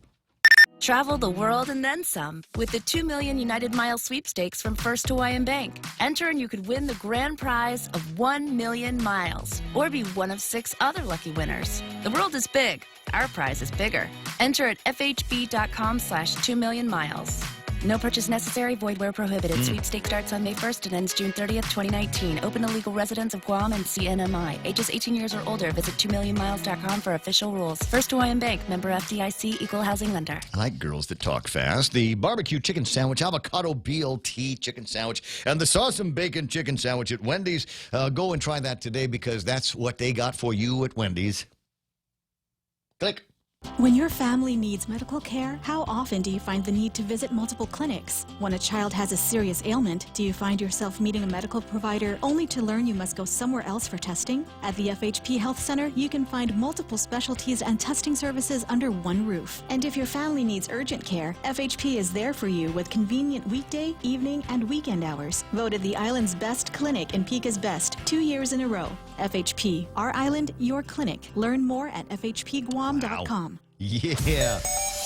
That accident has got things screwed up in both directions. Southbound, coming down the hill on Route 16, you are going to hit a snag of traffic even before you hit St. Paul's Christian School, and it will not abate until well after you've passed by the intersection that takes you into Cost You Less. Traffic coming out of the Cost You Less area onto Route 16 is also snagged. Traffic moving northbound or towards the accident is snagged in both directions. Not much better. The further away you get, you'd think that it would get better, but that roadway just looks awful all the way to the intersection of the Micronesia Mall. Traffic at a standstill at that intersection. You get past it, you'll have stop-and-go traffic at all of the intersections, a little bit of a delay at all of the intersections until you get pretty much to your destinations. We're looking at most of southbound Marine Corps Drive in the clear until you get down to the downtown Agunya area. Still busy in front of Navy Hospital, and on our way down to Naval Base in Sumai. There's some traffic at the entrance there. It is that time of day where you are going to see some issues there brought on by traffic lights and just a lot more cars on the road on a Friday morning. So just watch out for it. Build in some extra time. Albert's End looks like somebody failed in an attempt to exit Napa by turning left. Sign at the exit displays right-hand turn only. It looks like they might have been headed in the leftward direction. But the good news is the guy lost the axle and a tire. But dude, you're in front of Napa. Just go. What is that? Like an '83 Toyota Hilux? Just give me one of each. Chilton's. That's it. You're going to be all right. It's good. They got the tools. They got the parts, everything. 20 away from now. I'll be right back. Hey, it's Mom. Somebody forgot to thaw the chicken, so meet us at Chili's for 2 for $25. Oh, and congratulate your sister for making the basketball team. She's thrilled. Love you. See you at Chili's. Enjoy 2 full meal combos for $25. An appetizer, 2 mouth-watering entrees like our crispy chicken breast, smoked barbecue quarter leg, or smoked jalapeno cheddar sausage. Served with corn on the cob and french fries. 2 bold combos for $25. A full-on meal deal available nightly for a limited time. Together, we Chili's.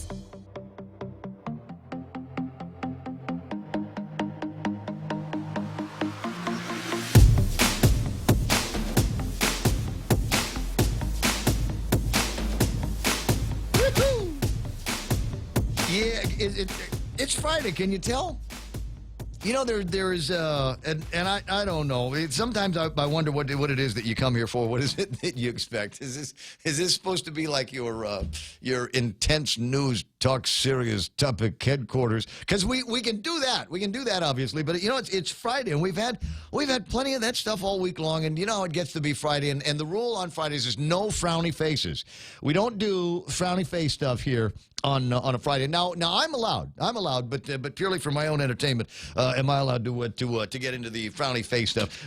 Ken LG's on the line, and we'll segue from him because he's already been on. But I got Uncle Robert on the line as well. But let me bring Ken so we can get started on the conversation on the ethics panel. Now, I was talking with Judge Klitsky earlier, who submitted to me that maybe the first thing, if they get around to it, the first thing that this ethics panel ought to be looking at is what to do when we've got senators who pretty much make up the rules as they go along, that accept gifts from the country of Taiwan and go off on these trips, Taiwan, Taipei.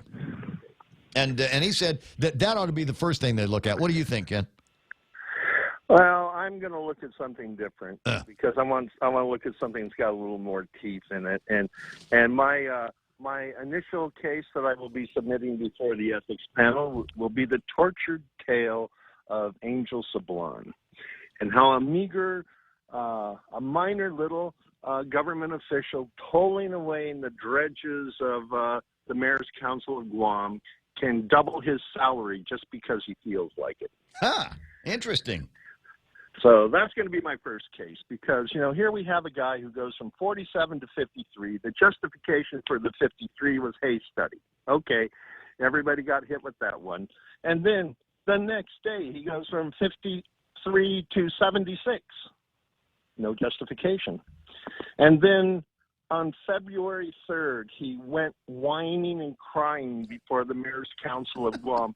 Other government of Guam managers are getting more than me, and I want $99,800 a year, or I'm going to hold my breath until I turn blue. And they couldn't stand the thought of him turning blue before them, so they all bowed before him, kissed his knees, and gave him a $25,000 pay raise at our expense. This is why I can't get Angel on the phone. Yeah, that's probably why.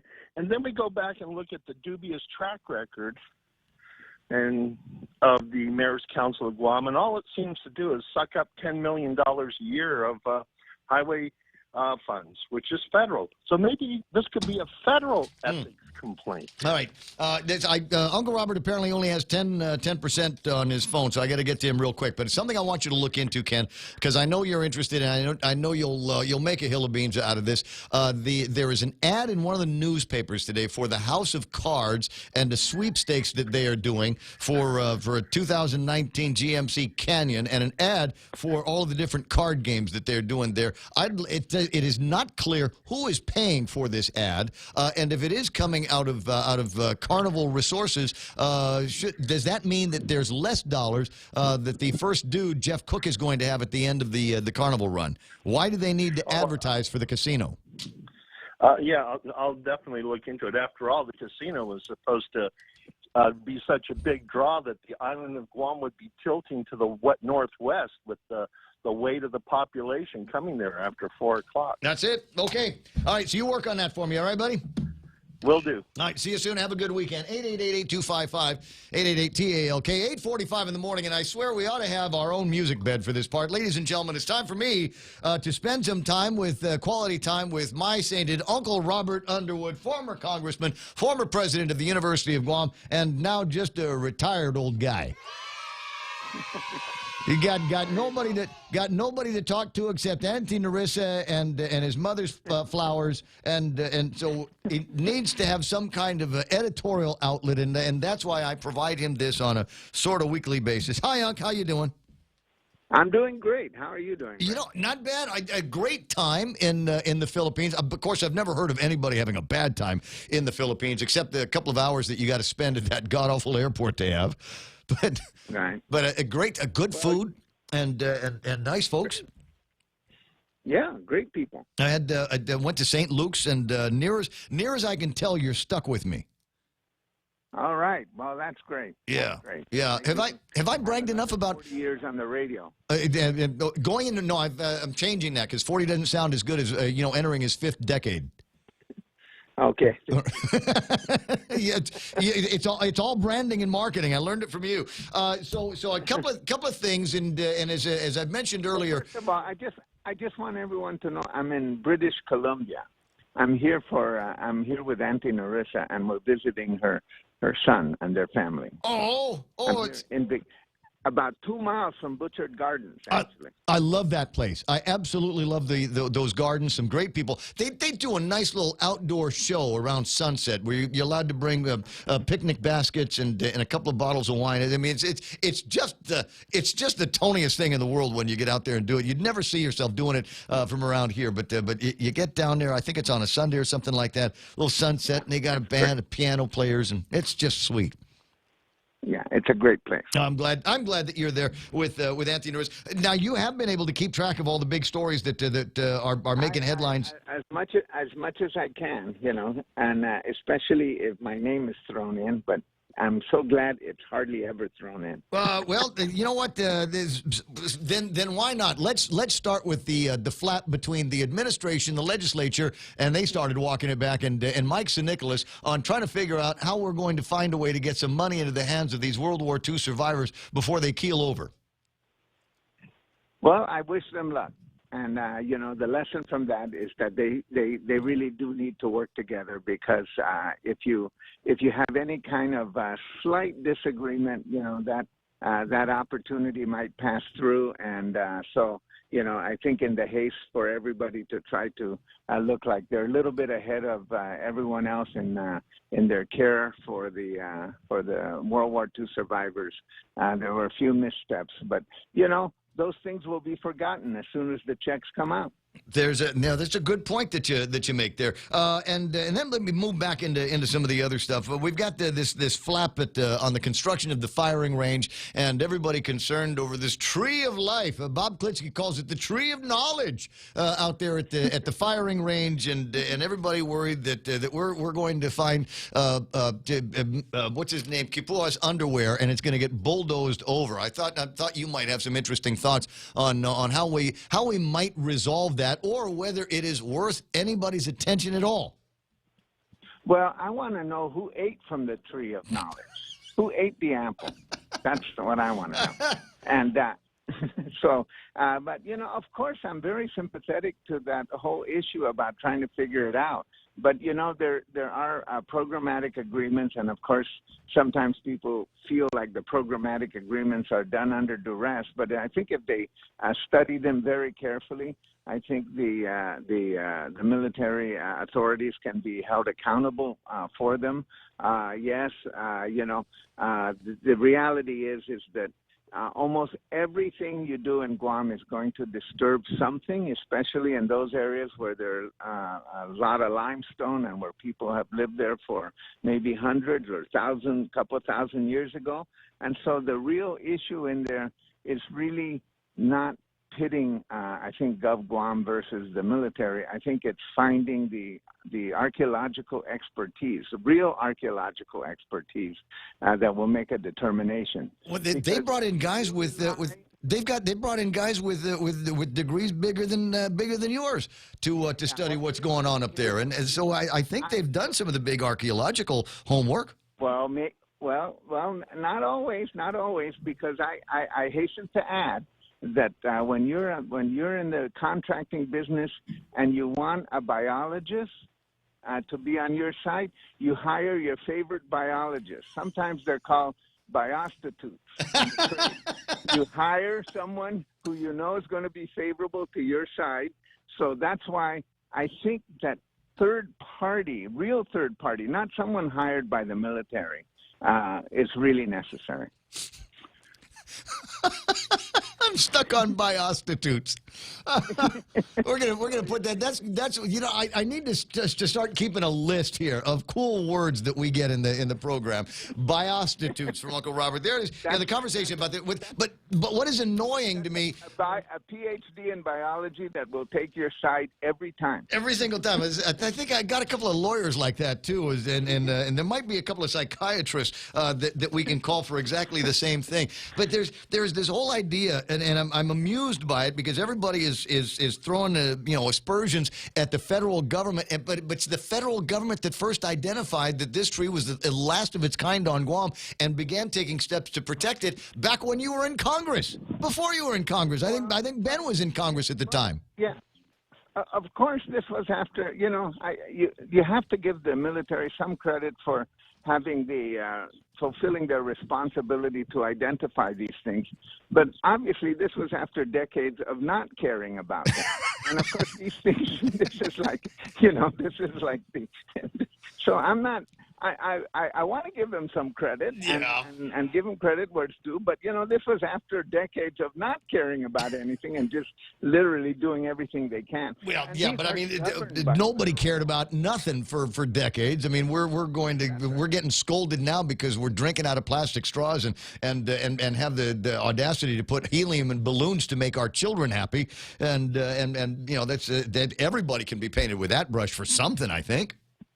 Yes, but that's human progress. Yeah. That's, as we increase our knowledge. So I don't begrudge anybody for coming up with these things, But so I think the governor was, the governor's approach to things I find very interesting because she is fearless. She will take a position. If you ask her something, she'll take a position and tell you it. Unlike other political leaders who never tell you what they stand to the degree that she did the other day and said, I support the buildup because, and then we started talking about China and North Korea, which obviously, national defense is our defense and, everybody's responsibility. And so, yeah, I can see where that would be important. And then we started talking about the economic upside, and she said it ain't going to be all that great. It's just going to help out the carpetbaggers. And in my estimation, she should have just said howlies. He said the only people going to benefit from this is the Howley company's going to come in here and take advantage of it, and they're going to leave and not leave anything for the people of Guam. And I thought that was misplaced. Well, word choice is important, but she didn't say Howleys though. She did carpetbaggers. But even at the end of the day, national security is something that's pretty fungible. And, I've been through dozens of national security briefings. And at each turn, of course, the briefer always has a point to make when they start the brief. It's not like that. And it's never the same brief. So, while I appreciate the fact that the briefers might have said that these were the threats, but, this was an issue about the whole Micronesian region. This is no longer an American lake.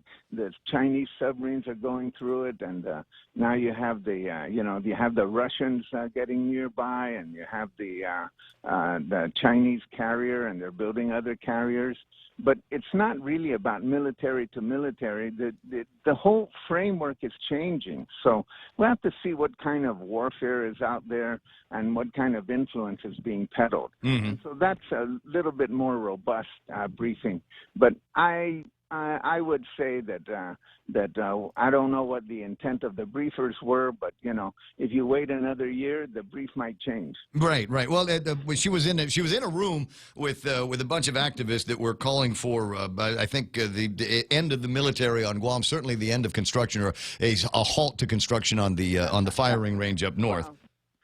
Yeah. And that's as you know, that can be a tough crowd. Well, it is a tough crowd, and it should be, and people should face up to tough crowds, and that's part of the responsibility of leadership. So, it's to the extent that she did, I congratulate her. Her conclusions are, of course, her own, and I don't know. The activist term, of course, is already a little bit worn out. That was used on me back in the 70s. Can we think of another term let's think of another term. Not something like biostitute. Let's think of some other term.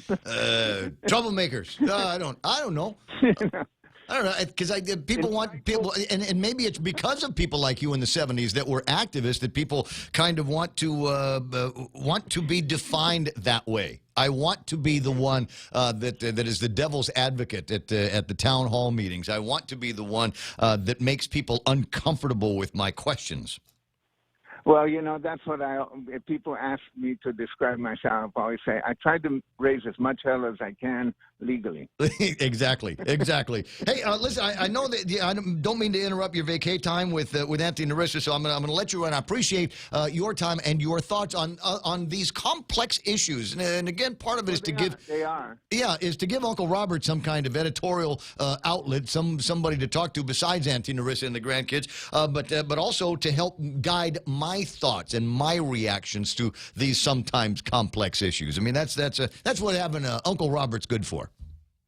Okay, and I'm so glad to talk to the real Joe Cruz, because every other Joe Cruz has been a phony up to now. Absolutely. Just posers. We're surrounded by posers, I tell you. Posers. Uncle, talk to you soon. Hug and a kiss to Auntie Narissa. All right. 888-8255-888-TALK. I got Bobby Shringy on, but I've only got you for 3 minutes. Can I bug you to call me back in about 7 or 8 minutes, Bob? Yeah, I want to make sure that we can toe the company line on the minimum wage conversation that is going to be taking place over at the legislature, 2 o'clock and 6 o'clock, right? Great. What if I call you around 9:15, 9:20? Is that okay? Yeah, that's good. Yeah. I'll kill time. I'll kill time till you get on the air with me. You got it. All right. Thanks. Appreciate it. 888-8255. You want to kill some time between now and the top of the hour. Otherwise, that's fine. So where do we get to go between now and 10 o'clock? So we got Bobby lined up for the next hour of the program. I still have not played the video. We were talking with Uncle Robert about the construction and the firing range and all of the concerns for artifacts, cultural artifacts, historical preservation, and all of that. Little known fact, and I only found out about it a day or two ago, is that the folks over at the media office have actually put together a primer for exactly that. And I played a little bit of it for you. I don't know if I'll play the whole thing. It's like 5 or 6 minutes long, and we'll get that on in the next hour of the program. It's basically the Joint Mariana's Defense, and they've got a video on protecting cultural and natural resources and exactly what happens, where it is that they're doing it, and what the steps and the protocols are supposed to be.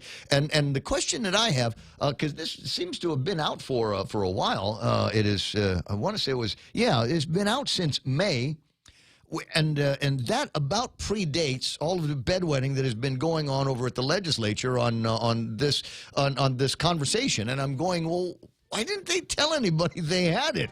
Is the question? Hey, we've got a video, Senator. Have you seen this video? Before you get all nuts and resolution righty, why don't you take a look at this and see what it is that we are doing to protect the resources out there. 9 o'clock in the morning, and the radio station is KUSG. Got you. My name is Ray Gibson. Fox News Live is coming up next in moments, and then on the other side of that, like I said, Bobby Stringy, and play some videos for you. Maybe if you get completely bored with the video that I'm going to play from the defense guys, we'll play that video of the Hawaiian dudes dancing again. And this time we'll include all of the music so you can just watch the thing on the screen. Hey, I'm going to take a break here, freshen up the coffee, and figure out how I'm going to kill another hour with you on 93.3, the point where KUSG got you.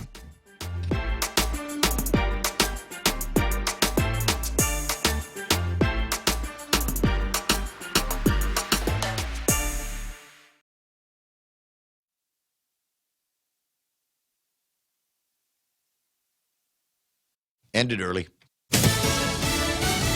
On to the president. I'm Lisa Lacera, Fox News. The House passing a $4.6 billion measure that would help care for migrants at the southern border. At the end of the day, we have to make sure that the resources needed to protect the children are available. Speaker Nancy Pelosi, 95 Democrats opposed the bill, which passed the Senate last night. 10 more Democrats gearing up to take the debate stage in just about 2 hours. But before that, a gaffe by one of last night's contenders. Fox's Edmund Brown live in Miami. Yeah, Lisa, even as people are anticipating this second night of debating Democrats, one of the candidates from last night is finding himself in social hot water. New York City Mayor Bill de Blasio attended a rally for striking airport workers here, and he started chanting a Spanish motto he didn't realize was attributed to Cuban socialist menace Che Guevara, who is blamed for hundreds of murders. I used it not knowing that was the origin. When I heard it was the origin, I apologized immediately. Did not mean to offend anybody. I was telling those airport workers that I thought they were going to win their strike in the end. Now, many of Guevara's victims' relatives live in Miami. Tonight's debate will feature former Vice President Joe Biden. Lisa. Eben, a Texas police officer arrested on a murder charge after authorities say he shot and killed the driver of a pickup truck reported stolen from a Dallas suburb. Farmers Branch officer Michael Dunn was indicted 2 weeks after the shooting of 35-year-old Juan Moreno. Reject the appeal. That's the message from federal prosecutors to a court examining the convictions and death sentence of Boston Marathon bomber Dzhokhar Tsarnaev. His lawyers say he didn't get a fair trial because of the heavy publicity surrounding the case and widespread impact of the attack on the city of Boston. Tsarnaev, who's now 25, was convicted in 2015 of all 30 charges against him, including conspiracy and use of a weapon of mass destruction. This is Fox News.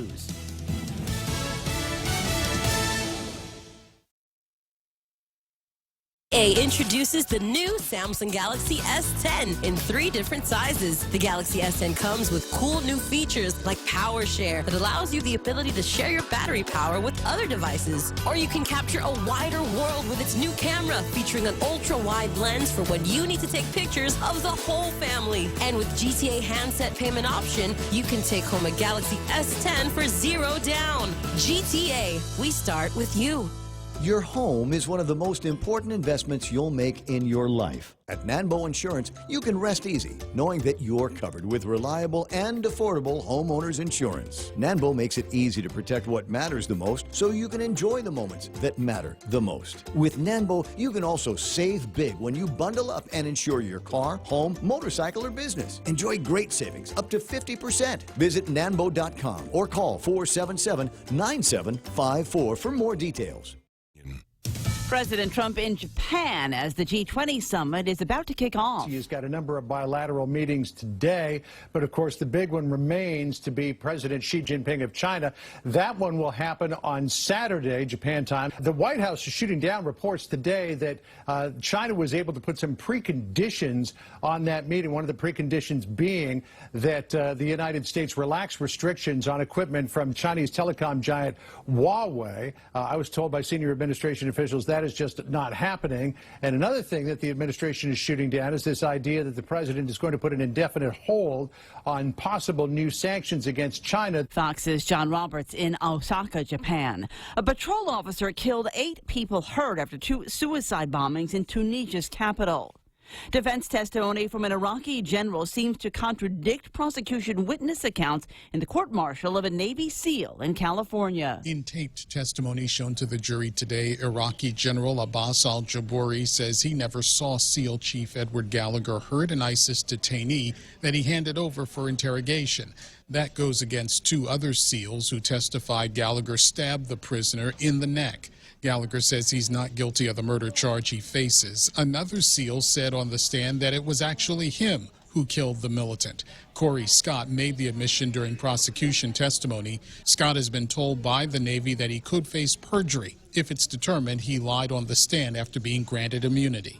Gernal Scott, Fox News. A scientific panel recommending that more than 2 million kids in the U.S. get vaccinated against hepatitis A, saying the shots should be given to older children who weren't vaccinated earlier, including 14 to 18-year-olds who turned 1 before the recommendation was made. Hepatitis A infections and deaths have risen in the last 2 years. I'm Lisa Lacera. This is Fox News.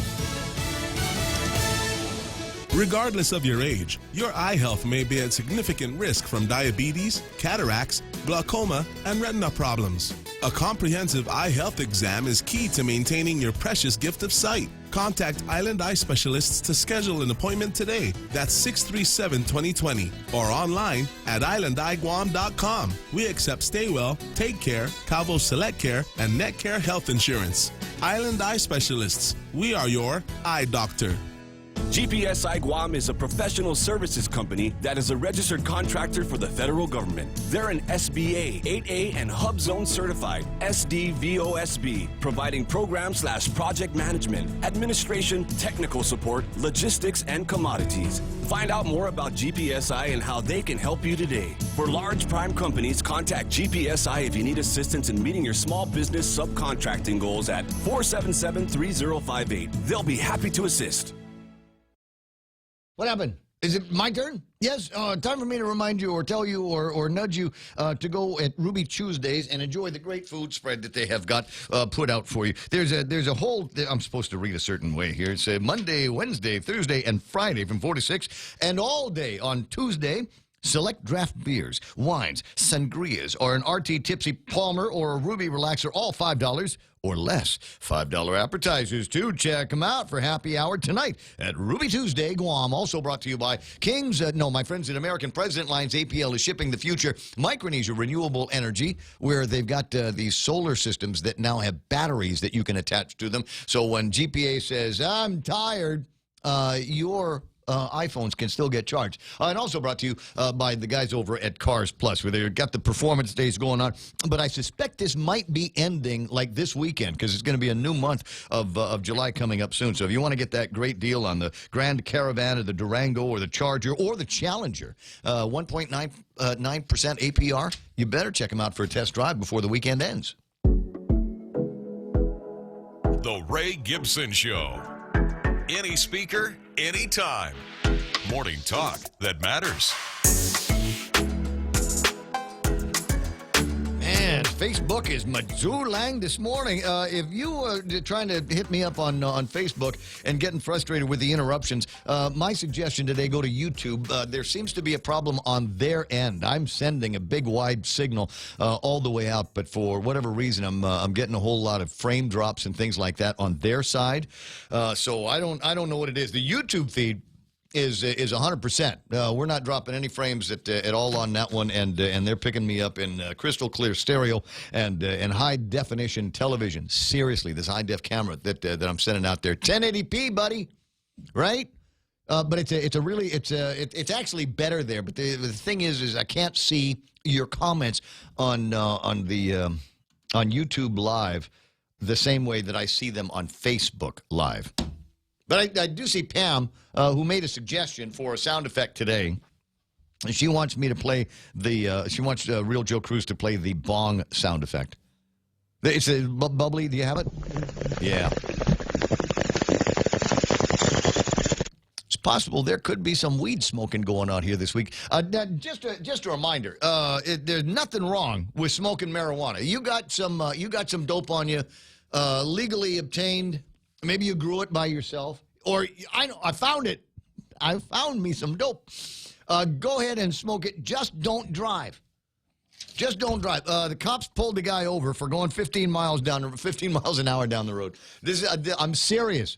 I'm serious, because I think that's what happens when you get stoned and you try to drive. It's not a question of driving too fast. It's a question of driving too slow, because all of a sudden the world's coming at you fast, and you don't know how to handle it. So you're driving like super, super slow on the deal. Anyway, so they pulled the guy over, and as it turns out, they busted him for having a gun that he said wasn't his, but he was the only one that knew how to engage the slide. But the funny thing is his passenger, right? Because he'd already basically admitted to smoking meth and dope. And they started asking the defendant's passenger, "What's up with you?" And she's like, dude, I'm stoned as blank on weed." I love that. I love it. It's blunt, honest. Blunt, honest. Stoned as blank on weed. Brilliant. And as it turns out, I didn't realize this until after I'd read the story on the air earlier. As it turns out, the girl, the defendant, 2 outstanding arrest warrants. So that was a good day for Officer Edwards of the Guam Police Department. Nailed the guy, took a dirt bag off the road, and found the queen of crime alongside him. 10 after 9 o'clock in the morning, and a great opportunity for me now to snuggle up. Now, they made a big deal about the guy getting the new job as a shippo for the programmatic agreement in the office and everything like that. But they left out all kinds of stuff that applies to my buddy Patrick Lujan. Good morning, Brother Pat. Hey, good morning, Ray Gibson. So, acting Shippo, is that the title for now? For now, yes. What's the next step? Were they going to do a credit review and make you go in front of the legislature? No.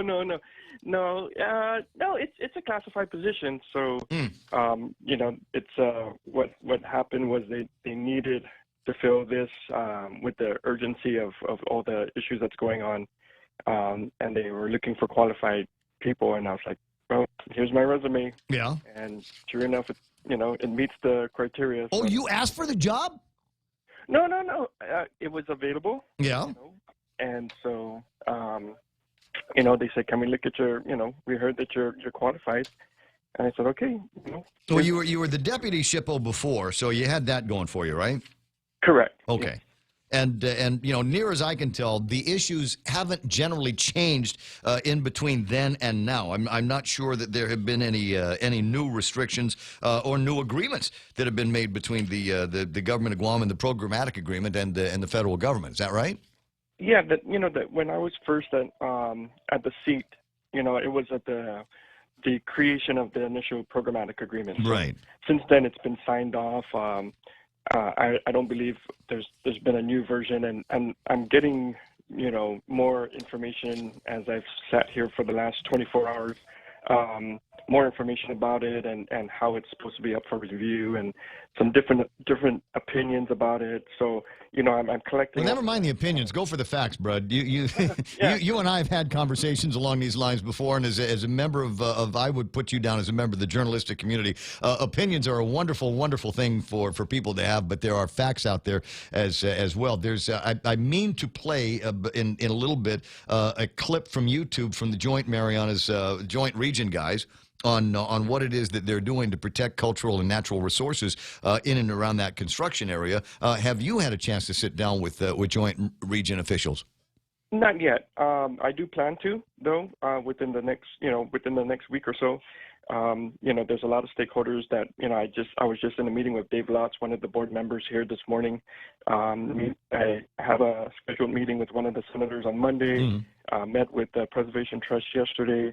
So I'm rolling right off the bat, and trying to get everything going. So, but definitely those are one of the major stakeholders that I'll be meeting soon. Well, it's the whole other side of the equation, and all of the questions that are out there. I'll ask this question. I think I know the answer, but I'll ask anyway, just for being complete. There's a couple of news stories, and they go over a little bit of your resume, and it says here, Lujan, a United States Air Force Reserve Major and Deputy Commander of the 44th Aerial Port Squadron. Does that should people have a sense of a little bit of bias towards the military and the mission of national defense and our own defense here locally? So that question has been posed. I guess since I've taken that in. Oh, it's an easy one. Yeah, that's why I did it. Yeah. It's funny because I told my staff yesterday, I said, we're not going to be pro-military. We're not going to be pro-activists. We're not going to be pro-archaeologists. We're going to be pro-cultural resources. We're here to administer and abide by the rules and regulations and the laws that the National Preservation Act 1966 implies, as well as any other local preservation law. So, we have to really stay within our lane. Do what we're here to do. No opinions. We go, especially with enforcing the Section 106 process, and that's with military, private, corporations that are trying to develop. It's across the board. Mm-hmm. So my military background, actually, KUM asked me that yesterday. I said, actually, it's a benefit to the office, with the leadership and organizational skills that I bring to the table, coming from my military background, can only help the organization. Because there are processes and procedures that are unique to the military and unique to the way things go in that part of the world, and you almost have to learn to speak militarese and the kind of stilted policy writing that goes into that, and translate it in ways that people can understand here. Yeah, and it's only going to benefit the SHPO office. So I look at it from that angle. Who's going to run the website while you're gone? It's running. It's running. I mean, it runs even when you're off island, when you're otherwise. I mean, Patrick just came back from deployment, and in fact, we had a little bit of a welcome back thing for him not that long ago. So it's not as though things stop just because you're not here, right? Correct. And I'm trying to do that here on the SHPO side, too, is develop a continuity of operations where just because one person is going to be gone doesn't mean that the entire operation is going to stop. Yeah, I think that's... I think that's good. I think that's the right way to do that. Then I also want to give you, there's something that we're working on here at the radio station in July, in addition to everything else that Brother Pat knows how to do, he can spot talent 100 miles away, and one of his favorite entertainers is a hypnosis comedian. Yeah.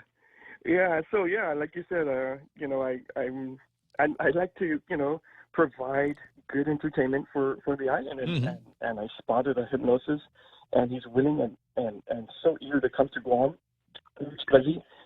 I've watched him a couple of times, and it is the funniest comedy show I've ever been to. So I encourage everyone to come on out. It's Liberation Day weekend, July 20th and July 22nd. We purposely took off 21st, obviously, for Liberation Day. So we're going to give the island a break. We're going to give him a break, show him the Liberation Day spirit, and then get him back on stage on the 22nd. He's actually going to do a show up in Saipan on the 19th as well. Yeah, well, because they have their little parties going on up there. Exactly, and to make it even better and more enticing, we've got our own comedy legend, Frank Rhea, is opening up. And whenever I bring that up, they're like, "Who's Rich Guzzi?" I said, "Look him up." Yeah. Said, "But Frank Rhea is opening up." They're like, "Oh, he is?" I said, "Man, he's just like the price of admission right off the bat." So it's going to be a great night. There's only one show each night, so we're not forced to hurry up because the next show has to start. Right, so, as happens in the past. So our sister Janice Uggan. It's actually Janice, but I call her Janice. That's her story on Facebook this morning. Is a look at it's a look at the Rich Guzzi advertisement and all of the other stuff. So right on, Jan. Appreciate that. So I know I'm going to see her at the thing. Right on. All right, and I'll see you at the thing. I am getting a comment on Facebook Live, Chris Chip listening, saying with regard to your military experience and your service, exactly, very qualified person for the role. You hit the nail right on the head. That military background is invaluable. To be able to help understand how it is that they're talking and what their interpretation of the programmatic agreement and the goals of the programmatic agreement are, and how to mix that in with what the goals are of this community. Thank you. I appreciate that. Chris Chip said it. I'm just backing him up.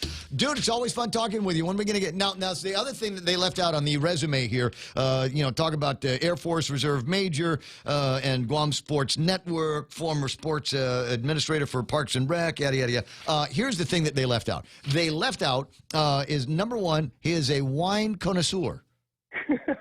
And he is also a cigar snob, but you're not the best cigar snob I've ever met. There's a bunch of guys, I don't know if you know, there's apparently a bunch of guys that are Thursday night dudes. And I want to say they're Thursday night at Mac and Marty's, but I'm not sure because I think it's a rotating thing. Yeah, well, I've been invited to that, and I don't think I reached that level yet. No, trust me, you do. You do. This is how I know. Okay, I'm not a snob about anything, right? I'm not a beer snob. I'm not a wine snob. I'm not a Scotch snob. I'm not a cigar snob, right? I'm just Ray, right? Give me Oreos and Budweiser, I'm happy. But I'm hanging out with these guys at the beach, and they first of all, I brought beer. These guys had 15 different kinds of whiskeys, right? And nothing looked like it was any less than about $50 a bottle.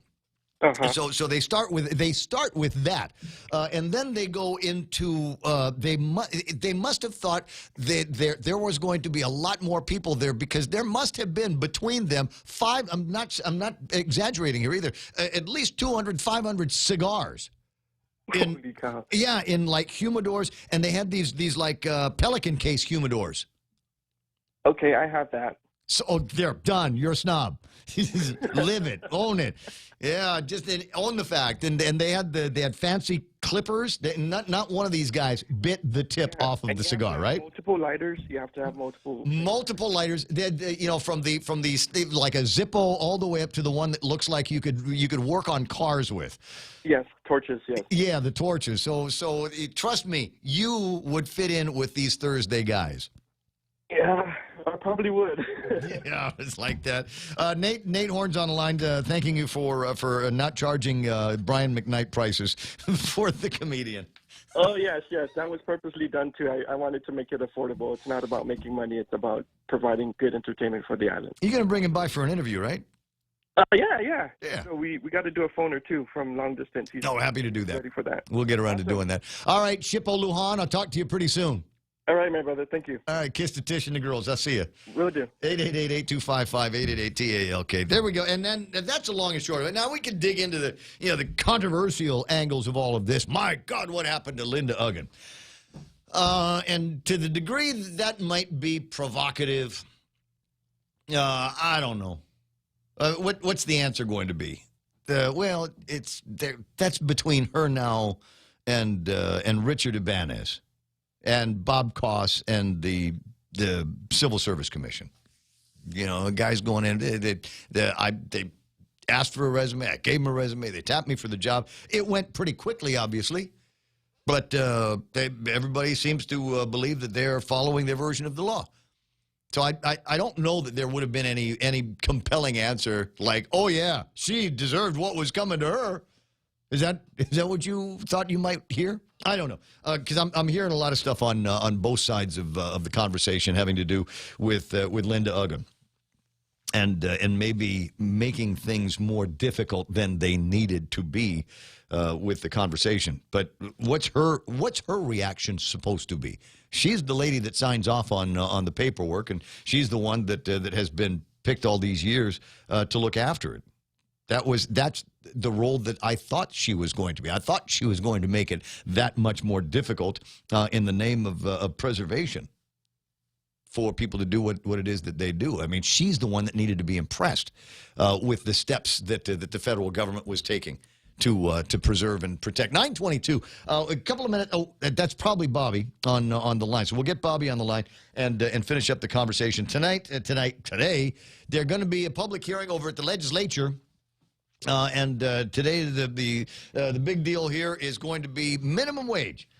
And so we're going to go through, and I'll say it this way, because in my mind, it is what it is. There is no chance in hell that this legislation is going to fail. It is being put together by a bunch of people over at the legislature that really, really, really want to get reelected. And they really, really, if they want it to look like, oh, my God, the poor, hardworking, long-suffering, minimum wage people on Guam, we are there for you. We're the ones that are going to back you up. We're the ones that are going to protect you. And we're going to protect you from the man. Living is greed, profit. So we're going to give you this minimum wage. It's going to happen. The thing with the public hearing, that's just, in my mind, Bobby, that's just going through the motions. Folks over at the legislature have already made up their mind on this. I would not anticipate a whole lot of questions and responses from those among the dais. Even if you come in and say that it's the worst idea ever, they'll just go, well, thank you very much, Mr. Stringy. Thank you very much, Chamber of Commerce, Joe Arnett, and then move on. And really applaud for the people that are making a minimum wage that want to see it go up to $12 an hour. Hi, Bobby.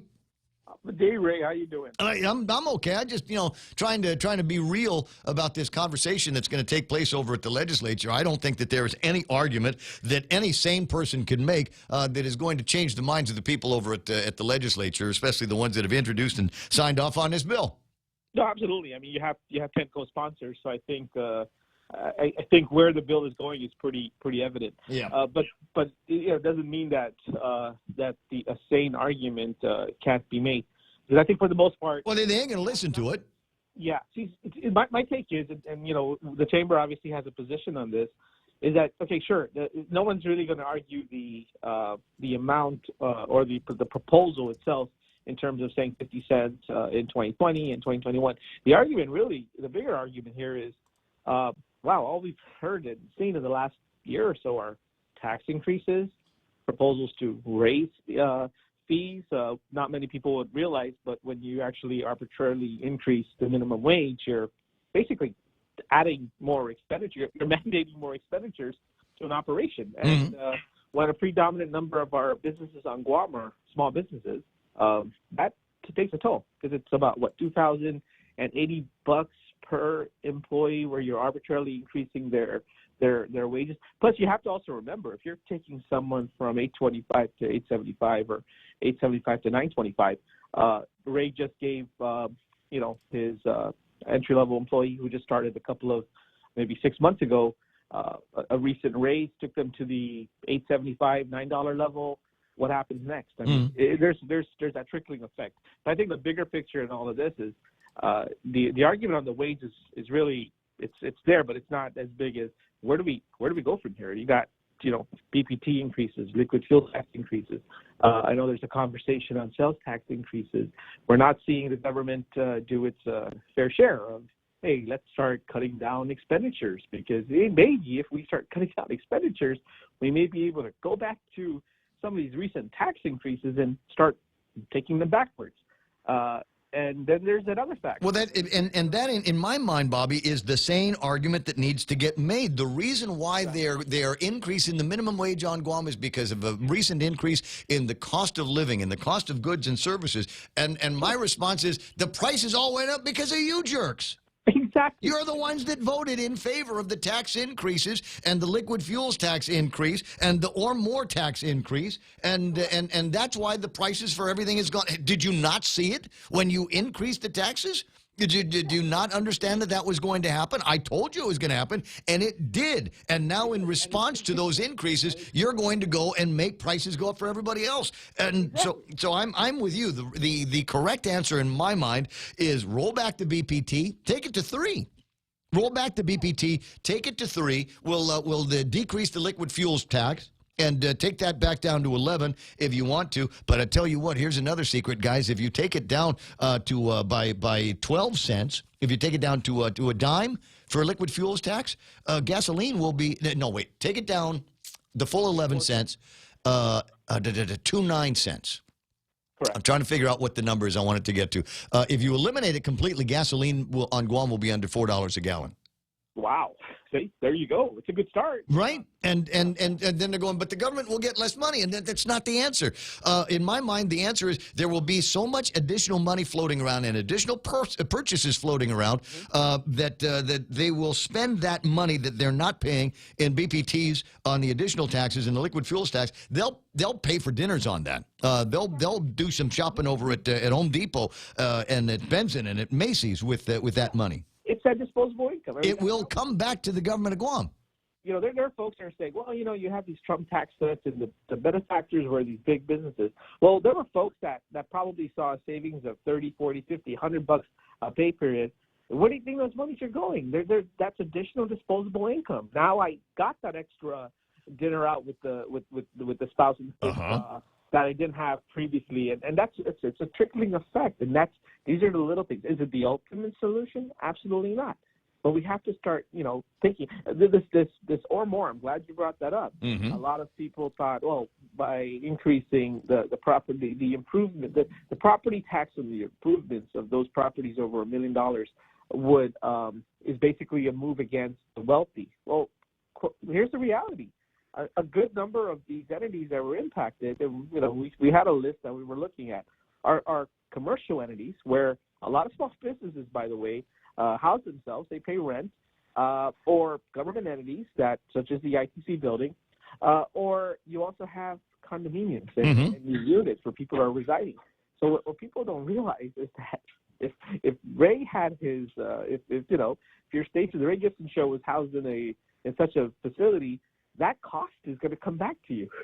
I ain't paying for it. My advertisers will pay for it, and their customers are going to pay for it. It's simple economics. But as I said, what do you expect out of a body of people, many of whom, I'm sure the majority of whom, have never run a business? It's going to be a knee-jerk, emotional situation. I mean, it typically is, right? You basically go in, you talk about the cost of it, but no one. It's a feel-good, easy response to say, okay, sure, let's just raise the minimum wage. Sure.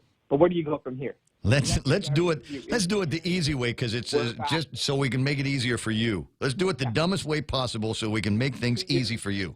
Yeah, we're back in the same conversation. In 3 years, we're back to the same conversation. That's what's going to happen. I mean, we were here, in 2014?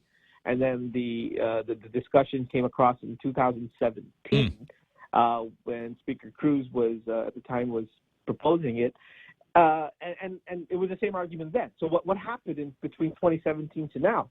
Instead of saying okay, because I remember I was the chairman of the board at that time at the Guam Chamber of Commerce, and I remember the position. Sure, we'll do this, but there has to be some offsets to it. Well, what did the legislature do in 2018? Well, they increased the liquid fuel tax. They increased the BBTs. There's another conversation right now on weights and measures, which has come across, which was an issue that was passed several years ago, and that actually adds to the cost of goods for wholesalers who eventually have to pass this increased landing cost to the consumers. So there's a rippling. So you have to kind of take it and say, okay, how do I dissect this? Where do we go from here? Is it going to end anytime soon? It doesn't seem like no.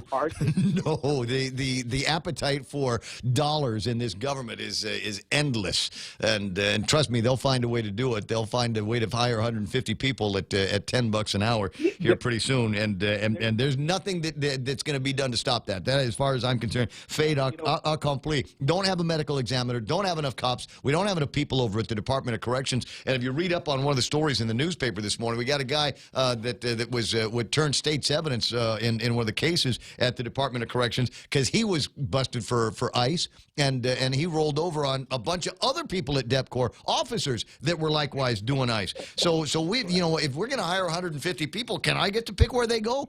And trust me, nose pickers watching the military buildup ain't going to be your job description. 9:32. I got Jess wants to come into the conversation, so I'm going to bring this guy in. Good morning, Jess. Quick. Yeah. Good morning, Lee. If you're Jess, you have to start talking now. Okay, well, I just wanted to say, how you're saying about opinions and facts earlier with Pat Lujan. Yeah, I think you guys got to look at a lot of, there's a lot of facts out there about taxes and the increase and running a business and everything like that. I mean, there's a whole bunch of misconceptions around all that, but. Definitely the cost of living on Guam, I think, has a lot to do with people's basically affording rent. I don't think it's so much the cost of the goods because those are just very slight. But,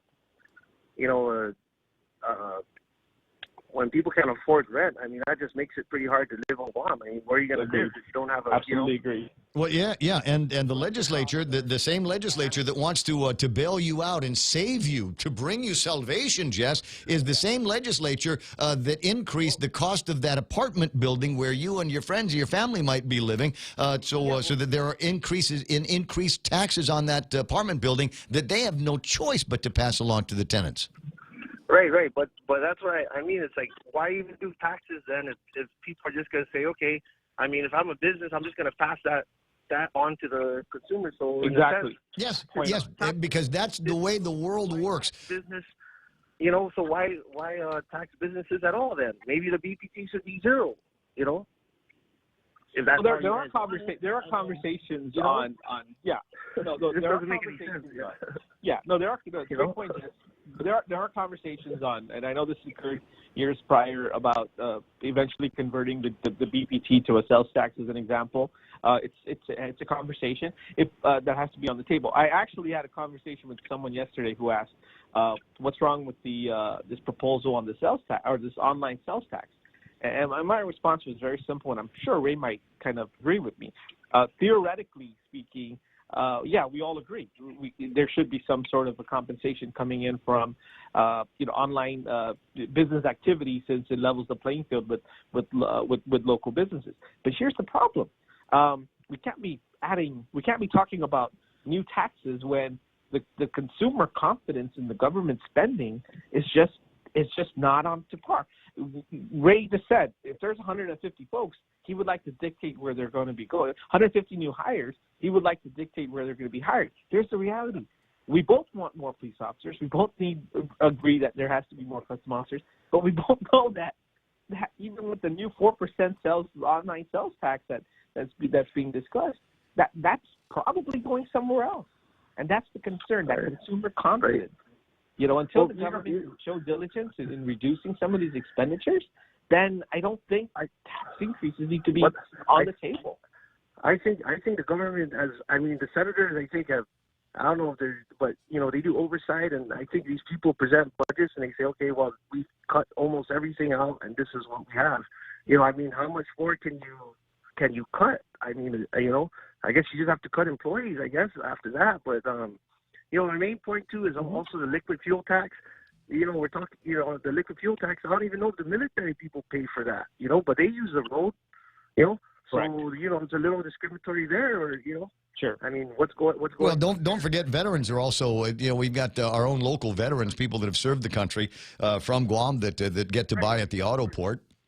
They get to buy at the low prices as well. So it's not it's not like only military and importees are the only ones that might be driving on the roadways for nothing. But another point is made that much of the construction that you have seen here, including the construction at Marine Corps Drive and Route 3, there's been all kinds of other reconstruction that has taken place. That's all paid for by Uncle Fed. As part of the military buildup. So they're ask me, they're pulling their share as well. But the thing is, too, the Trump tax cuts is 14. It went down 14 points. So in a sense, I don't know how that works, but it seems that businesses are paying zero, because if it went down 14 points, then that just raises the 4% BPT, because now you're left with 10 on your corporate income tax, and then small businesses got a huge tax from the Trump tax cut. So I don't know, you know what I mean? I mean, I guess these businesses probably just aren't making that much money, or they're not being as competitive as they should be. I don't know. I don't know what happened with all of the Trump tax cuts and how the different businesses utilize that. In many cases, in some cases, they passed that along to their employees. In some places, they made additional purchases for goods and equipment to modernize their businesses. And Warren Buffett even said that the corporate income tax has no. It doesn't affect his company's ability to be competitive. And that's, I think, the attitude that most businesses should have is, hey, let's go out there and compete, and we already know and if it's not profitable business, then hey, well, that's good for Warren Buffett's company, but it doesn't apply to mine. I know, but I'm just saying, just the logic behind it. But anyway, I just wanted to chime in on that, and thanks for taking my call. No, I love hearing from you. Keep it up. It's the last thing I need is a program where everybody's agreeing with me, right, Bobby? Exactly. So there we are. There's one other point I wanted to make, and that is with the fingers crossed, going in knowing that the legislature has already given into the idea of kissing the butts of all of the minimum wage employees on Guam. Let's go in with the idea that let's find a way to split it up so that for some employees in positions where you might want to have somebody that's got some decent skills, been around for a while, and can earn that minimum wage for that job, okay, we'll give it to them. But if you're under 18, if you don't know anything about anything and are just learning to learn how to work, do we have to give you $10 an hour to scrub toilets? There has been, and I'm going to go back to that conversation earlier that we had in 2017 when Speaker Cruz was raising this issue, was the establishment of a juvenile wage, which it's very common nationally. And what you're doing, and you hit it on the dot, when you're hiring a teenager, you're hiring possibly a part-time individual who is probably doing some aside, some side monies. And so what you're doing is you're setting a wage scale which is capped. I think the suggestion, and off the top of my head, was to keep it at $8.25 an hour, which is the current minimum wage. No, let's make it lower. No, let's make it lower. I'm serious. Low wage, low expectations. You get the worst job in the building, and we're not going to pay you a whole lot because I don't want. Here's this, and this becomes a problem if you follow my logic. You get a 16, 17-year-old who's never really had any more than a few dollars allowance that his parents gave him, and all of a sudden the kid is making $2,000. $20,000 a year flipping burgers. making around $9-10 an hour, right?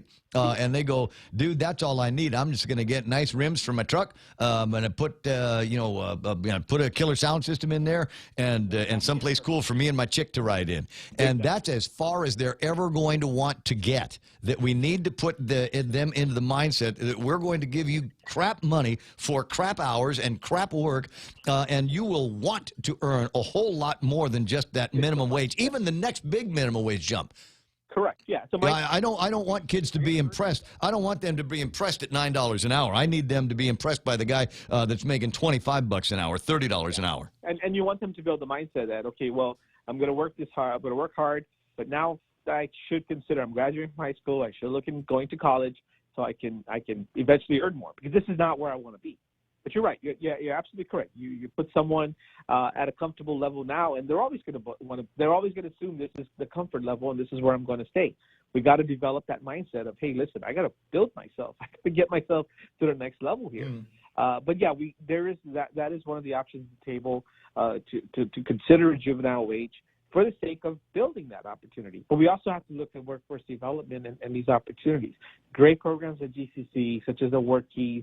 I forgot the names of some of the other programs. But we got to find ways to get the access to the community so these folks have these opportunities.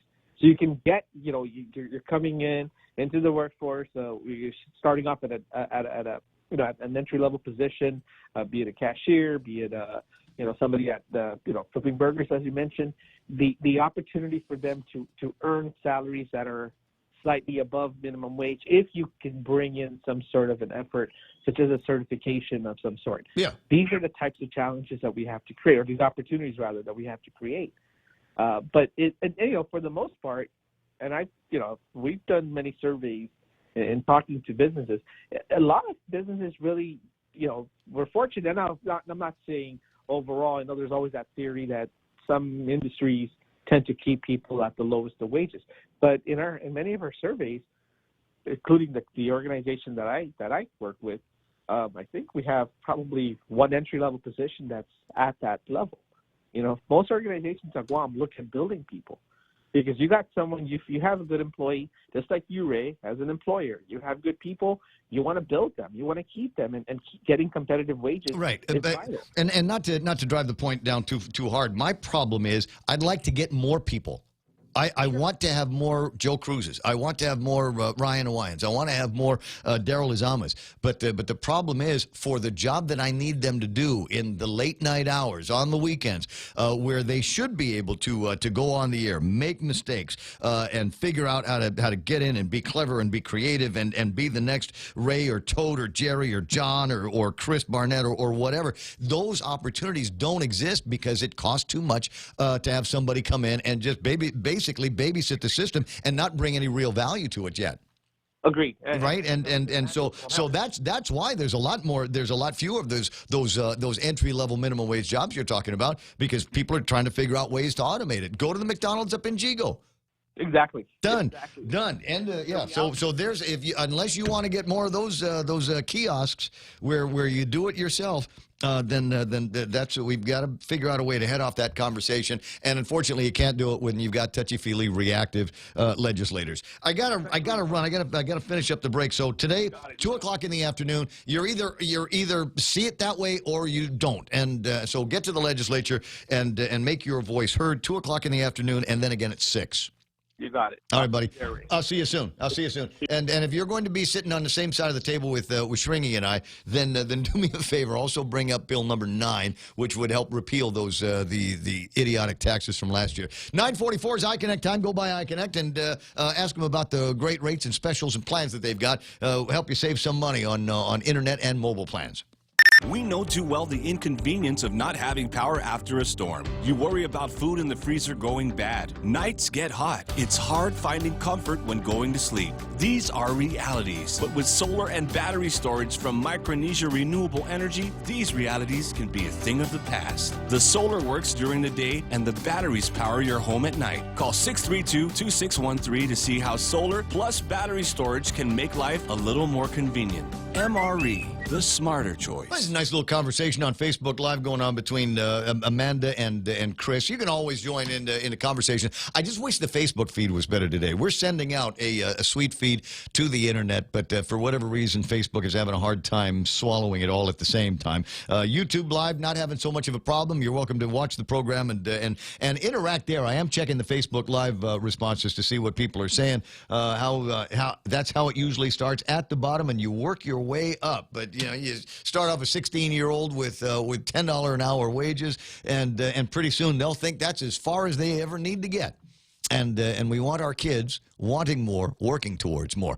Portions of the program also brought to you by the guys over at Wendy's. They've got a great new menu. It's called the Made to Crave menu. Last week we were talking about the great hamburgers they have there. This week we're talking about the incredible chicken sandwiches that they have on the Made to Crave menu as well, including one that has got BLT plus the slab of chicken plus avocado. And the great avocado story is coming up in a sec. Have you ever made a big mistake in your job or career, or with investing, for example? I mean, a really big mistake. How much was that mistake worth? I'm Jerry Roberts, and at 7:20 a.m. on The Ray Gibson Show, we'll pursue big mistakes and their price tags. You can find daily transcripts of The Extra Point at GuamTraining.com. Tune in every weekday morning at 7:20 for The Extra Point with Jerry Roberts, brought to you by Guahan Insurance Services and First Hawaiian Bank on 93.3 The Point. Business travel just got easier. Take your data plan with you for only $10 a day to all 17 Data-to-Go destinations. Never worry about additional data roaming charges when you go where your business needs you. The U.S., China, Thailand, and so much more. Have the assurance you need to check emails, surf the web, and stay connected. Call 688-2677 today to make sure your account is Data-to-Go ready. Docomo Pacific. Better together. Family Finance has been serving the people of Guam since 1959, and they'll continue to be there for you in the years to come. Whether you're looking to get a personal loan for that summer vacation or paying off those long overdue bills, Family Finance has got you covered. Apply for a personal loan from $1,000 up to $3,600 by calling Family Finance in Agutya at 475-4545, Upper Tumon at 647-5626, or in Dededo, 633-4473. Family Finance, serving the people of Guam since 1959. Come on now, babies. Where's this story? I thought I had an avocado story. It's basically about a woman in, I think it's a woman in Israel, who painted an avocado to look like a hand grenade and robbed banks with it. Right? Imagination, sometimes that's all it takes. On the other hand, maybe I shouldn't mention that. Maybe I should, in this crime wave town that we've got, and with all the crystal methamphetamine monkeys that are running around causing trouble with machetes and handguns, maybe I should not have that conversation on the radio about painting avocados to look like hand grenades. Personally, if it was me, if I was going to paint an avocado, I'd paint it to look like body parts. Then I'm not going to tell you which ones. I'll let you use your fertile, frisky Friday imagination for that. 9:48 in the morning, 888-8255. I do want to play that video I was telling you about from Joint Region. So, Carl, I'm going to ask you to keep it short. Okay, Ray, I just wanted to call in about minimum wages. You know, back when I was a teenager, I started at $2.35. I've been to college. I got a college degree. I used not even 1% of what I learned in college in my career. You know, I really think GCC is doing a great job, but you know, and UOG, but the amount of training that goes on in those two institutions every day is a tiny fraction of what goes on out in the real world. In the real world, exactly. I rose my salary by getting out there and learning, and that's the way to do it. If I was to go back and pay out of my own pocket, because I had a scholarship to go to college, I would just find an industry that I was interested in. I'd do whatever it took to get an appointment, an interview, and try to impress the living daylights out of whoever's in charge. Tell them I'll work my fingers to the bone. If I need to start at the bottom, if I need to stay late, if I need to do anything, I want to make my place in this industry if you'll give me a start. Yeah. And I'm telling you, you know, as an employer, that would impress them a a lot more than a degree, in many cases. Well, there's an example that's right in front of me right now, not to blow any smoke up Real Joe's butt, because he's got people for that already. But, here's a guy, started off just doing a couple hours on Star 101 in the middle of the day and got himself to a point where I trusted him enough to be able to produce for Bob Klitsky in the afternoon. And when Michael Knight is gone, Michael Knight, an ace producer, so when Mike's gone, this guy steps up. And don't think, as an employer, I'm going to forget the kind of get-with-itness that he brings to the program. Yeah, a couple of mistakes this morning. They won't be there Monday. Exactly. That's the kind of thing bosses look for to reward. Yeah, and if they even start them at minimum wage, if they're any good at what they do, very quickly their wages start rising because they don't want to lose this good employee that they've invested time and money and training in. Well, in our case, in this business, it's not necessarily we're going to kick up your raise to Ray Gibson level, but we're going to start giving you more hours and more responsibilities, and we'll see what happens with those. Exactly. Yes. Yeah. So, I think the minimum wage bill is misplaced. The intention is for political capital, political gain. It's not going to solve the problem. The real cause of the low wages is people need to get out in the marketplace, get training, and become more valuable to employers. Well said. Well said. I'll talk to you pretty soon. Okay, Ray. Have a good weekend, Carl, and look forward to seeing more of your posts on Facebook. Follow him on Facebook. Maybe you can explain something to me. I don't understand. I didn't get the memo on this. What is a top fan? I don't. You get awarded. It sounds like it sounds like it's something that where it should be self-explanatory. But like Chris Chip here is listed as a top fan. It's an award, an accolade for your constant posting or liking on a certain page. Yeah, I've been awarded many times, but I haven't accepted the awards. Do you have to accept it? Yeah, it'll ask you if you want to accept it, and then every time you post after that, it'll identify you as a top fan of that particular page, like Guam Daily Post, or any other. I know Chris, but I never asked him for a top fan. Is this something automatic? It's generated, yeah. Okay. It's automatically generated. Huh. Okay. All right. Because I've seen it there, and I've seen it in a couple of places, but I post a lot of stuff. I think it has to do with frequency. I feel like I'm left out of something. Somebody knows you. White privilege doesn't affect everybody the same way. 9:52 in the morning. I want to play this, so I'm going to, and it's the way I'm going to leave you with this program. What's the word I'm looking for? I want to say I'm playing it now because I've been promising that I was going to play it. I'm not playing it because I've run out of things to say.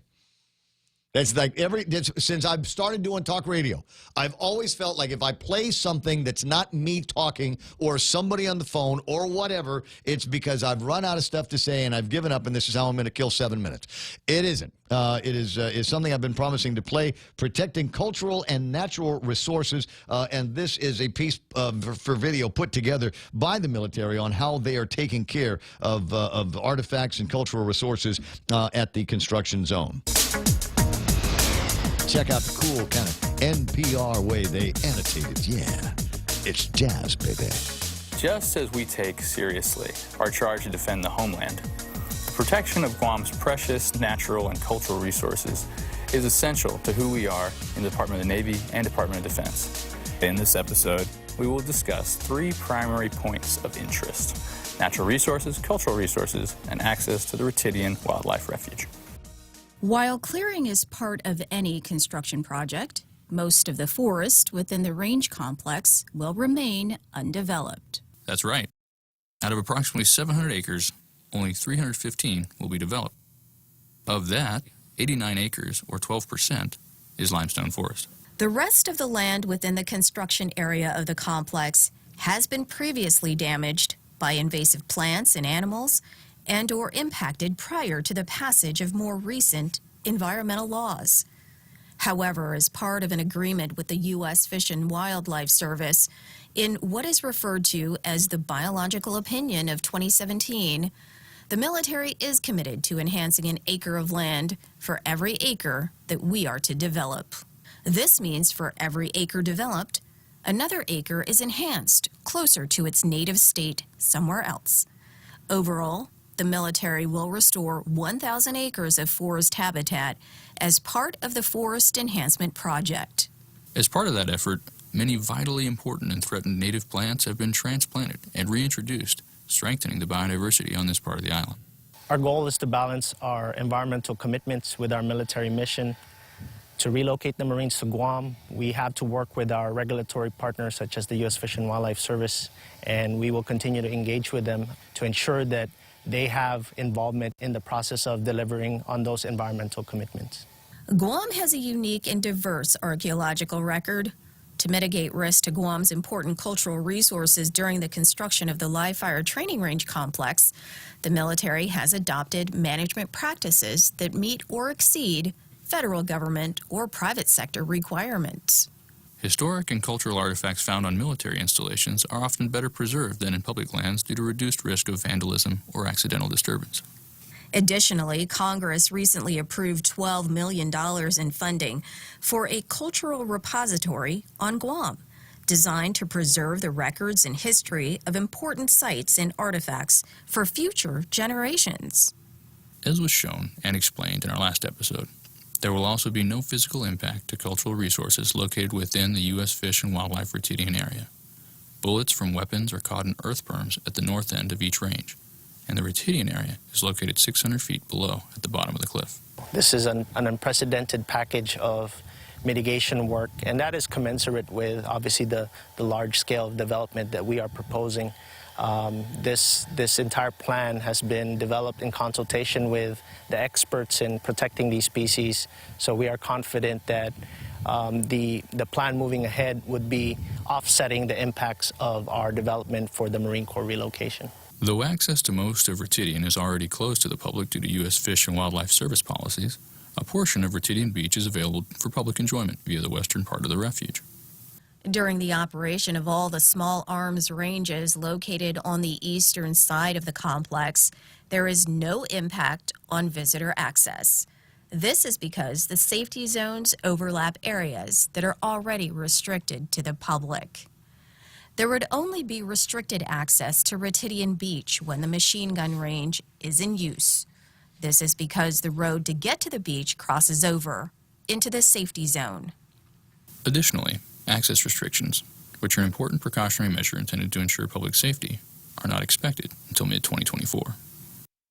While there will be some times Retidian Beach will be closed, physical access to the beach in the U.S. Fish and Wildlife Refuge area will be improved by the rehabilitation and widening of 5 miles of Route 3A. Ultimately, our goal is to integrate our environmental stewardship into our primary mission of relocating the Marines here to Guam in fulfillment of international agreements between the government of Japan and the United States.